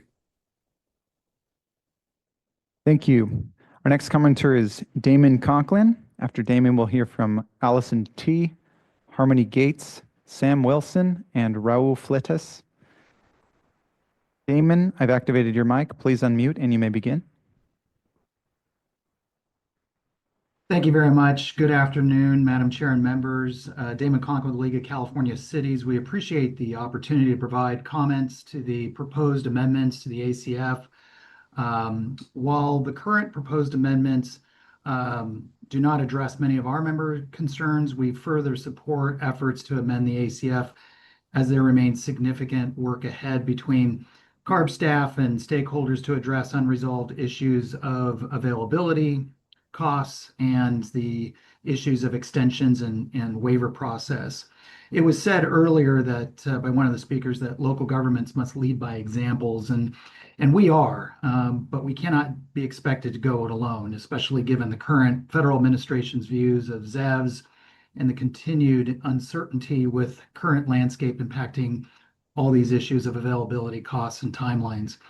We are respectfully asking that the board consider amending the ZEV purchase schedule by extending out that time period for purchase requirements. And then also we would request that local municipalities be able to use long-term rentals of ZEVs if they opt to do so. This helps offset time periods when renting and using a ZEV while your infrastructure to refuel is being constructed. This helps with both compliancy and reducing requests and extensions for waivers. Local governments, specifically cities and counties and special districts, are making significant progress with complying with the ACF, but still struggle and wish to work earnestly with CARB staff to make these necessary and many more adjustments to increase compliancy. Thank you very much for your ongoing leadership in urgently meeting the state's transportation and climate goals. And we too thank the Chair Randolph for her service. Thank you. Thank you. Allison T.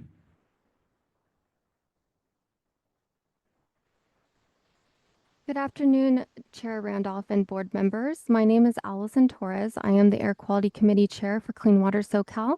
Clean Water SoCal represents 80 public wastewater agencies in Southern California that manage wastewater for 20 million people and operate 24/7. The non-fossil biomethane produced cannot be turned off and will be generated in perpetuity. Our members remain concerned that the ACF continues to impose regulatory uncertainty for the beneficial use of biomethane. While we appreciated Board Resolution 23-13, no interagency work group has been established. A pathway for the use of biomethane is needed. The ACF now only regulates less than 7% of the medium and heavy-duty vehicles in California. This is not enough to sustain the ZEV market. Wastewater providers want to be a partner in SB 1383. However, regulatory and market certainty is imperative. Our members are unable to use the existing waste fleet provisions because they are extremely limiting. The exemptions and extensions in the ACF do not provide a pathway for biomethane and do not address the need for market certainty for capital investments, especially if they're only year to year. Adding the use of wastewater biomethane will support the use of carbon negative fuel in low NOx vehicles. It will lead to short-term emission reductions and will provide sustainable use while ZEV technologies mature. I request that the board direct staff amend the ACF to increase flexibility by adding a compliance pathway for an on-road low NOx vehicle fueled by biomethane, either by modifying the definition of NZEV or by adding a new definition, and also remove or extend the sunset of NZEVs until zero-emission technologies are commercially available. I ask the board to direct staff to present the 15-day changes in a future hearing, and I respectfully ask the board to add language to today's resolution to address these concerns. I support the comments made by CASA, and I thank you for the opportunity to comment today. Thank you. Harmony Gates, I've activated your mic.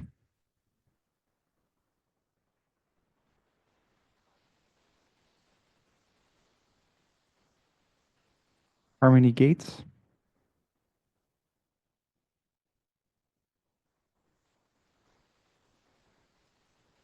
Okay, we'll move on to Raul Fletes. Oh, actually, Sam Wilson, I'm sorry. Sam Wilson, I've activated your mic. Please unmute and you may begin. Good afternoon, Chair Randolph and members of the board. My name is Sam Wilson, speaking on behalf of the Union of Concerned Scientists. Thanks for the opportunity to comment on the proposed amendments to ACF today. Back when CARB adopted ACF in 2023, it represented one of the most meaningful regulations ever adopted by the board to address climate change, reduce statewide air pollution, and improve access to clean air in historically marginalized communities. Now, with the unfortunate need to repeal the high priority fleet and drayage truck provisions under the rule, the state will lose a massive portion of the rule's anticipated benefits. Even so, we do appreciate that staff have worked to retain a feasible SOG fleet requirement. Electrifying public fleets can provide crucial demand certainty, help de-risk OEM production of ZEVs, and accelerate economies of scale in the ZEV supply chain. However, the SOG portion of ACF alone cannot replace the emission reductions originally expected from the rule. Without new measures, California faces both an air quality gap and the risk of falling short of our climate targets. To close this gap, CARB and the state should pursue dedicated, durable funding mechanisms to expand vehicle purchase incentives, infrastructure deployment on an accelerated timeline, particularly high-capacity charging for drayage trucks around freight hubs, and the expansion of indirect source rules and port container fees statewide. The technical record is clear. Heavy-duty vehicle emissions remain one of the largest barriers to our state, meeting federal ozone standards and addressing climate change and environmental injustices. State and local government fleets electrified alone is an essential step, but is not sufficient on its own. CARB has the regulatory authority, the market momentum, and the moral imperative to move forward decisively, and we look forward to working with you all and other agencies on this vital work. In conclusion, thanks to staff and the board for working to reduce pollution from the freight system, and a special thanks to Chair Randolph for your collaborative leadership and meaningful service over the past 5 years. Thank you. Raul Fletes, I've activated your mic. Please unmute and you may begin. Good afternoon, Chair and board members. My name is Raul Fletes. I work for the Los Angeles Department of Water and Power. I'm a senior manager. As previously stated, I'd like to emphasize the fact that our vehicles and equipment are used for mutual aid benefits and support. And, we work directly with first responders, as many NGOs here have stated. But I'd like to emphasize the fact that our fleet and the things that we do is directly involved with Cal OES and become a part of their scope of work and what needs to happen. Our vehicles essential to their needs in order to do what the function that they need to in order to fight fires, water issues that happen with atmospheric rivers or different events. It's imperative that that be communicated and instructed, and CARB staff understand that requires a specialized type of vehicle and equipment that's needed for that kind of duty and cycle. There's a reason for why first responders and police need those type of vehicles. We are always embedded with them, and those are the only agencies that are allowed, which is us utilities. In addition to the scope of work that the department, the LA Department of Water and Power does, we operate in 3 states, Nevada and Utah. And so the complexity of having a transverse size of an area and scope and everything's purchased here locally is difficult. That said, we still have a tremendous opportunity to be able to electrify certain areas and specific jobs, but not all. And so we are working and always trying to provide support to local and small agencies and groups that are trying to understand how to navigate the ZEV fleet as having so many in our fleet. We're first at seeing what the issues are. And we ask that we have the opportunity to submit our specifications and the things that we need for our specific vehicles to do our work and task. It is very crucial and life-saving to the people that need it in the city of Los Angeles and neighboring around us. So thank you very much for your time. Thank you. Our next commenter is Sean Bigley. Sean Bigley will be followed by Andy Hostler, Rasina Mohabir, and Ryan Kenny. Sean Bigley, I've activated your mic. Please unmute and you may begin. Right. Good afternoon, Chair Randolph and board members. My name is Sean Bigley. I'm the Director of the Environment and Utilities Department for the City of Roseville. I want to thank your staff for recently visiting Roseville to see our circular economy in action, where we convert biosolids and high-strength food waste into renewable natural gas, fueling our low NOx refuse fleet to achieve immediate GHG and NOx emission reductions for our community today. Roseville launched this project in 2015, investing over $20 million in local ratepayer funds and securing approximately $7 million in grants and loan forgiveness. That investment has allowed us to displace about 250,000 gallons of diesel annually with locally generated RNG. Yet when the ACF rule was adopted in 2023, it foreclosed our ability to expand upon this success, instead letting us reach our full potential for emissions reductions with low NOx RNG trucks. The regulation forces us to cap the potential and hold on to diesel vehicles longer, undermining projects by early adopters like Roseville. It's important to remember state and local agency fleets represent less than 7% of the medium fleet. Yet because of these federal uncertainties, the small slice of the total is carrying the burden, driving innovation in the zero emissions market. This is why Roseville supports CASA's request to modify the definition of NZEV to provide a third option, an on-road low NOx vehicle fueled by biomethane RNG hydrogen fuel. We also support removing or at least extending the sunset for NZEVs while the wastewater sector demonstrates generation of zero emission technologies. We feel this is a bridge solution that makes sense. Roseville remains committed to California's carbon neutrality goals, and I invite you all as CARB members to come out to Roseville to see firsthand how these projects like ours are delivering community-based solutions for cleaner air today and resilience in the face of climate change. Thank you very much. Thank you. Andy Hostler, I've activated your mic. Please unmute and begin. Thank you very much, Chair and members of the board. My name is Andy Hausler, and I am with the City Manager for the City of Clovis, a community of 130,000 residents in the San Joaquin Valley. We appreciate the California Air Resources Board's commitment to clean air, which is especially important to communities like ours in the San Joaquin Valley. Our concern is not whether to transition to zero emission fleets, but how. Private fleets continue to operate without mandates, and this creates an imbalance, undermining essential public services like solid waste collection and water and wastewater services. Operating costs will also fall directly on our community. We estimate ratepayers could see increases of at least 20% over the next 3 years. That level of cost escalation hurts families and small businesses that are already struggling in today's economy. We respectfully urge CARB to consider a path that allows cities to succeed in this transition. That means realistic timelines that reflect actual technology readiness. We appreciate the delay that's been discussed. Meaningful exemptions for specialized equipment, state-mandated utility coordination on installation of infrastructure, changes to the mutual aid exemption to not have thresholds, and financial support that protects our residents. We share CARB's long-term vision for clean and sustainable fleets, but without these adjustments, the regulation risks reducing, not strengthening, public services and emergency response in our community. Thank you for your leadership and for the opportunity to provide these comments. Thank you. Our next commenter is Gracina Mohabir. I've activated your mic. Please unmute and you may begin. Thank you. Good afternoon, Chair and board members. Thank you for the opportunity to comment today on the proposed amendments to the ACF regulation. Grishina Mohabi with California Environmental Voters.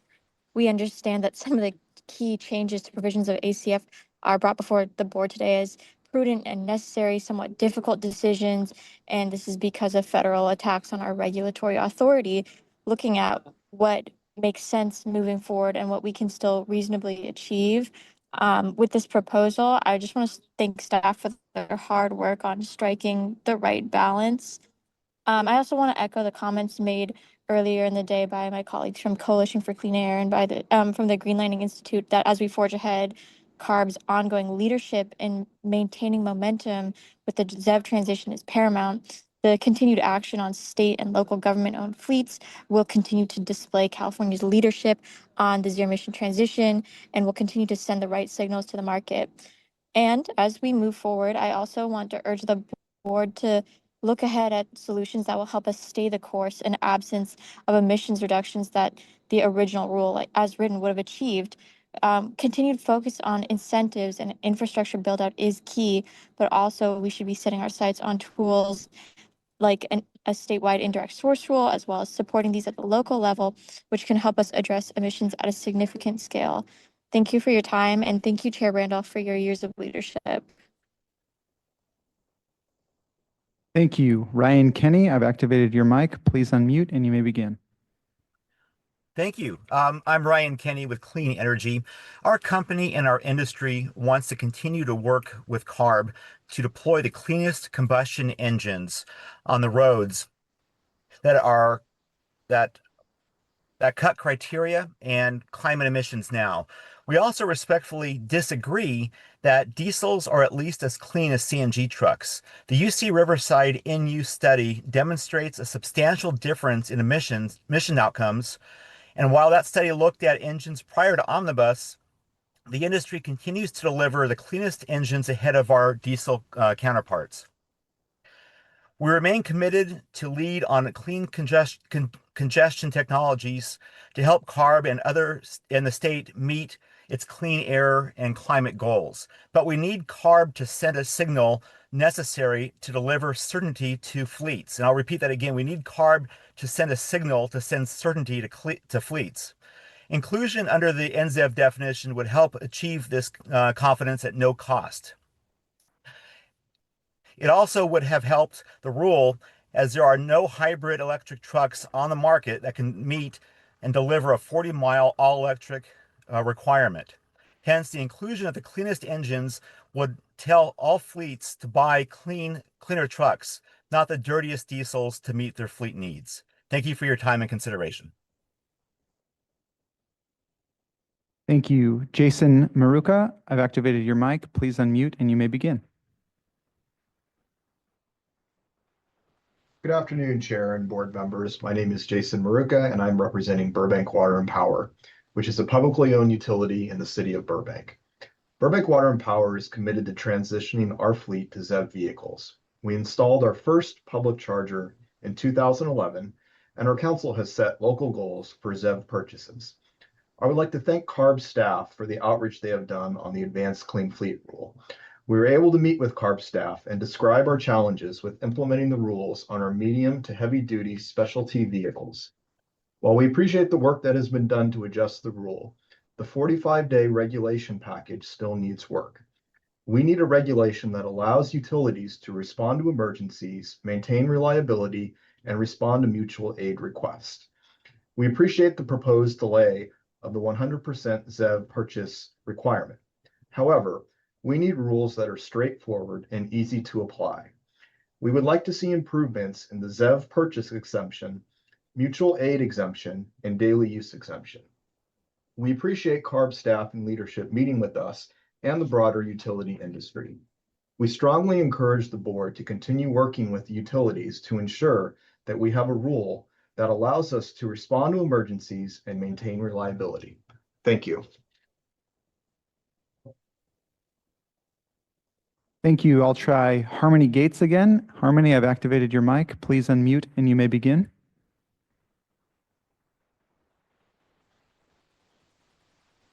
Hello, hopefully you can hear me. Yes. Okay, thank you. I'm Harmony Gates with TRC Clean Transportation Solutions. I just had a couple questions that I understand you might not be able to answer, but I wanted to call out.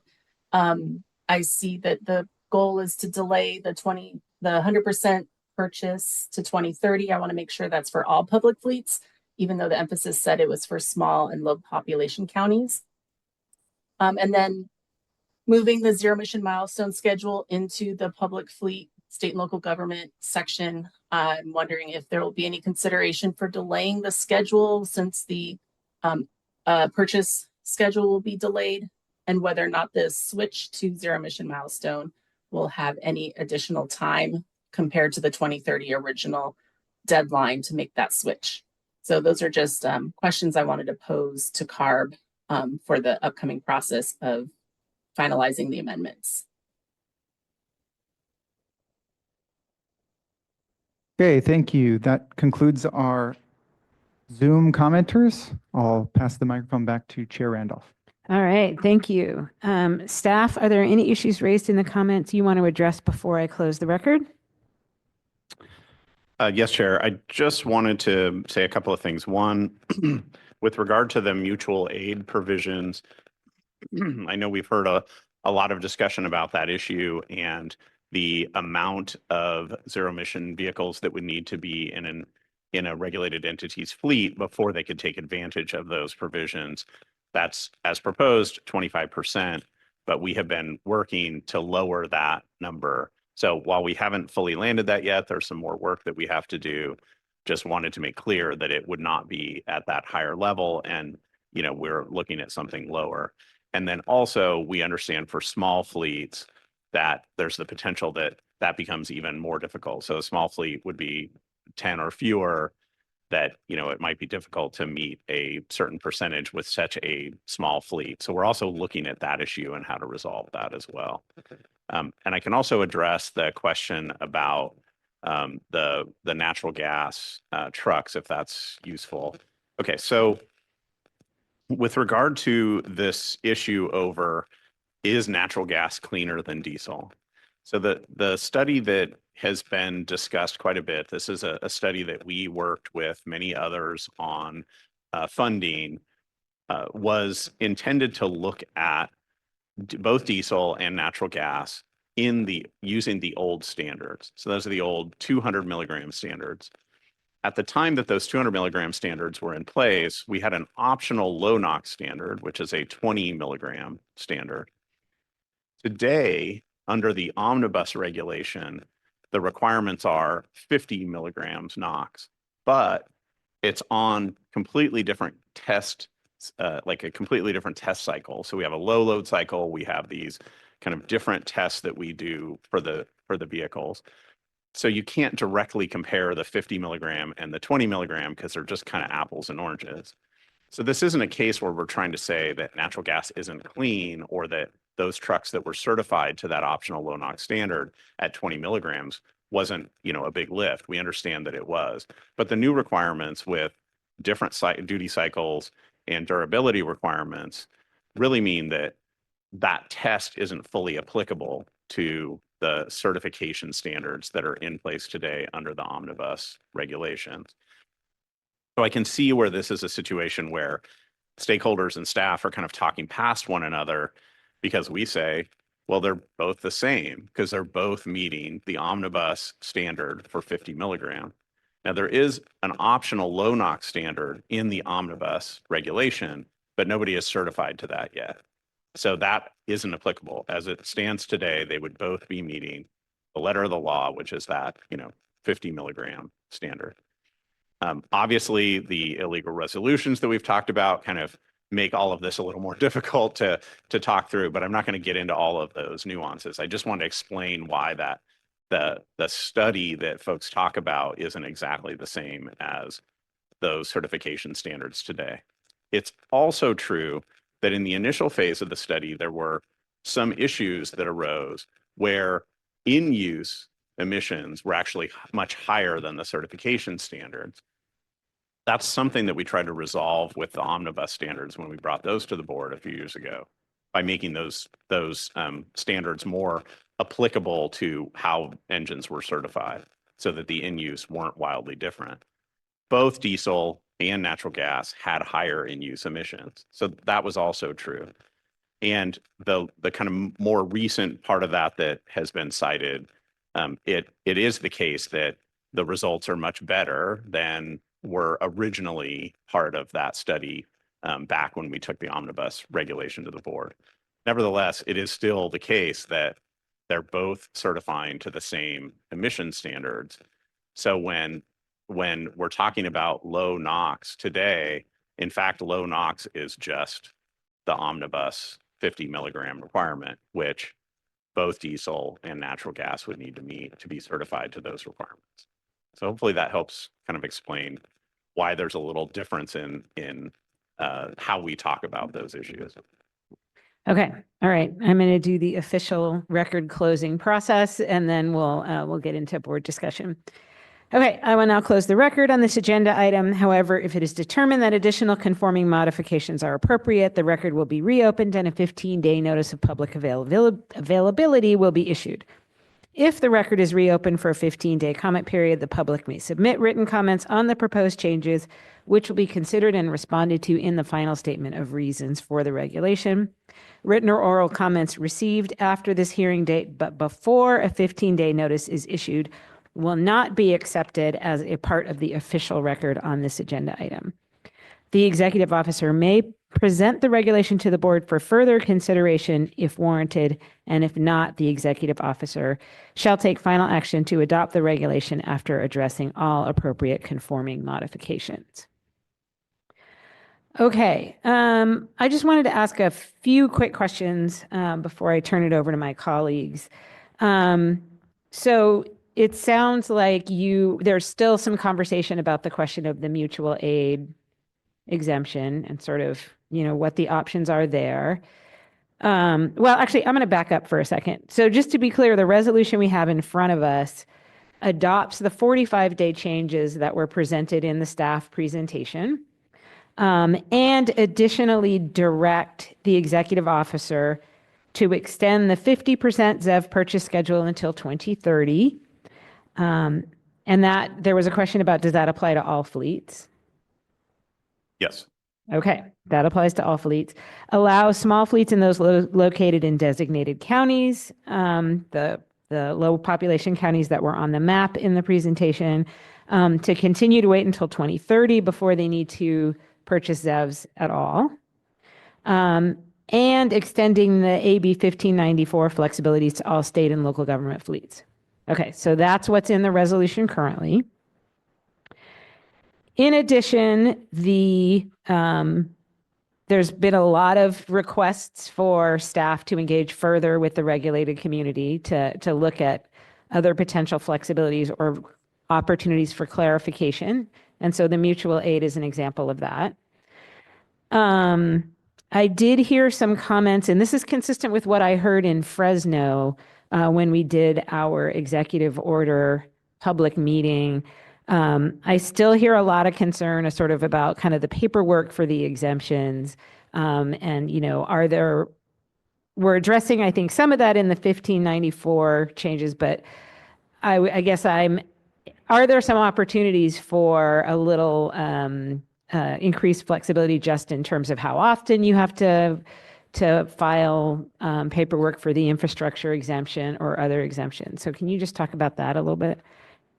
Yeah, we are trying to streamline that. I think it's important to recognize that in the cases where exemptions have been provided already, it was important to give those exemptions because they needed it at the time. We have also seen cases where we've denied exemptions because it wasn't actually ripe. There wasn't a requirement quite yet, but I understand that fleets want to know, well, do I really have to do this, a few years from now? Part of the challenge, especially with regard to, are there vehicles that are available, is that, things might come on the market and then all of a sudden, boom, it's available. So we're also looking at that particular issue so that availability has some consideration for whether or not it's actually available. Is it on the market? Is it, fully publicly accessible? has it been around for some period of time? So trying to also make that so it's a little bit less like a, nope, we found one over here, there's a picture of it on a website. That sort of issue wouldn't apply anymore to that availability. So those are the types of areas where we're trying to streamline the exemptions and make it a little easier to access. Okay, thank you. So basically there is, there's an opportunity for some further discussion, but recognizing that, for instance, having a different sort of NZEV definition is a little more challenging, given that that is a definition that exists in a completely different regulation, which is the Advanced Clean Trucks regulation, and is sort of incorporated here. So I think that's not something that could be redefined in the 15-day. Is that correct? Yeah, that's correct. The NZEV definition is also included in ACT, and it does point back, I think, as far back as the phase 1 GHG standard. Okay. And then lastly, before I turn it over to my colleagues, there was some discussion and modification we made when we originally adopted ACF for vehicles that were owned by agencies that were producing their RNG and using the RNG to fuel vehicles. And we had an extension of time that for vehicles that were in their fleet I think at the time the regulation went into effect or shortly thereafter. Given sort of the fact that we're adjusting timelines in other ways, do you think it would be a useful conversation in the 15-day conversation about whether or not those timelines should be tweaked? Yeah, that's certainly an issue we can look at. And I think, we understand, especially, when we met with CASA, that they're trying to figure out ways to use their fuel in productive ways. And so I think we can continue to look at that issue and see whether some additional flexibilities make sense there. I want to note that there are other opportunities for that natural gas. So it isn't just the case that it has to go into combustion trucks. We just proposed this week, and in fact, I believe today started the comment period on amendments that the board will hear in November, which would allow book and claim for linear generators. Book and claim under the low carbon fuel standard, book and claim is already eligible for fuel cells. So there is an opportunity to use that natural gas in other ways to fuel zero emission trucks. So it doesn't only have to go to combustion. Nevertheless, it's also true that there aren't vehicles that meet the needs of many of these fleets. So those vehicles would already be exempt. So to provide a little more clarity there, and not have, the kind of fits and starts, if there's a way to address that issue where maybe there's a little more lead time, for example, for those captive fleets, if they're using the cleanest available technology. So I don't think that can be the 50 milligram standard. That would need to be like an optional low NOx standard. Then it would truly be cleaner than anything else, and it would be using the renewable natural gas that's produced at the facility itself for its own captive fleet. Okay. All right. My colleagues, who would like to? Mr. Eisenhut.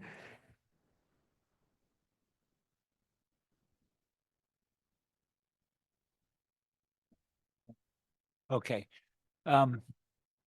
There's a danger here. First, I'd like some clarity, and this is, I heard a couple of our speakers refer to a UCR study that equated emissions from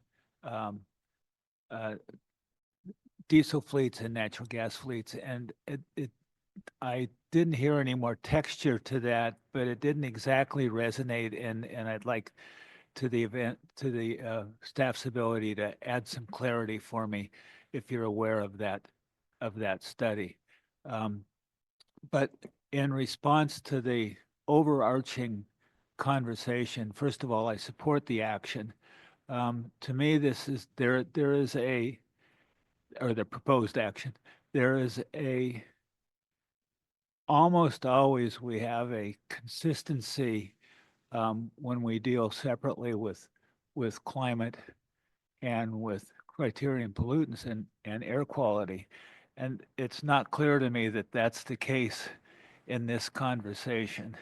And as we address some possible items that are worthy of discussion, as a carve out for returned conversation with the board. And I would respectfully ask that as we have this discussion, my interest would be in reaching an agreement with the executive officer that we return for discussion, but not necessarily to amend the action. I'd like us to acknowledge that we're sending a signal for future adoption. And if we do make adjustments toward the use of natural gas in fleets, that we send a clear signal that we're not recommending to fleet owners and operators that they make an investment that's going to carry into future years, where that action, where we're going to hear about 10 years from now, well, you said we should do this. I don't want our any possible mixed signal that I don't want a possible mixed signal to be sent as a result of options that we create. I hope that's clear enough. Anyway, I'm getting a nod, so I'm okay. Those are my comments. Thank you. Thanks. Would you like us to address the study a little more? Okay. Yeah. So, and I appreciate that question. And one of the ways that it sounded like you were framing this is that sometimes there's a conflating between climate and air quality in terms of what's considered clean. And here, I just wanted to note that under the low carbon fuel standard, there is crediting that is provided, and the benefits from a climate perspective are essentially accounted for in the low carbon fuel standard. So that's in part our concern about trying to call natural gas combustion NZEV, because it's not truly getting any climate benefit. And because, you know, we're already accounting for that benefit somewhere else, it's getting those credits. So I thought that was an important distinction.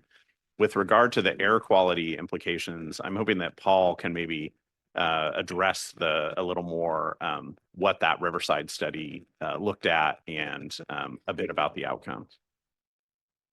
Sure. So there are a number of EC Riverside studies. I think we're getting familiar with this one, but I think in general that this has been looking at both emissions of a number of trucks tested recently, both natural gas and diesel, built to the older pre-2024 standard. So most of the 0.2 standard and a few at the time optional low NOx standard of 0.02. So these are older trucks. The newer trucks are, as Steve mentioned, certified to a lot cleaner standard, more robust testing methods. And I think it shows that the emissions are lower, but there's a lot of variation that some vehicles do end up going above the standard in certain use cases. So I think we recognize that there are vehicles are going to be cleaner with the newer standards, and cleaner technology is a part of that. So I think there's a place for the combustion, and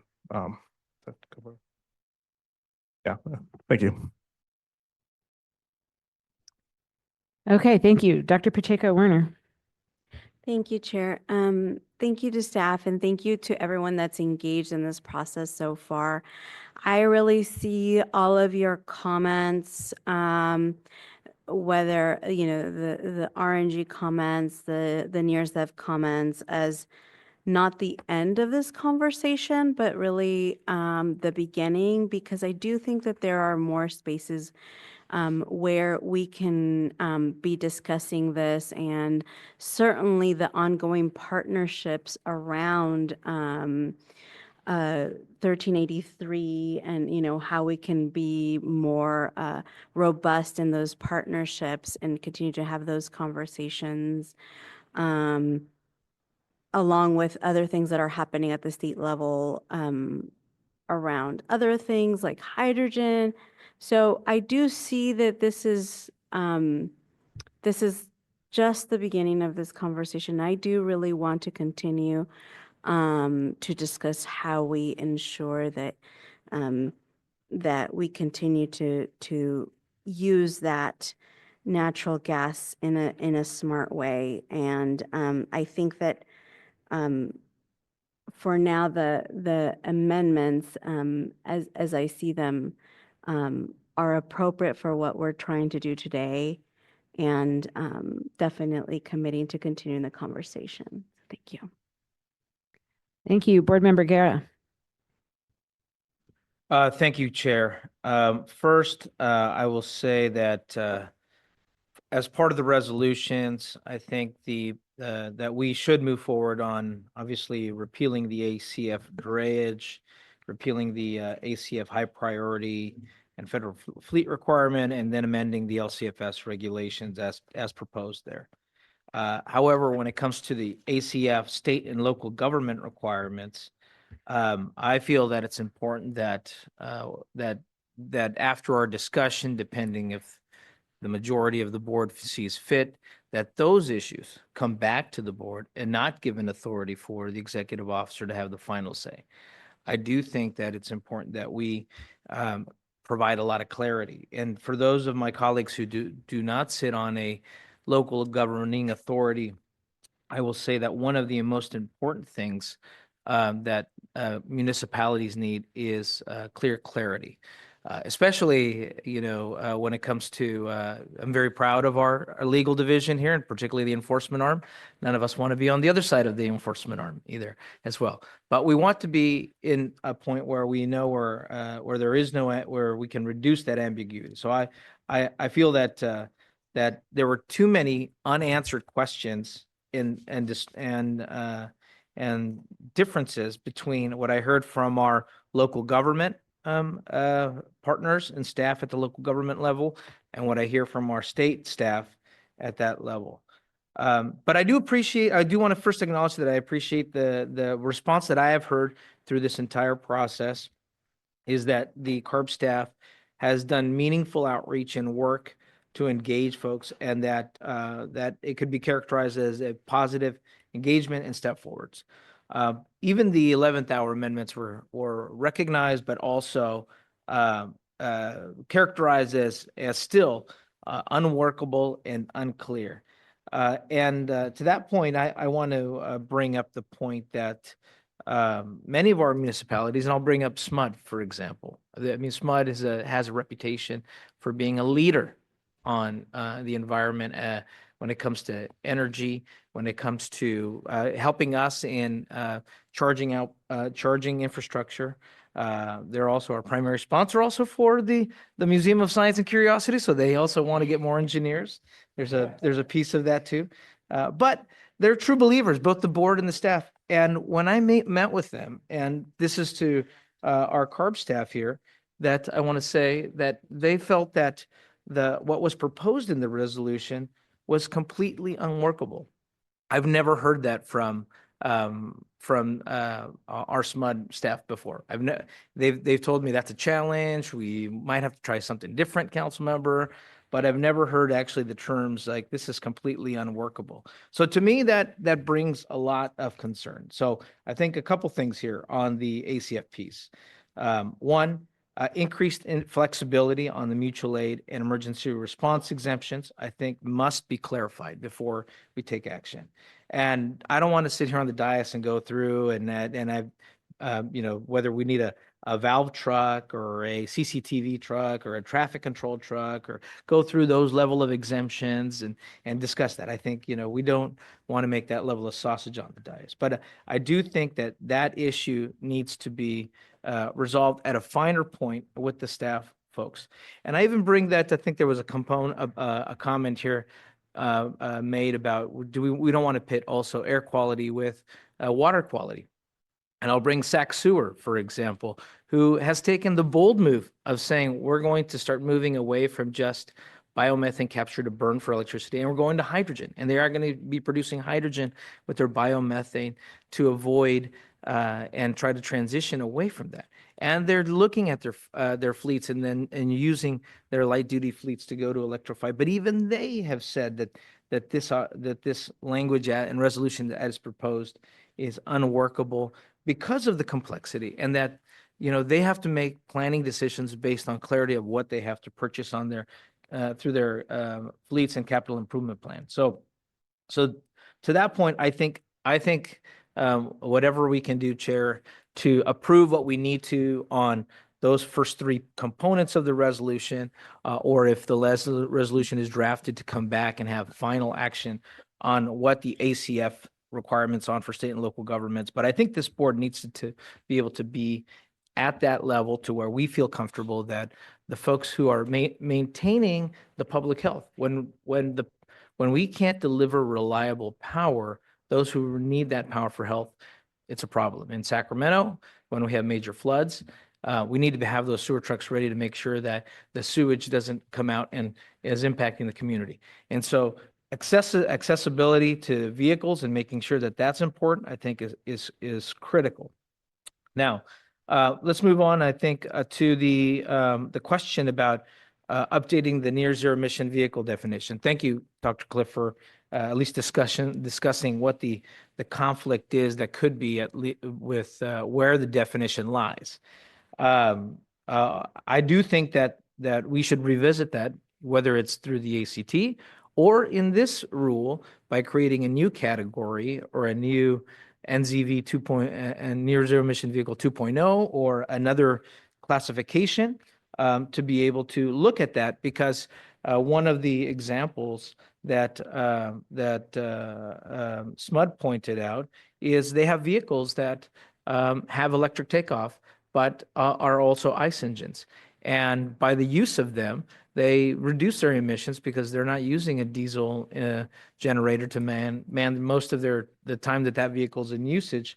But it wouldn't qualify under this exemption. So again, those are areas where it's a near zero emission vehicle that wouldn't qualify, at least under their current review, but it delivers significant air quality benefits.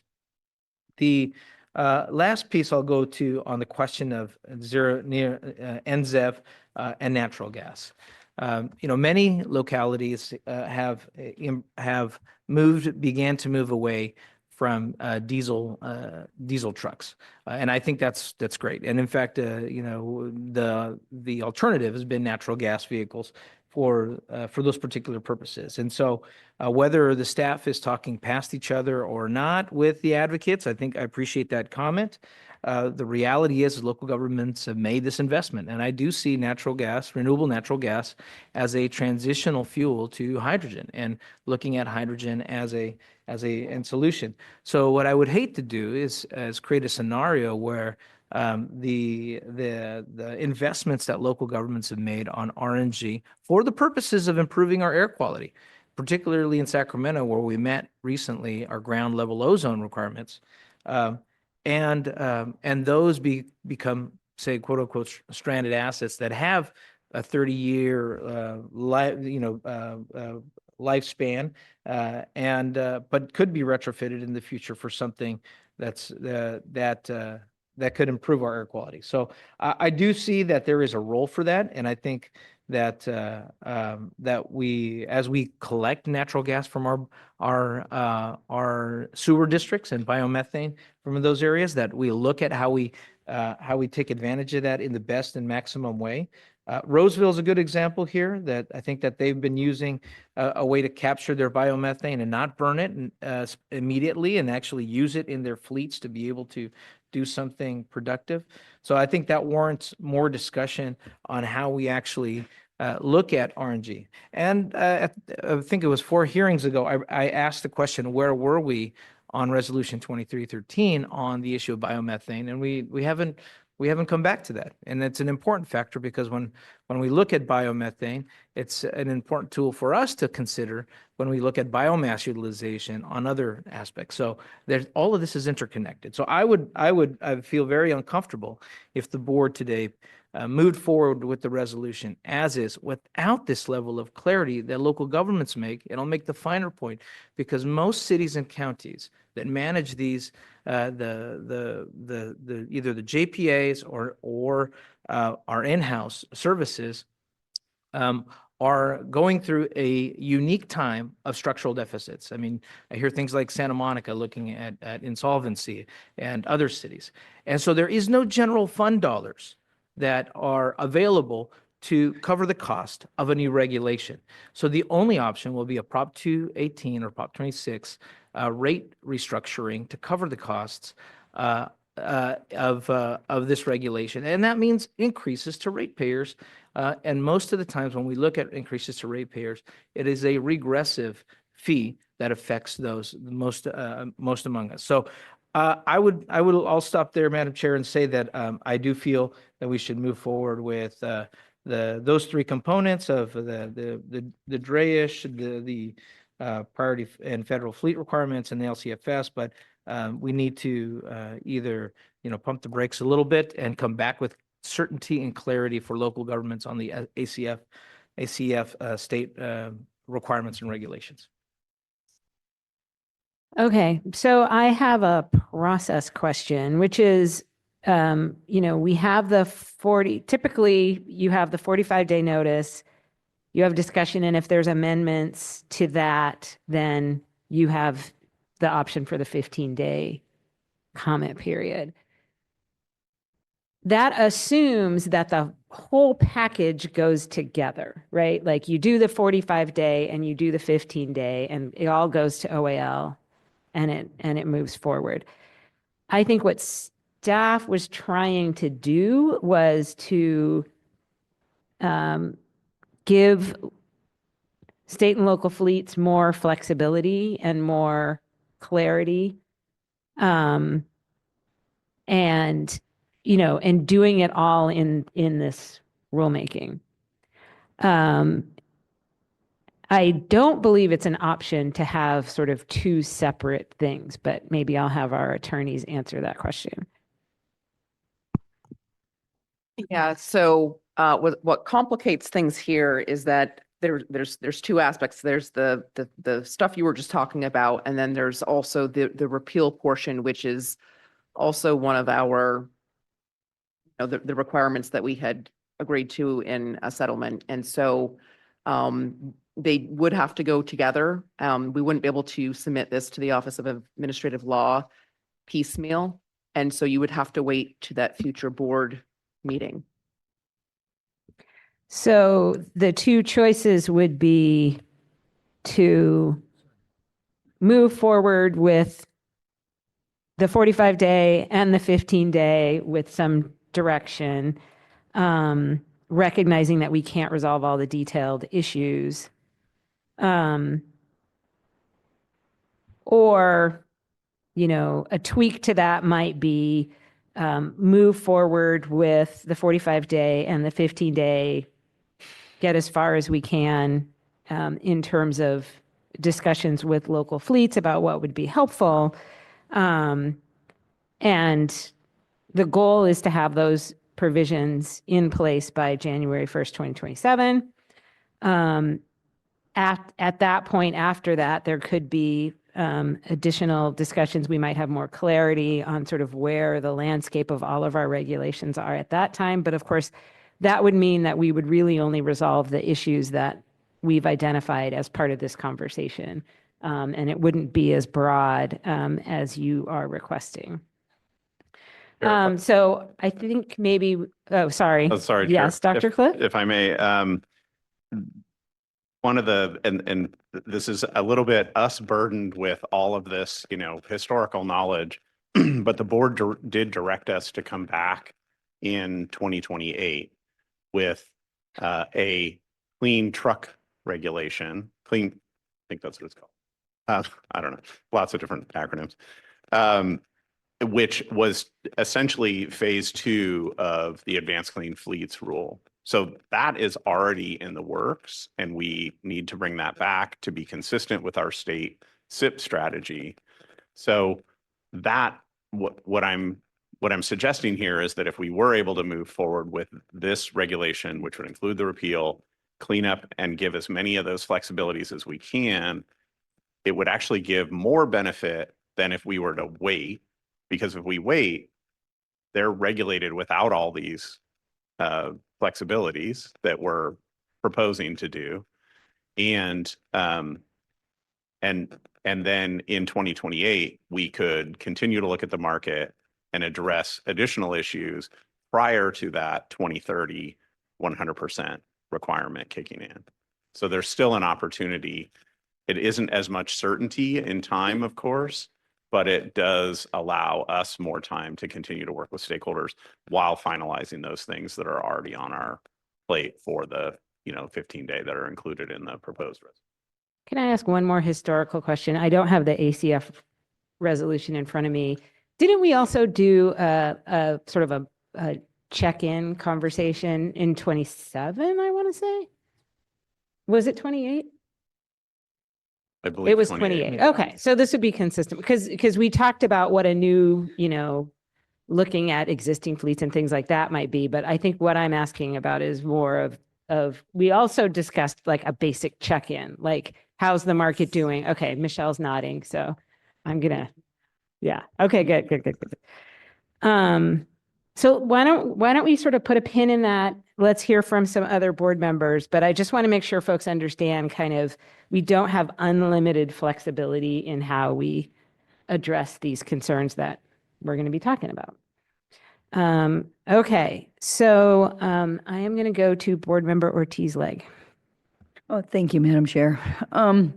So one of the things that, first off, I just want to say thank you to everybody that came out today. I mean, I think that over time and time again, we've heard that people want to do the best they possibly can with what we have to work with. And in particularly this category, when you're talking public agencies, we have, as it was well stated, a certain amount of constraints on us, mostly money being one of them. But two is what's available as far as product. And the fact is that every day, 24/7, we heard it, power and water has to be delivered. That's all there is to it. And this is critical, essential infrastructure. And I just want to recognize people's input and also staff. I really see that you really were close with stakeholders to try to get a better understanding of their needs.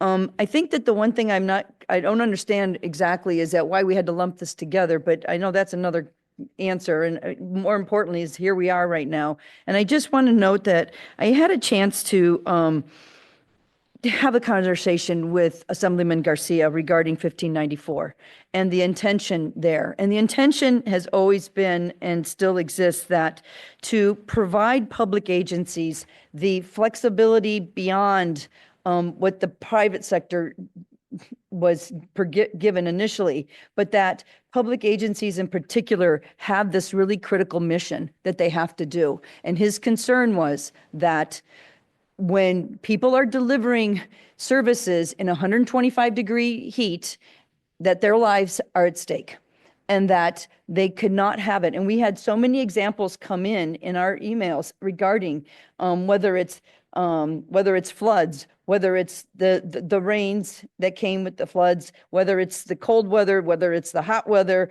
all time and time again, what's required is that Vector trucks, dump trucks, service trucks, pickup trucks, tanker trucks, construction equipment that's necessary in order to help people survive is just too much part of this package that is not really clearly identified. And I think that it's going to be really important for us to get, it's going to be important for me, particularly, again, as an elected official, to make sure that we're looking for that public safety. So I'm really, hoping that we can come to some agreement, because the second option is not a proposal that I could support at this time. I think that it's really important for us to understand what we're talking about here, and I believe that Commissioner Garcia really put it out very well. Member Garcia put it out very well in the statements here. But and I also, as far as Councilmember Guerrero talking about this is really important. One of the things that I also think is critical is that when we talk about the definitions, we really can't wait till 28 to have a conversation more. We kind of got to work through this.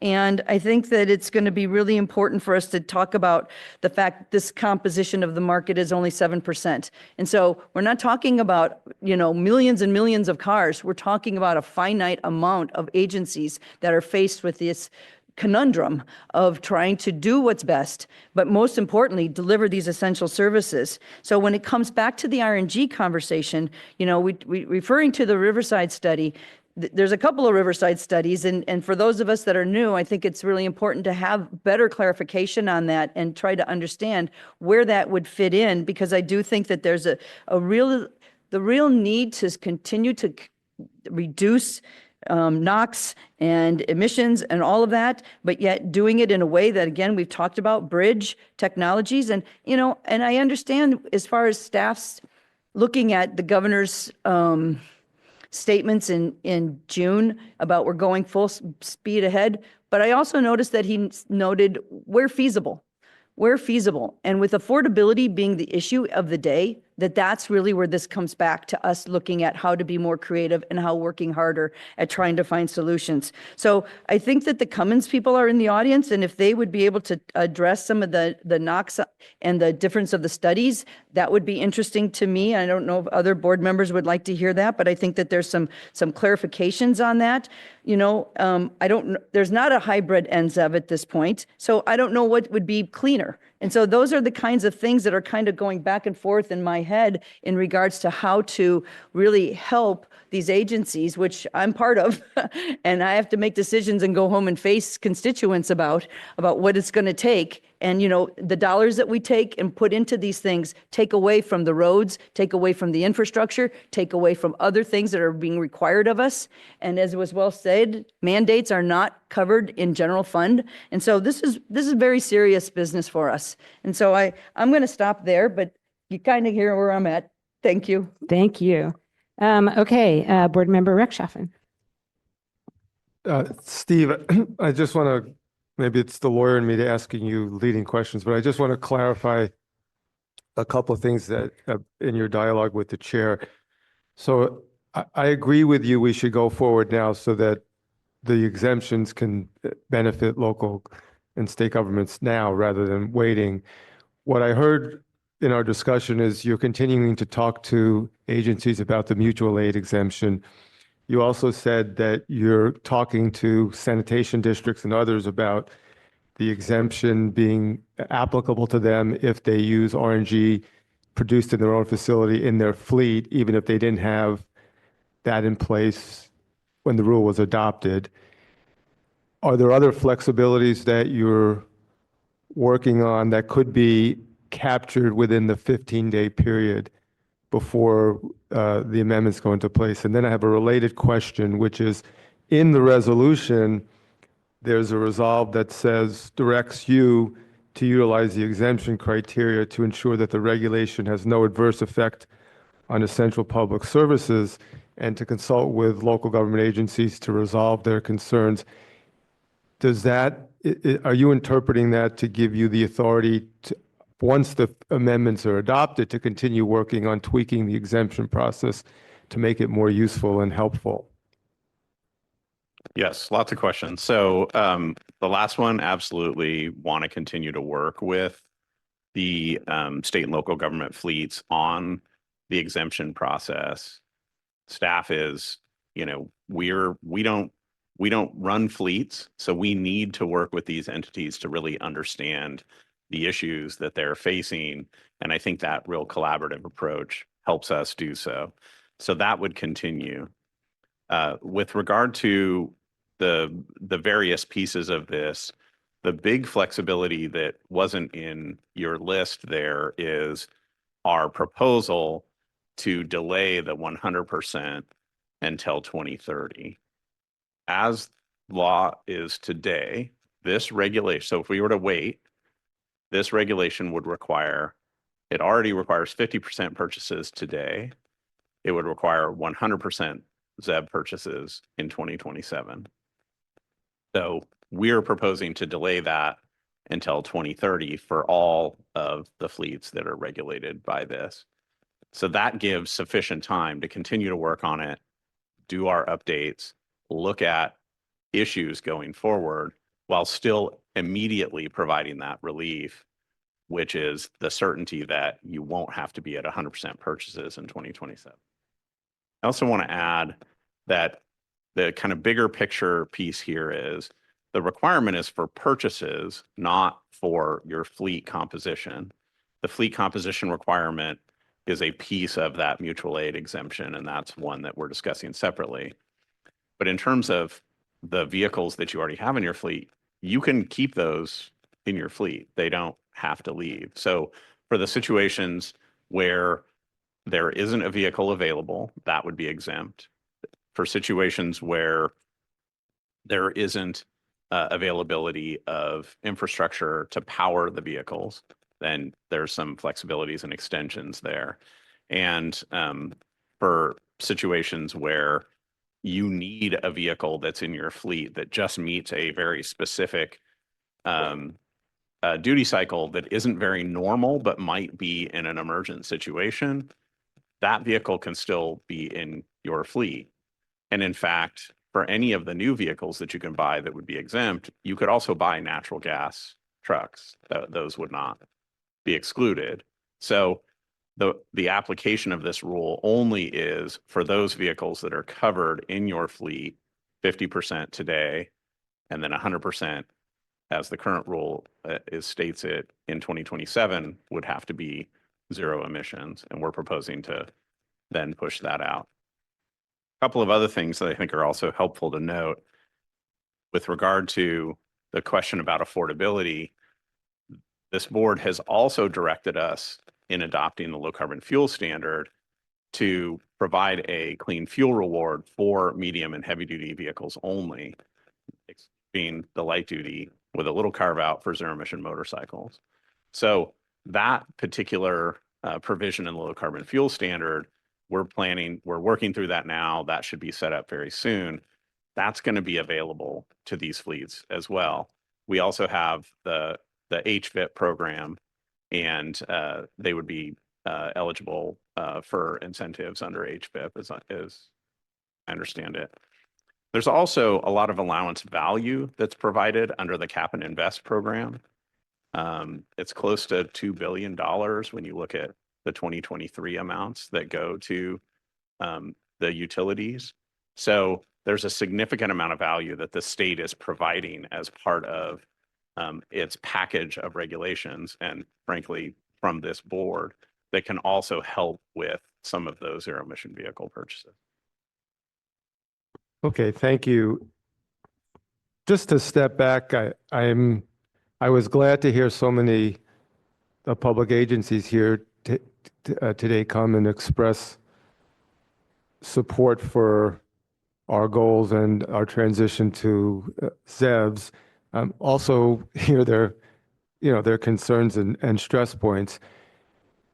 The point was made that we're only dealing with 7 or 8% of fleets, but that's 100,000 or so vehicles. That's a very big deal because we are such a big player in the market. We have so many local and state government fleets. And I think it's very important in this current market that we move forward to advance our ZEB goals, which remain unchanged. We need to continue to provide a push strategy to help the ZEB market grow in the medium and heavy duty sector precisely because the rest of the ACF is being repealed. And as other folks said, it is important for us to show government leadership. We should lead by example. That's a very important element of our strategy. I'm heartened by how much progress has been made talking to public utility agencies and other public entities over the course of this year. I spoke at the Northern California Power Association in early January, and I became involved in some of the discussions with the agencies over concerns about this rule. And you heard today, there's been a lot of progress, a lot of movement by staff, a lot of flexibilities. And you heard a commitment from Steve that there's going to be continued attention to the real world affordability and market trends. And so I think we have made a lot of progress. I'm not going to comment too much on the question of a definition of NZEBs because it's not before us right now. I do want to say one or two things, though, can't help myself, that I think it's important, or maybe I'm thinking about this way, that there's sort of two separate problems. One concern is just the ability of public agencies to meet the goals of ACF. And that's critical, and we can't ignore the vital needs that they play. But we can approach that through flexibility, through exemptions, through delays in the rules being implemented, and for adjustments depending on where the market is and what vehicles are available, and if they're vehicles that meet the duty cycles of these critically important fleets. Separately, we have the question of how do we deal with our short-lived climate pollutants, and what are our strategies for capturing methane under 1383 and other programs. And it may be that there's some tweaking needed to some of our rules to help in that area, but it also may be that there are other strategies that are better suited to promoting biomethane capture and utilization in the state. So I think it's important that we think of those separately. And I really want to underscore what Board Member Eisenhut said, which is that we should not be sending signals for investment that will result in stranded assets in 10 or 20 years, because we need to continue on the road to electrification, and we don't want hard financially strapped entities spending money on infrastructure that won't be useful down the road. So I'm sure we'll have more discussion about these issues down the road, but those are some preliminary thoughts. Otherwise, I'm strongly supportive of the proposal. Okay, I think those are some great points. Dr. Balmes. Thank you, Chair Randolph. And I would also like to thank all the folks that testified today and the staff who's worked hard with those stakeholders. You know, this is a tremendous amount of work here. So I'm not in any way trying to denigrate that work. I will agree with something that that Mr. Eisenhut said early on. Overall, I'm supportive of what we're trying to do here. And I actually only have two things that I want to bring up. The first one's easy, and it's maybe because my son's partner works at an animal control agency. I thought that was compelling little testimony if we could add animal control agencies that aren't covered under the law enforcement provision. I throw that out there. They may, throwing something out from the dais, I may be missing something, but I would like staff to consider that. And then the chair brought up the RNG pathway that we talked about. I forget which year it was. Mr. Krakoff, I think, was the one who created that paragraph. And I still like the concept of the wastewater agencies being able to use their RNG that they generate for their own trucks. It just seems like a relatively efficient use of that RNG. And I liked Dr. Cliff's comment. If we go that route, that they'd really have to meet the the ultra low NOx standard. So those are the two things that I wanted to bring up. Overall, I'm supportive of what we're trying to do, and especially supportive of more conversation, which seems like everybody wants. But I understand how we can't separate the amendment. I don't know if that's The 45-day and the 15-day. Yeah. Yeah. Thank you.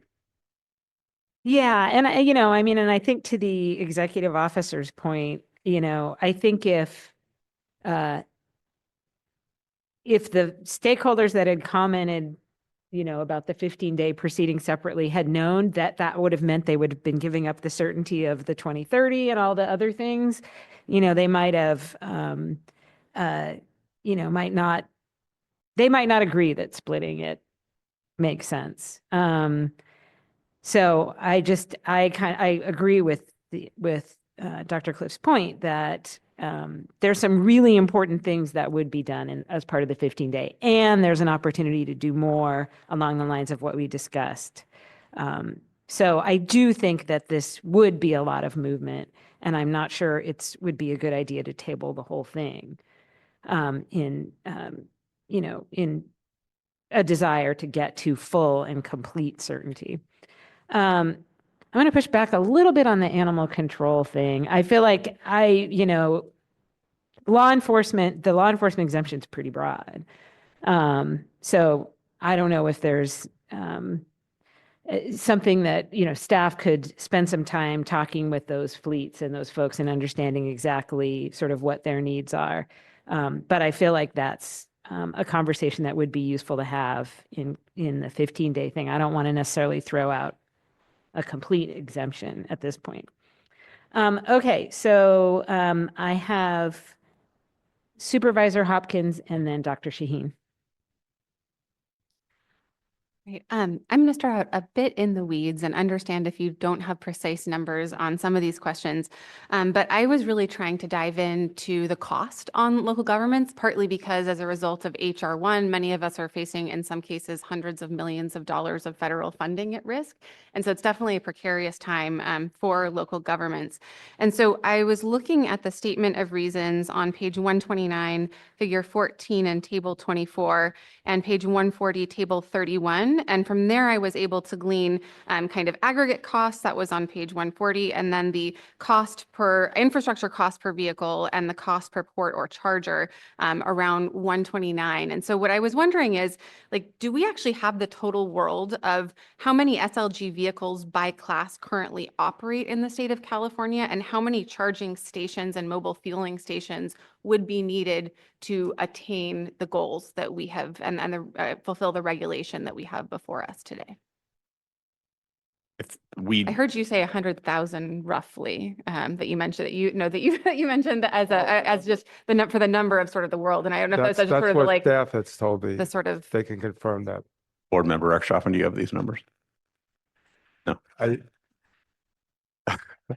So yes, the total fleet is about 100,000. We certainly have information about what vehicles in what class. To the point about the fueling infrastructure, I don't think we're going to have complete information on that. We will have some, and we won't necessarily have plans.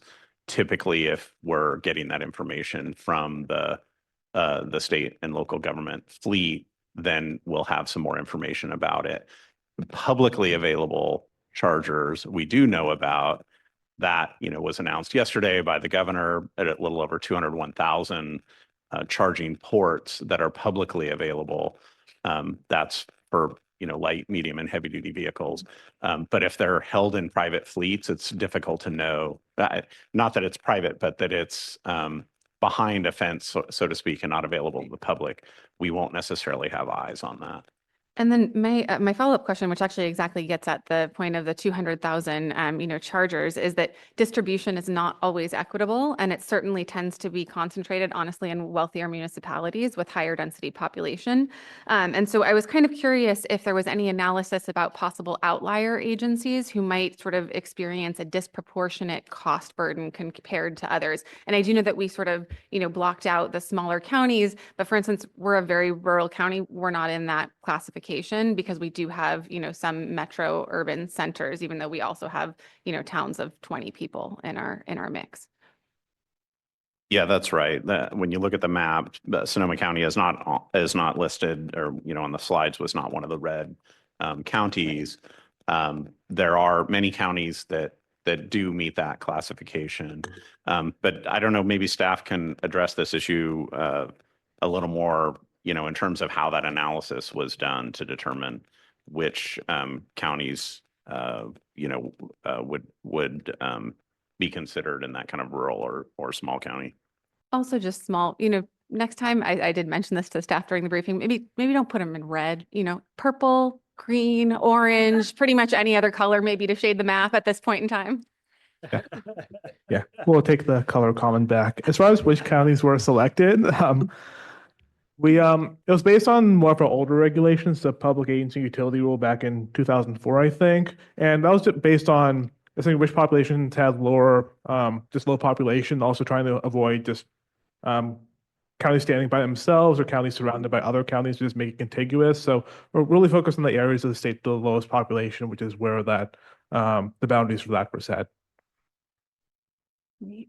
And then other question is the number of exemptions applied for and issued since the rule first went into effect in January of 2024.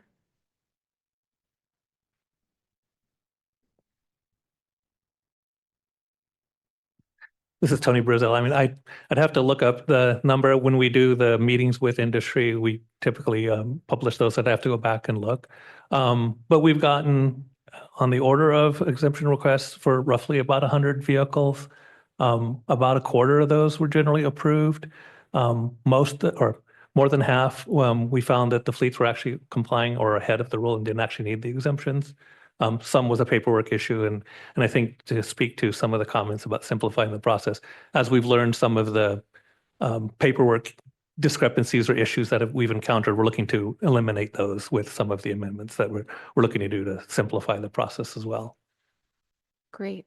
And then my last major question is sort of more of a situation, right? So my experience is that in 2019 during the Kincaid fire, we evacuated a couple 100,000 people, and it was probably, I don't know, 500,000 acres. It was like half of our county's land mass. It was huge.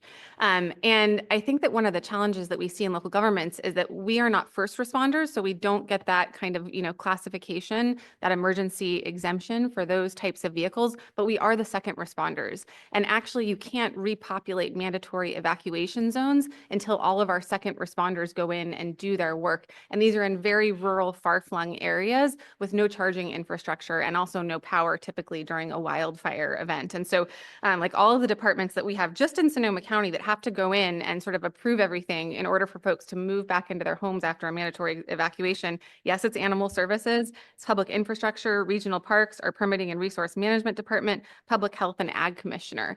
And they typically use, pickup trucks and vans for that work. And so I saw the exclusion of pickup trucks and vans from 2 of the exemptions. And I'm just curious, like for that scenario, what would be the exemption pathway for those second responder vehicles? How could we access an exemption pathway?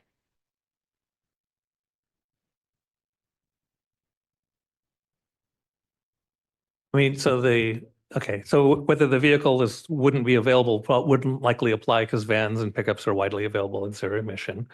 There is the daily usage provision that if the way that they operate the vehicles goes beyond what can be done in a single charge, then they would get the exemption even if they can find other solutions to continue. Sorry.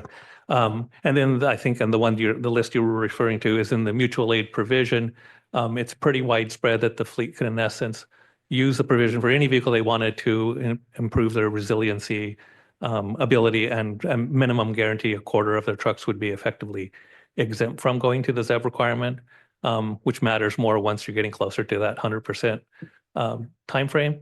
In that particular case, it would apply to everything except for pickups and vans, and I think a semi-truck is the language that's in there currently. So that one wouldn't necessarily be available. And that was the challenge that I was seeing, was that the 2 exemption pathways that seemed feasible exempted the pickups and the vans. Yeah, and just to make sure we are talking the same language, because a lot of people will confuse it, is if it doesn't have a pickup bed on the back, it's not a pickup, even though the front looks the same. So if it's a service body vehicle and those other kinds of vehicles, those would not be excluded from that particular option, just the standard pickup beds kind of truck. So what would our exemption pathway be to make sure that our employees can kind of reach those far-flung areas? Well, the daily usage sounds like it would probably be the most applicable one. But even if though the sort of standard daily usage, The the daily- average daily, so that's my question, I guess, around the daily usage. Is it the like, daily it would be usage- extreme for an emergency event, right? But they might not actually drive it that much on a regular Yeah, basis. one thing we Understood. can, Let me kind of share. So the daily usage exemption allows a public agency to look back 5 years of history to find when they had the highest use. And so But they a can. fire was in 2019. We had one in 2020 also, but I don't know if, yeah. And I think one of the improvements we're looking to make there is, again, a number of fleets like, well, we don't have daily information, but we do have periodic, weekly, every few days kind of information. So we're looking to make the modifications to that section so that they can use the records that they already have from maintenance or fielding records. Oh, our county actually tracks us and the speed at which we drive. So ask me how I know that. So I'm sure we have that data. Finally, just from a big picture, I want to say that I really applaud staff and the work that you are doing, I think, to try to make these exemptions more accessible and address the concerns that we have heard from stakeholders. I also want to say thank you so much to the stakeholders for coming out and being really, I think, articulate and thoughtful and pointed and data-driven in all of the comments that I heard. I support moving forward with all of this, and I also have apprehension over it not coming back to the board.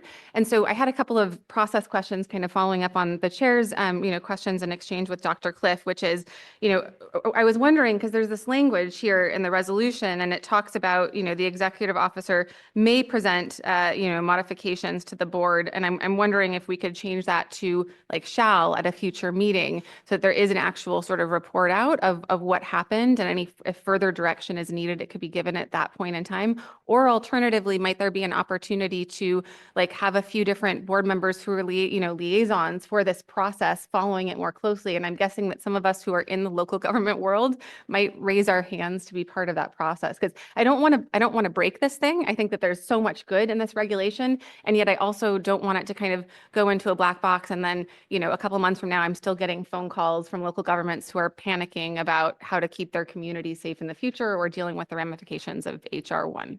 So just a couple of thoughts on process, if there is a way to increase that kind of board oversight.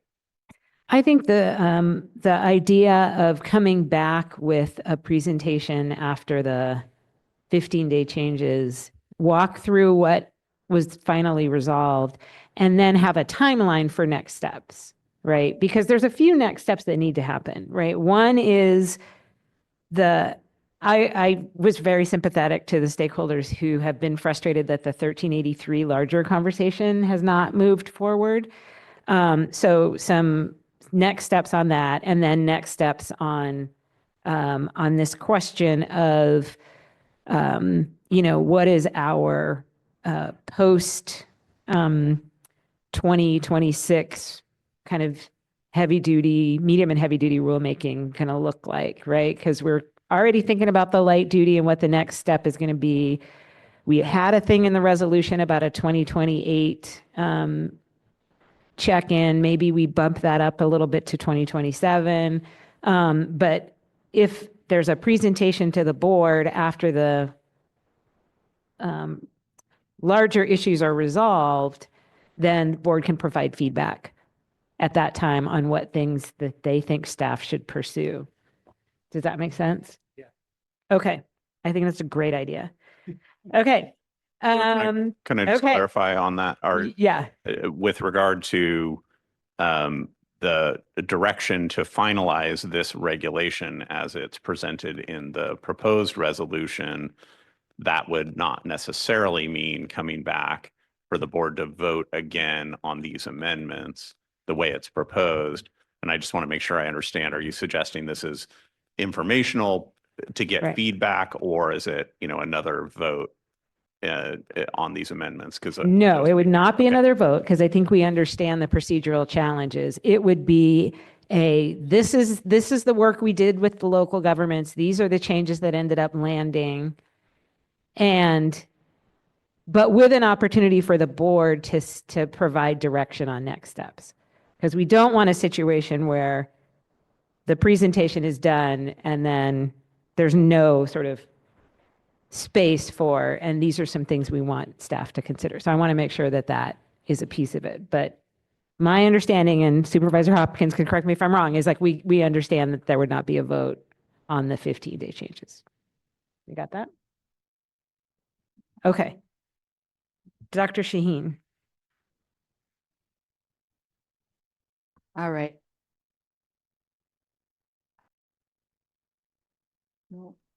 Okay, there. Yeah, I totally am on. I know it's the end of a long day, and I have really enjoyed this conversation, and I echo my colleagues on the board and Board Member Hopkins on just applauding everyone for how much everyone's leaned into this, because this is complicated, right? We're facing a lot of headwinds. We're really aware of that. The board has been talking about this for a long time: cost, feasibility, affordability, and that was before the election change in November. So I really appreciate how hard everybody's working and all of the stakeholder comments, the meetings that I had, and I heard wonderful things about the CARB staff and how CARB went into the field and really got a handle on what use cases were like, what the duty cycles were.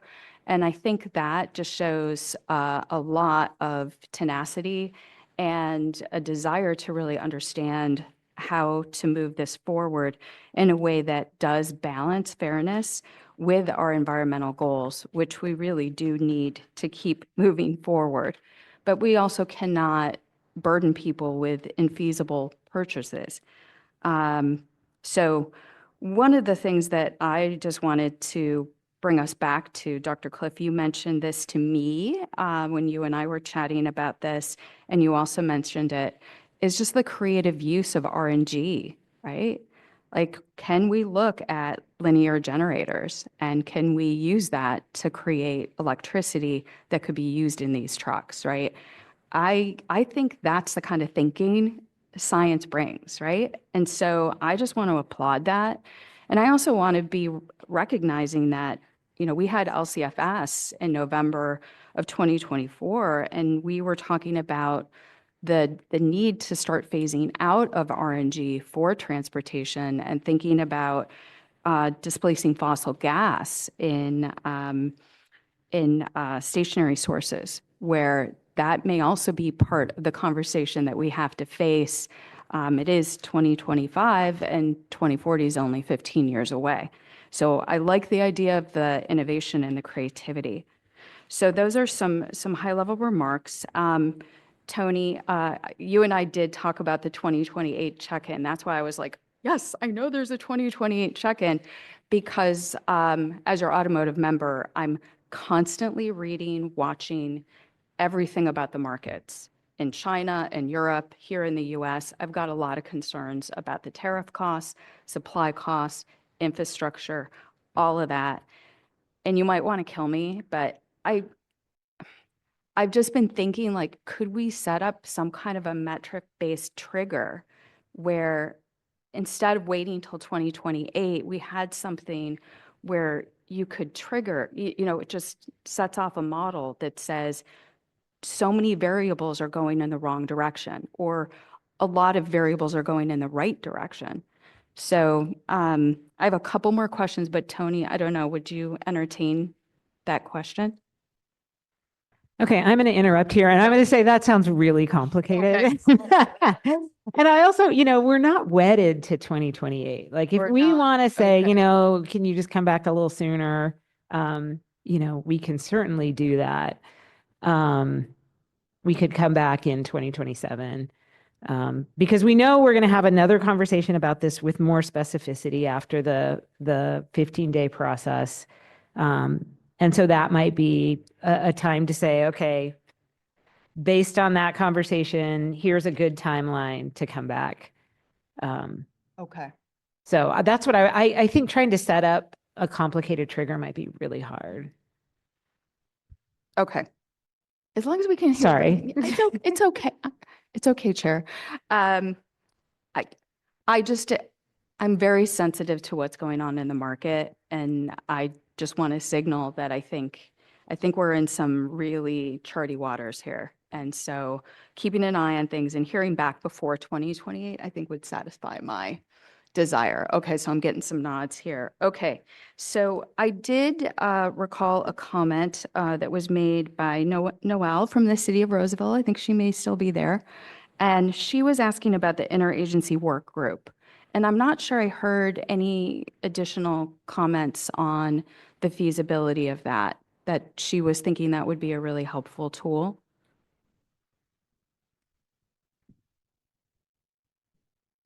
Was it the 1383 interagency working group? Yeah, But I in the think it was that. context of this proposed regulation, correct?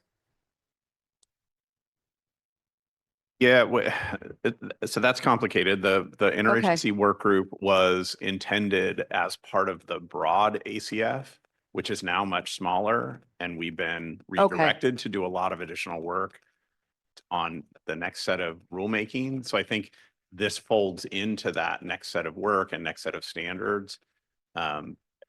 Really is kind of the better way to think about how this, because given everything that's happened at the national level, I think we're focused on where we need to go. And that will be part of those considerations. Okay. Yeah. Well, thank you, Dr. Cliff. This came up in a couple of stakeholder meetings that I had, and so I just didn't hear any follow on to that. Okay, moving over to Dylan on hydrogen. With the changes that are being proposed here in the context of LCFS, again, I'm kind of the data tracking person here, really interested. Will we be tracking to see if these changes are resulting in, more acceleration in hydrogen deployment for both medium and heavy duty vehicles? Is that part of the plan? What are your thoughts on that? Do quarterly reporting and checking on the status of the infrastructure crediting. It will be delayed because they don't get credited until 2 quarters after they've applied. So there will be a time lag, but we will be able to circle back with more information about the impact that the changes had on the market. Okay, wonderful. And then just a final one. We also had a stakeholder, I think it was our very first stakeholder, Dr. Miyasato, was talking about potentially being penalized for being a first mover with the first element fuel. And I wanted to just check in on that. He had talked about a request to remove the 1%, I think, cap. Yeah, we have the 1% cap because there's only 2.5% available to the entire marketplace, and we want to ensure that there's competition and equal opportunity. Understood. Okay, that makes perfect sense. Okay, thank you. Board Member Takvorian. Yes. In the spirit of being brief. Because she can reach my my mic button here. No, I just want to say I appreciate the discussion on the public fleets, and I really appreciate the unique needs of the agencies that serve the public in so many critical ways. And here's what I'm worried about. I'm worried about the slippery slope. I'm worried that we're stranding assets, that we're sending mixed messages in certain ways, even though I know that there are many critical needs that really do qualify for these exemptions. However, I'm worried about municipalities having to develop multiple infrastructures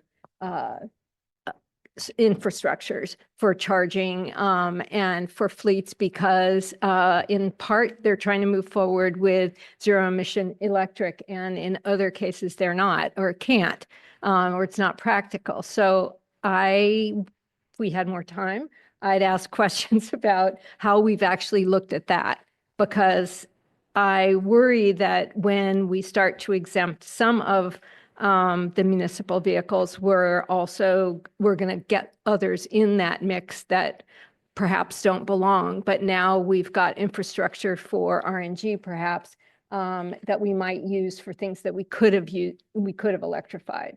So I just want to, when we come back, which was a great idea, I think that I'd like to see us talk about that to make sure that folks are staying in the lanes that are most appropriate and that serve our climate and air quality goals. as much as they can. And I want to hear more about what's possible. I mean, I understand that this has been about challenges today, and I really have to commend staff and stakeholders for being great problem solvers in this space, but we're not hearing about what's possible for a lot of these vehicles and how we can serve the public's needs without an exemption, not all the exemptions. But and I also think that municipalities can be foundational in the zero emission transition. So I want to lift them up in whatever ways we can continue to do and give them the support that they need to make that happen. And we haven't talked about our repeal now of the ACF drayage and high priority fleets. And in particular with drayage, well, first I want to give a huge shout out to the staff that worked for years to get ACF in front of us, and the stakeholders that advised the staff, and the board that went through multiple hearings and workshops. And so just a moment to say thank you so much for having done that and for having worked on an issue that matters to impacted communities. Diesel emissions from drayage trucks are huge in portside communities and in communities near the border where I come from. And so we've lost a lot. And while we're not talking about that today, I looked back at the ISOR for ACF. We're talking 2,500 cardiovascular deaths that would have been avoided. And I'm not sure if the math, I'm looking at Dr. Baums, goes straight across, but some percentage of that, a high percentage of those are not going to be avoided because we're repealing this rule. And there's some $26 million in costs that are not going to be avoided. So I know we're not talking about that today, but I can't not talk about what we're losing in the process of all of this. So I just want to thank folks who got us to where we are. I know we'll get back and we'll find new ways to accomplish these goals. But for today, I think we need to mourn that loss just a little bit. So thank you. I appreciate that. Supervisor Ortiz-Lang. Yeah, I'll be quick. I really appreciate it. I would be remiss if I did not mention that on the Veterinarians Association, it's Class 2B and Class 3. That's the vehicle that they use. And our Dr. Eric, I can't think of his last name right now. He is the head veterinarian in SLO County, and he's leading this charge. They cannot find vehicles in that category for the animals. And so those are required to be zero emission. And in order to capture animals all over, like our county, 3,000 square miles, in other places that you heard about, this is really a problem. So, that's what they were asking for. That's why they thought it'd be best to become some sort of public safety category, because they're not able to do it otherwise. So I think people get really upset when it comes to animals and pets. So I want to make that clarification. And then I appreciate everybody trying to work through this, and I know I as a new member, I tend to get a little bit zealous in my concerns, but being on the ground, it has to make sense in a practical way, and that feasibility part. And then I want to go back to 1383. For me to be able to support, and I know that there's a lot of good things here, and I'm glad that we're talking about a quicker check-in, but there's some really important pieces on the circular economy. So where do we get back to 1383 and utilizing solid wastes, et cetera, into a circular system? When does that happen again? Sir. Well, as I mentioned, I think in addition to new regulatory work that we're going to be doing on medium and heavy duty vehicles for both combustion and zero emissions, that's the appropriate place for us to be considering the concerns that have been mentioned regarding cleaner combustion and how that can be better incorporated into these rules. In addition, the low carbon fuel standard does provide some pretty significant benefits for renewable natural gas used in transportation. So there's already a lot of incentive under that program to use that fuel for transportation use. Now, it doesn't just have to be in trucks that are burning it, but it can also be in fuel cells, in linear generators, or to produce hydrogen. And long-term, the goal is to move that towards hydrogen use. That's how the low carbon fuel standard was developed. Yeah. So we do have kind of that overall sort of strategy that we've been developing. Bigger picture, when we're taking the scoping plan back to the board, that, you know, every 5-year look can also address these kind of, are we doing that right? Do we need to think about other issues as part of that? And, you know, how do we kind of deal with the broader issue of fugitive methane? We also just this week made a proposal to amend the landfill methane regulation, which the board had directed us to do last year. And so we're now moving forward on that landfill methane regulation. The board will hear that in November. That is a strategy under, it's a pre-existing regulation that we're amending. So that's a strategy to also reduce fugitive emissions of methane. So there's diversion of organics from landfills. There's making sure that landfills are doing a better job at capturing those emissions. There's approaches for productive use of biomethane in all of these various applications. And there's provisions for ultimately transitioning that to a clean fuel like hydrogen. Can I add one more thing? Yes, please. The provisions we were talking about, which I have on my list of things to summarize, allowing captive fleets longer period of time. That was in direct response to this question of 1383. So to the extent that we extend that timeline as part of these 15-day changes, that'll also be a key piece to keep consistency with 1383. And thank you. Any comment on the class 2 and class 2B and 3 category for the vets in regards to some sort of help for the pets in the hot truck in the back?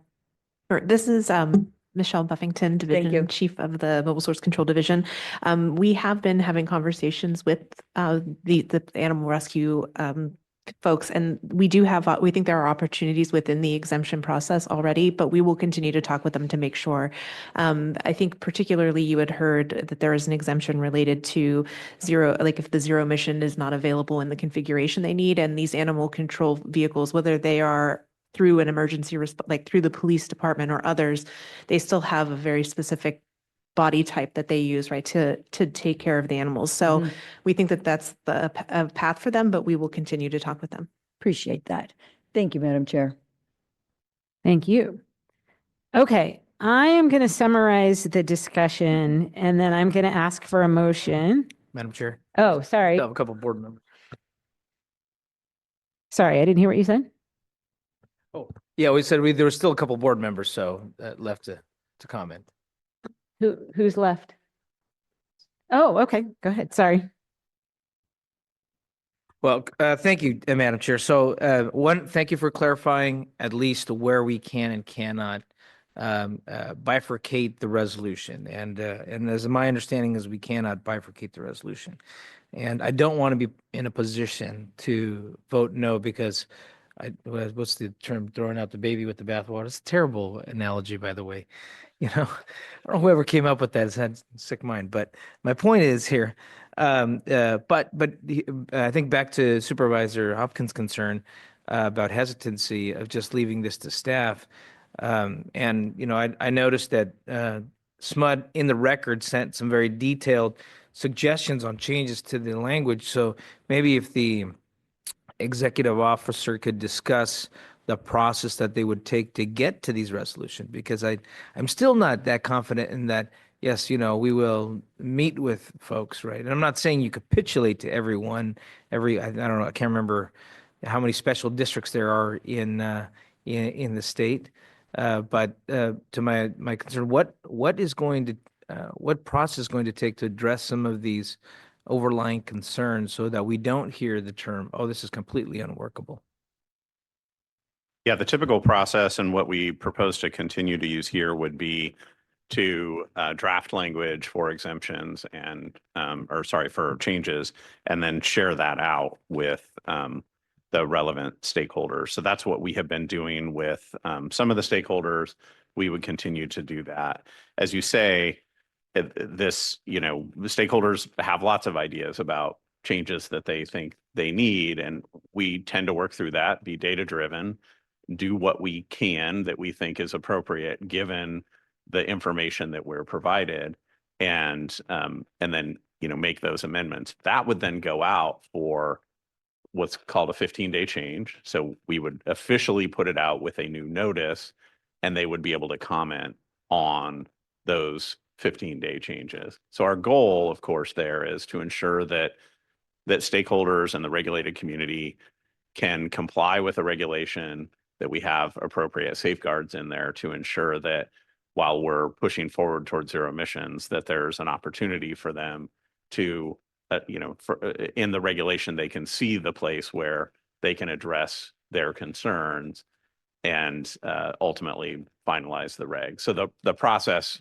involves some back and forth, and then an official part of the process, which is that 15-day. And in the 15-day, when you issue the 15-day reg, are you saying that you're making an assumption that at the issuance of that publication, you feel confident to move forward, or where in that process do you as the final executor say, we need to go back out there and figure out how to do this? And again, in no sense do I want to wait till 2028 and put local agencies in a scenario where they have to make capital improvement decisions by 2030 deadline, when the ratepayer process takes at least a year and a half to do the Prop 218 analysis if they're going to spend more money. Because the fact of the matter is, if we're going to make these decisions, they're going to be expensive.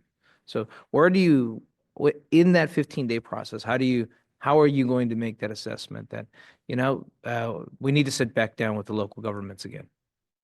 Yeah, so the executive officer would need to make that determination based on board direction, looking at those amendments, obviously in consultation with the chair and potentially in consultation with other board members to understand if that's getting at the issue.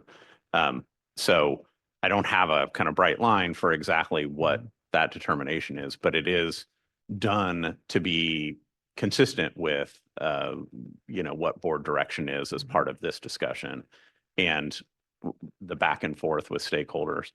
I should note that there's no limit on the number of 15-day changes that can be issued. There is a limit on the overall time frame for a regulation to be finalized. Mm-hmm. So obviously we're trying to finalize the regulation and the repeal piece of that expeditiously. And we aim to issue one set of 15-day amendments.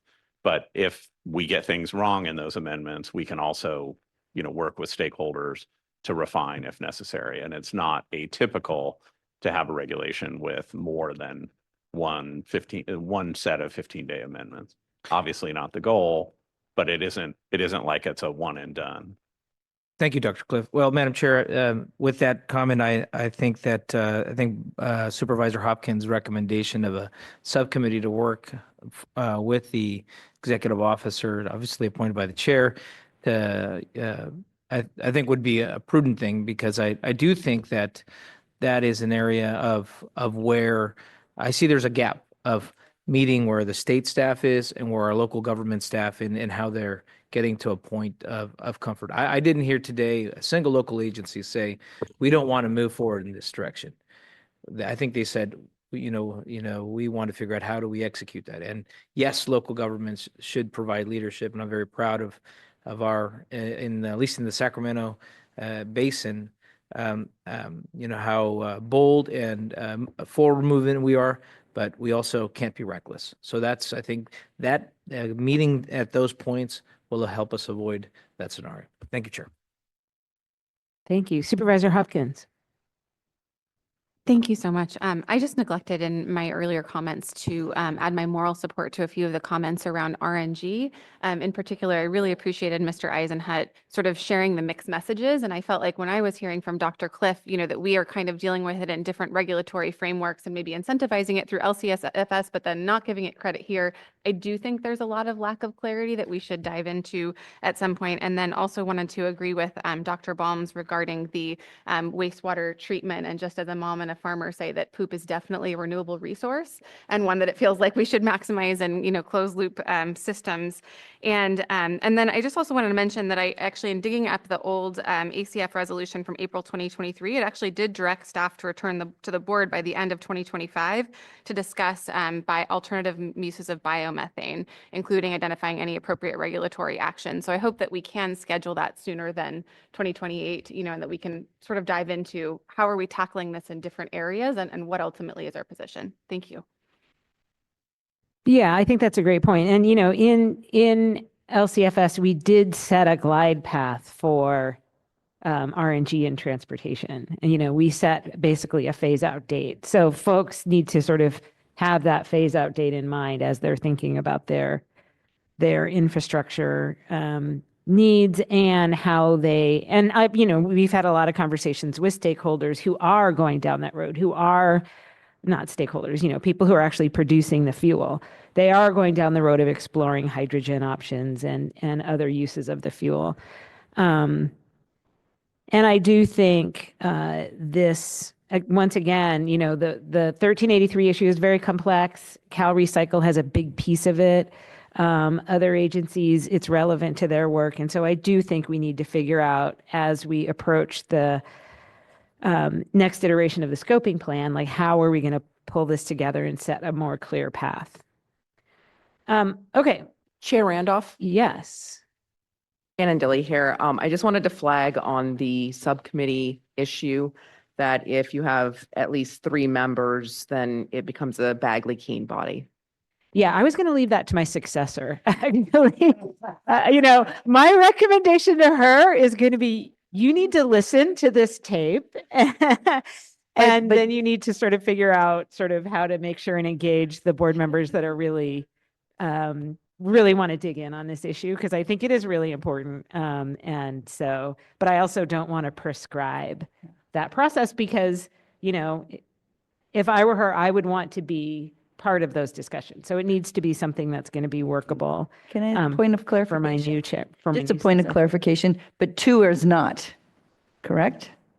2 or 3 is the number. Yeah, so you could just have 2 as a subcommittee and it would be okay, not hit Bagley. Yes, just no inviting a third. That's good. Okay. Here's where we are. I think the discussion is that we would approve the resolution as is, direct staff to continue to engage with stakeholders on issues around mutual aid, issues around animal control vehicles, perhaps not a full exemption, but something that ensures that they're able to continue doing their essential work. A discussion around captured fleets and whether or not that timeline should be modified, the timeline that was originally adopted as part of ACF for those captive fleets. That if that timeline is adjusted, that there would need to be a discussion around the cleanest available engines. And I think those are the substantive issues. Is there anything I forgot? You can't bring up something we haven't talked about. The reliability of Yeah, Mike. Oh, excuse me.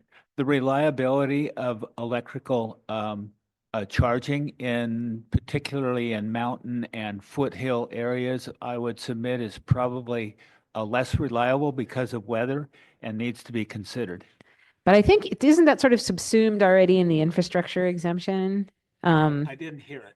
Yeah, well, yeah, because that's what we talked about when we first adopted ACF. But I think that's a good point. And, we can just clarify that is sort of one of the things that goes into the consideration around infrastructure exemption. I see staff nodding, so, okay. Sanitation. Did I get everything? Sanitation, did you get the sanitation? Was that part of the circular economy sanitation? Didn't we have we had quite a few comments on for sanitation districts having. That's subsumed in the captive fleets issue. Okay, all right, thank you. Yeah. And Leanne, did we catch in your summary remarks the sooner check-in? Before. Oh, yes. So actually, that's the most important thing, which is after the 15-day changes are completed and adopted, staff will bring back a presentation to the board. That presentation will include a recommended timeline for a more complete check-in on the rule and will solicit direction from the board about next steps. Okay. Do I have a motion? So moved. Okay. The board has before them Resolution 25-9 with the additional comments that the board just discussed. Do I have, I'm sorry, I have a motion in a second. Board Clerk, will you please call the roll? Dr. Balms? Yes. Mr. De La Torre? Mr. Eisenhut? Senator Flores? Flores, yes. Councilman Guerra? Aye. Supervisor Hopkins? Yes. Mayor Locke Dawson? Supervisor Ortiz-Legg? Yes. Dr. Pacheco Werner?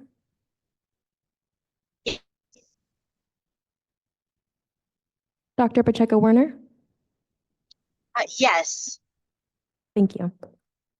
Mr. Rechtschaffen? Yes. Dr. Shaheen? Aye. Ms. Takaporian?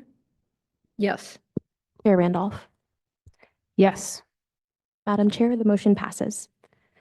Okay. Now it's time for open public comment. If there are Chair. any.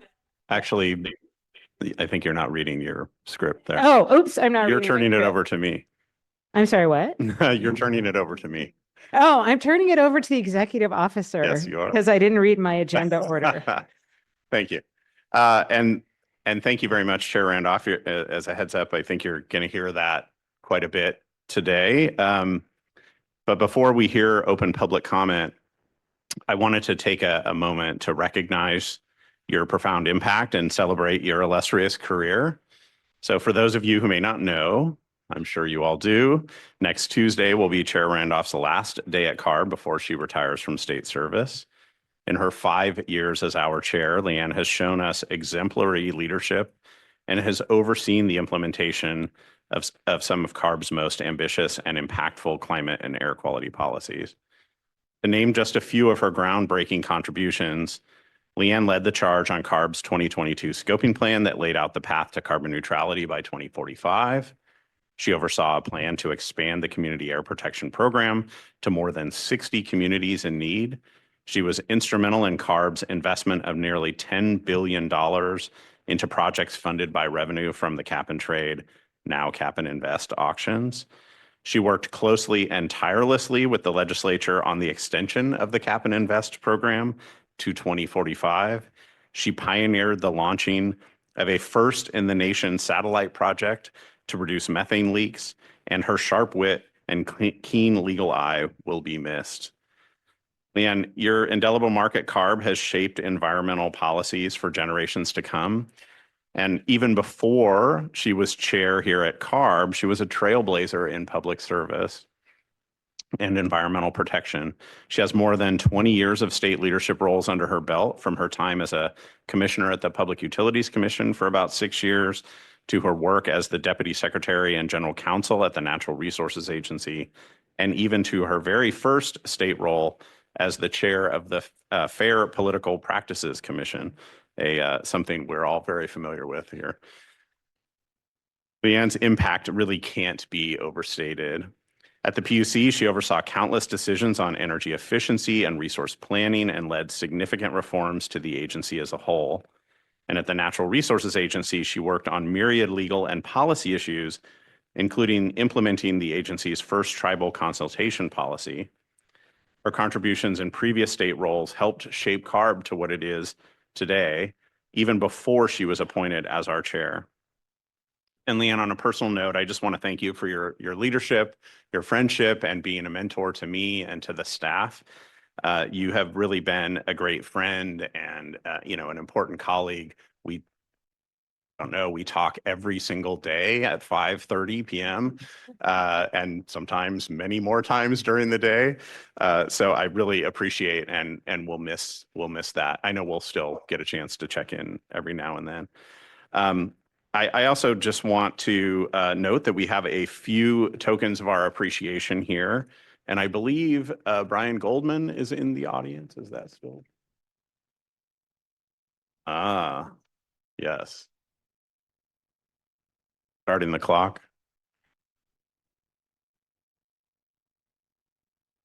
Thank you, Dr. Cliff. Chair Randolph, I have a letter from the governor. Dear Leanne, on behalf of the state of California, please accept my warmest congratulations on your upcoming retirement from state service after 20 years of working to better the lives of Californians. You agreed to take the helm at the Air Resources Board in January 2021 at a challenging time as California was entering a critical period of rebuilding, emerging from the COVID pandemic, still reeling from the federal government's assaults on our clean car standards and our carbon markets, and recovering from months of wildfires driven by climate change that choked our skies with smoke. What you've accomplished in the 5 years since is nothing short of remarkable. Expanding critical clean air protections to communities in need, launching a first-in-the-nation satellite project to detect and reduce methane leaks, and recovering our authority to set clean car rules, and adopting cutting-edge new standards for zero-emission technologies for vehicles and beyond. Most recently, you successfully worked with the California legislature to extend our Cap and Invest program so that we can continue to fight climate change by driving down carbon emissions for another 20 years. You have led the board in all this with wisdom and with grace, and with a gift for truly listening to others. Community members, nonprofit leaders, industry representatives, fellow government officials, allowing you to forge compromise and deliver results through creativity, intelligence, compassion, and above all, respect. Our future is brighter, and our children's future will be healthier because of your leadership at CARB. Thank you. I wish you all the best as you embark on your next chapter. Sincerely, Gavin Newsom.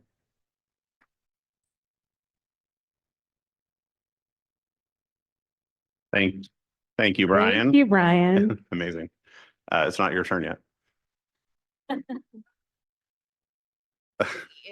Well, you know. Finally, I'm excited to present to you a gift from everyone in the chair's office and the executive office.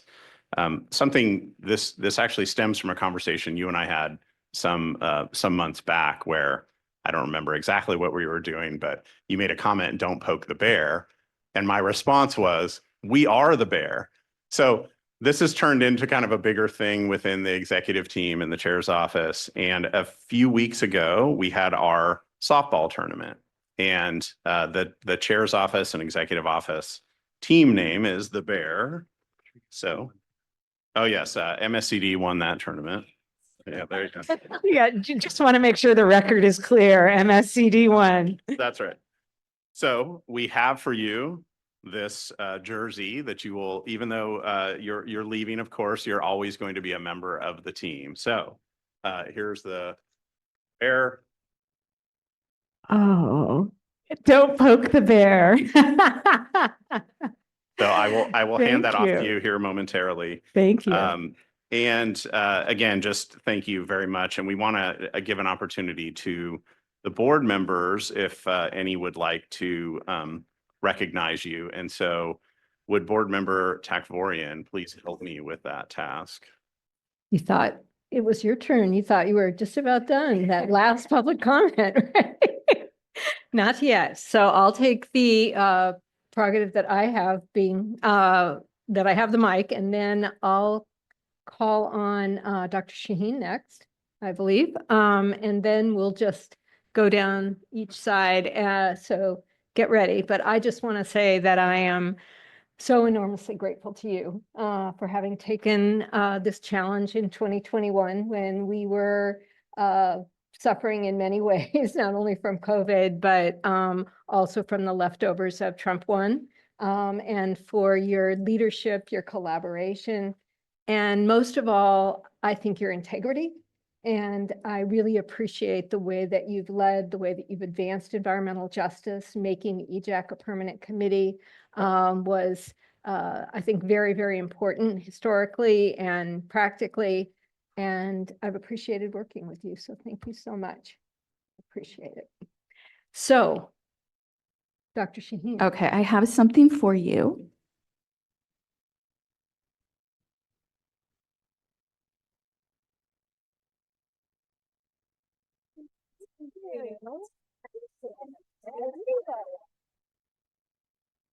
We've been working behind the scenes. Evan's involved in the flowers. Oh my gosh. And Cliff has got more. We also have a gift from your current and past board members. We know you and your husband, Chris, who's in the audience, like to eat out. So this will give you many times to eat out.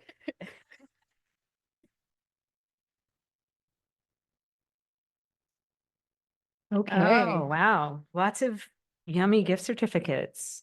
Acre, Sun Moon, lots of Oakland. Oh, and Wood Tavern, right in the neighborhood. Oh, yay, yay. Thank you. Yeah. We just adore you. You're just, we're gonna persevere because we know you're gonna be cheering us on. But you're a star and just a delight to work with. And everything everybody said is so true. Your integrity, your authenticity, you lean into every conversation relentlessly. So I can't wait to see what happens next, and maybe I can be part of that. So those are my remarks, and I hope you enjoy the flowers. And I want to say how I've appreciated how collaborative you've been with board members. It's a little bit different style than I was used to originally. And also, I have really appreciated the fact that when we had to fly back from Riverside to Oakland, you let me go into the airport lounge with you, get free drinks. But actually, I got to know you a little bit. We talked about our kids and talked about life. And I want to wish you the best in your retirement. And I know you're going to take some time to chill, but I'm sure that you're going to end up doing something really good because you always have. You know, when you look around the country right now, there are too few good, intelligent, compassionate people in positions of power. And we also live in a world, I think, that is very toxic and tends to eat good people in positions of leadership alive. And so the fact that, you know, I joined the board, you had already been chair for several years at that point, and you still were just are filled with compassion, with clear diligence. I mean, totally do so much research. And you're a shining example of what leadership should look like. And I wish that there were hundreds more people like you in positions like this. So thank you. Well, I have two statements, one from Senator Stern. One is long, one is short. One is from Senator Stern, one is mine. So I'll let you guess who's going to be long. This is Senator Stern. I want to extend, who's out of state and couldn't be with you. I want to extend my deepest gratitude to Chair Leanne Randolph for her years of dedicated public service and steadfast leadership at the California Air Resources Board. As she retires, we celebrate not only the progress made under her tenure, but also the integrity and thoughtfulness she has brought to every role she has held in state government. From her days at the Public Utilities Commission to her time at the Natural Resources Agency, I have had the privilege of working alongside the chair through many pivotal moments in California's clean energy and climate journey. Together, we have grappled with difficult questions and forged pathways that continue to guide the state forward. Her steady hand and collaborative spirit have left an indelible mark on how we govern for the public good. At CARB, her leadership has been instrumental in implementing groundbreaking climate disclosure measures through SB 253 and SB 261, ensuring greater accountability in how businesses and institutions address their carbon footprint and climate-related risks. She has also pushed forward bold strategies to reduce mobile source emissions with a special focus on uplifting the communities most impacted by pollution from ports, warehouses, and goods movement. While we will miss her leadership at CARB, her legacy will endure in the laws she helped shape. Thank you, Leanne, for your partnership and your dedication. So that's from Senator Stern. And then I'm just going to do a one-word association game for Leanne, so I'll be quick. And you see a theme in all these remarks: thoughtful, integrity, figure stuff out, get stuff done, poised, pragmatic, methodical, clear, lucid, collaborative, trustworthy, legal brain, leader, kind, no drama, no ego, colleague, friend. So we will really miss you. Oh, thank you, Cliff. No, one, I'm definitely going to miss you, Leanne, and I had the opportunity of, as they say, peering through the blinds across the street from City Hall and watching your leadership here, and having the opportunity to serve with you. And I just have to say thank you for what the commitment you've given in a time when you were also raising a family. And these public roles are not easy. There's one side being on the staff side, but then being on the public facing side of it. And you've done those with so much example to, I think, future leaders. And so thank you for that commitment to our state of California. Thank you. Yeah.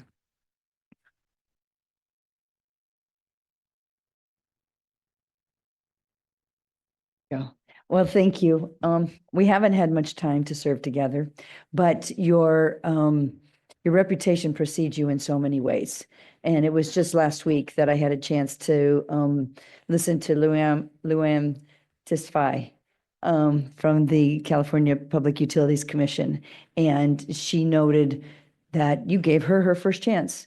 And that's not the first time I've heard that. There's a lot of people out there who you've influenced, who you've helped provide a path, and now they're in these leadership roles. And I think it really testifies to your ability to look at the whole picture and really see people for where they are, and also just like lifting people up is what you do every day in this job. So here's to you and your service of so many years and so many people that you worked with. And I think we all were just really impressed and touched by your commitment and just your humanity. So good luck and have a great retirement.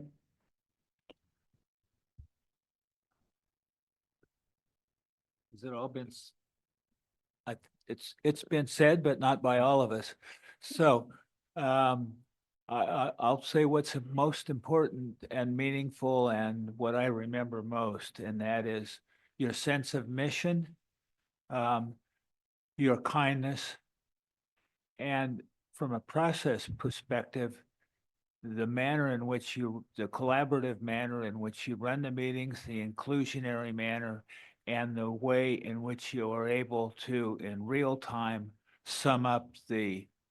pretty accurately sum up the will of the board and the discussion that the board is engaged in. And so I look forward very much to hearing about the next chapter. Thank you.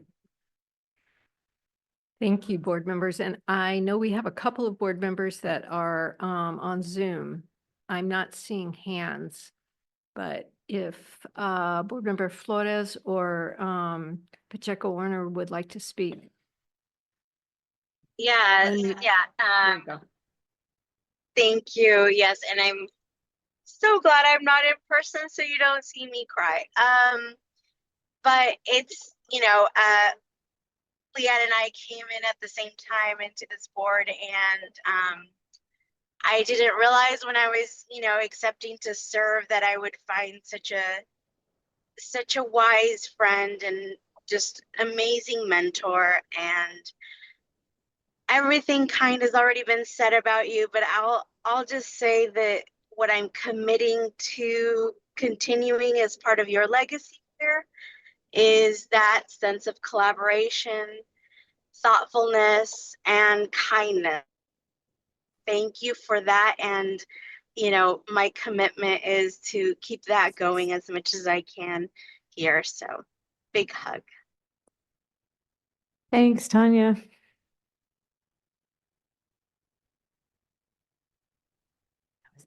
I think it is. Okay, now it's my turn. Thank you so much for those amazing words. Yeah, I feel like people are talking about someone else who seems like really kind of fun.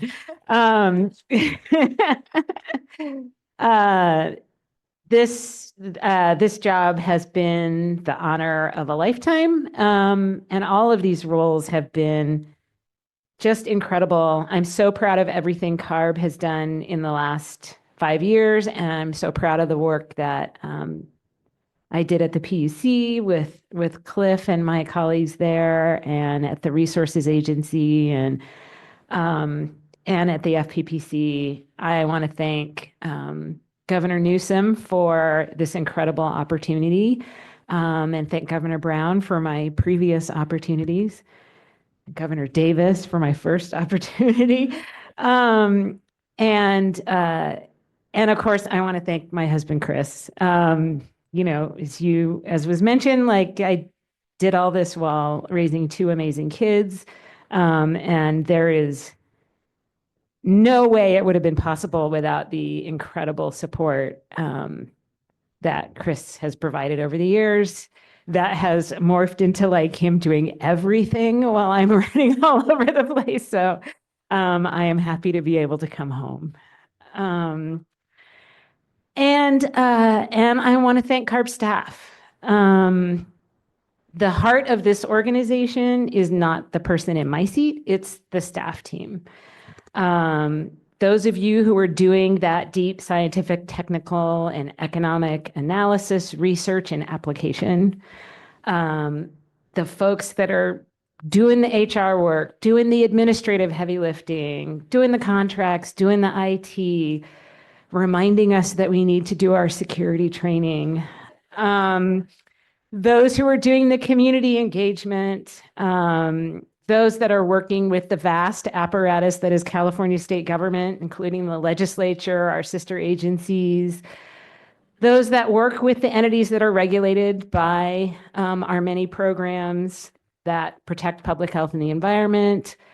Of course, the lawyers who keep us on the straight and narrow and are also fighting hard, defending CARB and the state of California.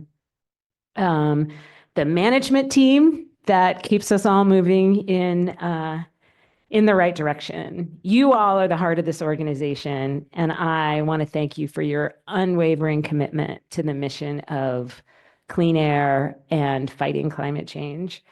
And I can't forget the communications staff. See, I knew I would forget people. Bringing that message to people is such an important role, and thank you all for doing that work as well.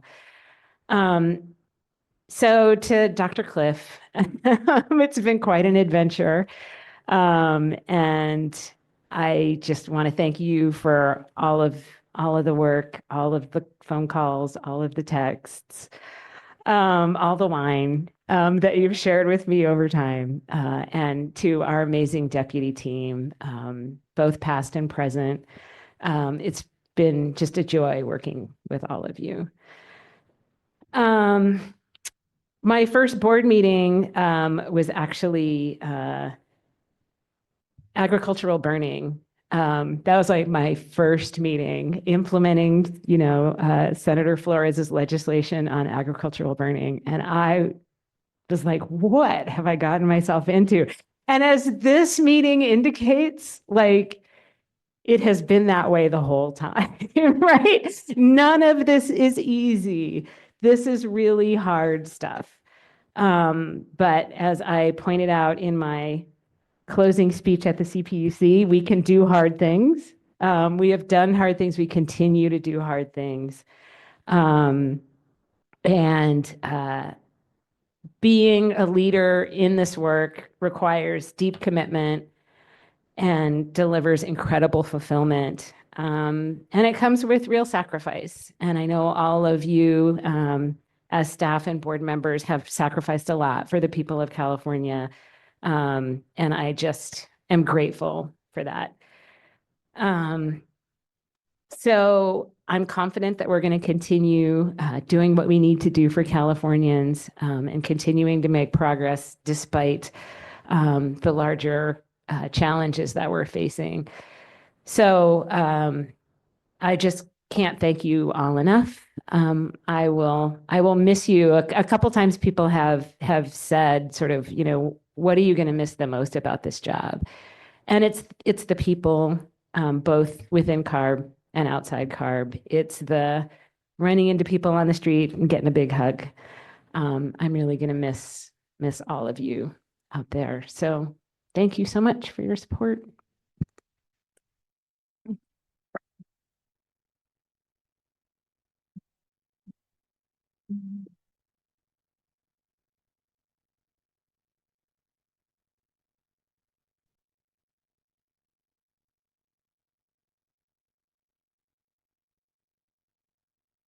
Thank you just doesn't seem like enough, but thank you. That means a lot to me. And we're not done with our meeting yet because we have a legal requirement to have open public comment. So do we have any public commenters? If not, that's fine. We currently have 3 in-person public Okay. commenters. The first is Greg Herner.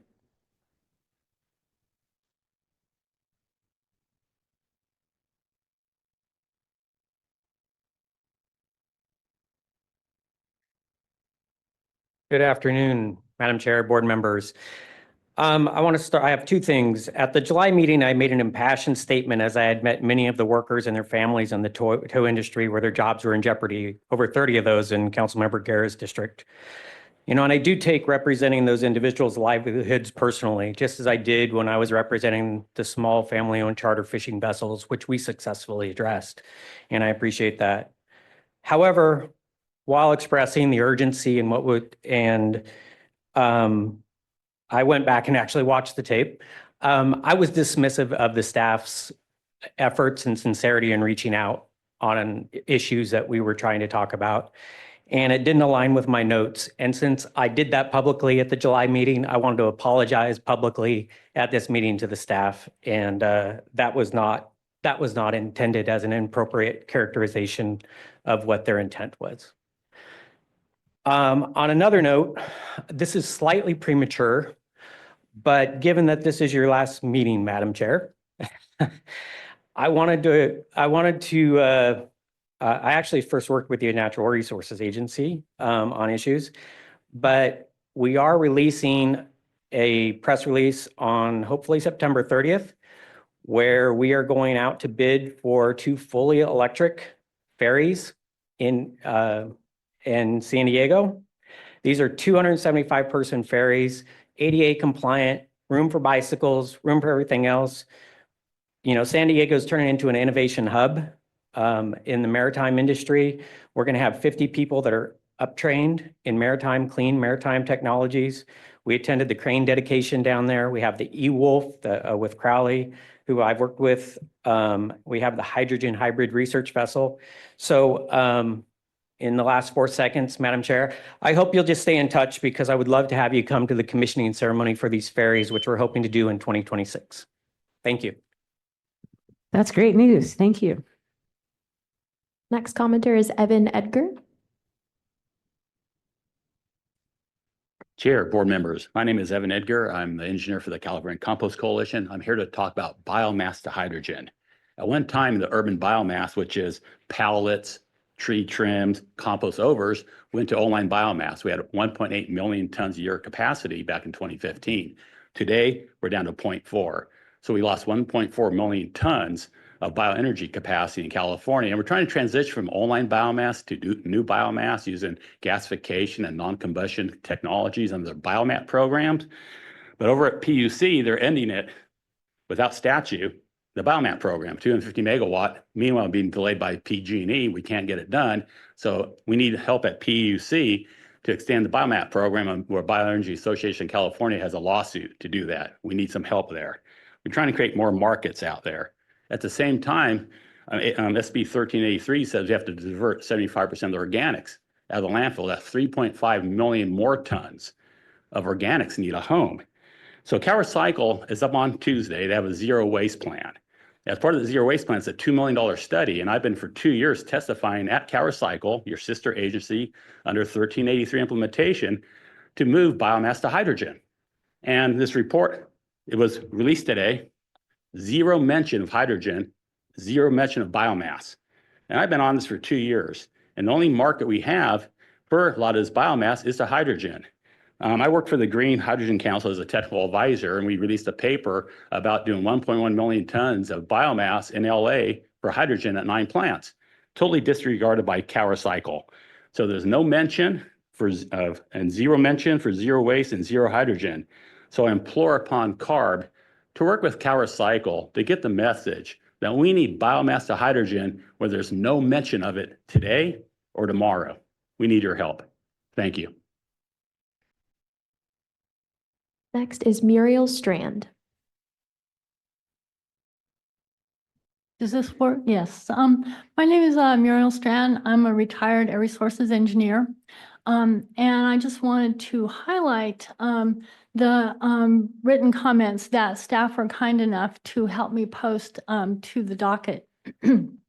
I recently took a course about the idea that water is an unrecognized, underappreciated greenhouse gas, and that the water cycles operate in a way that is not really completely appreciated,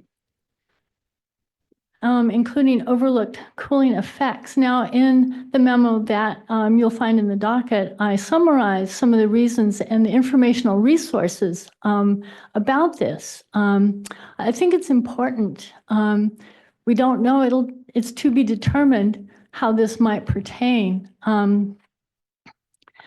As I say, I think it is important. That's why I came all the way down here in person. Now, if you can't question something, if you're not supposed to question something, it's not science.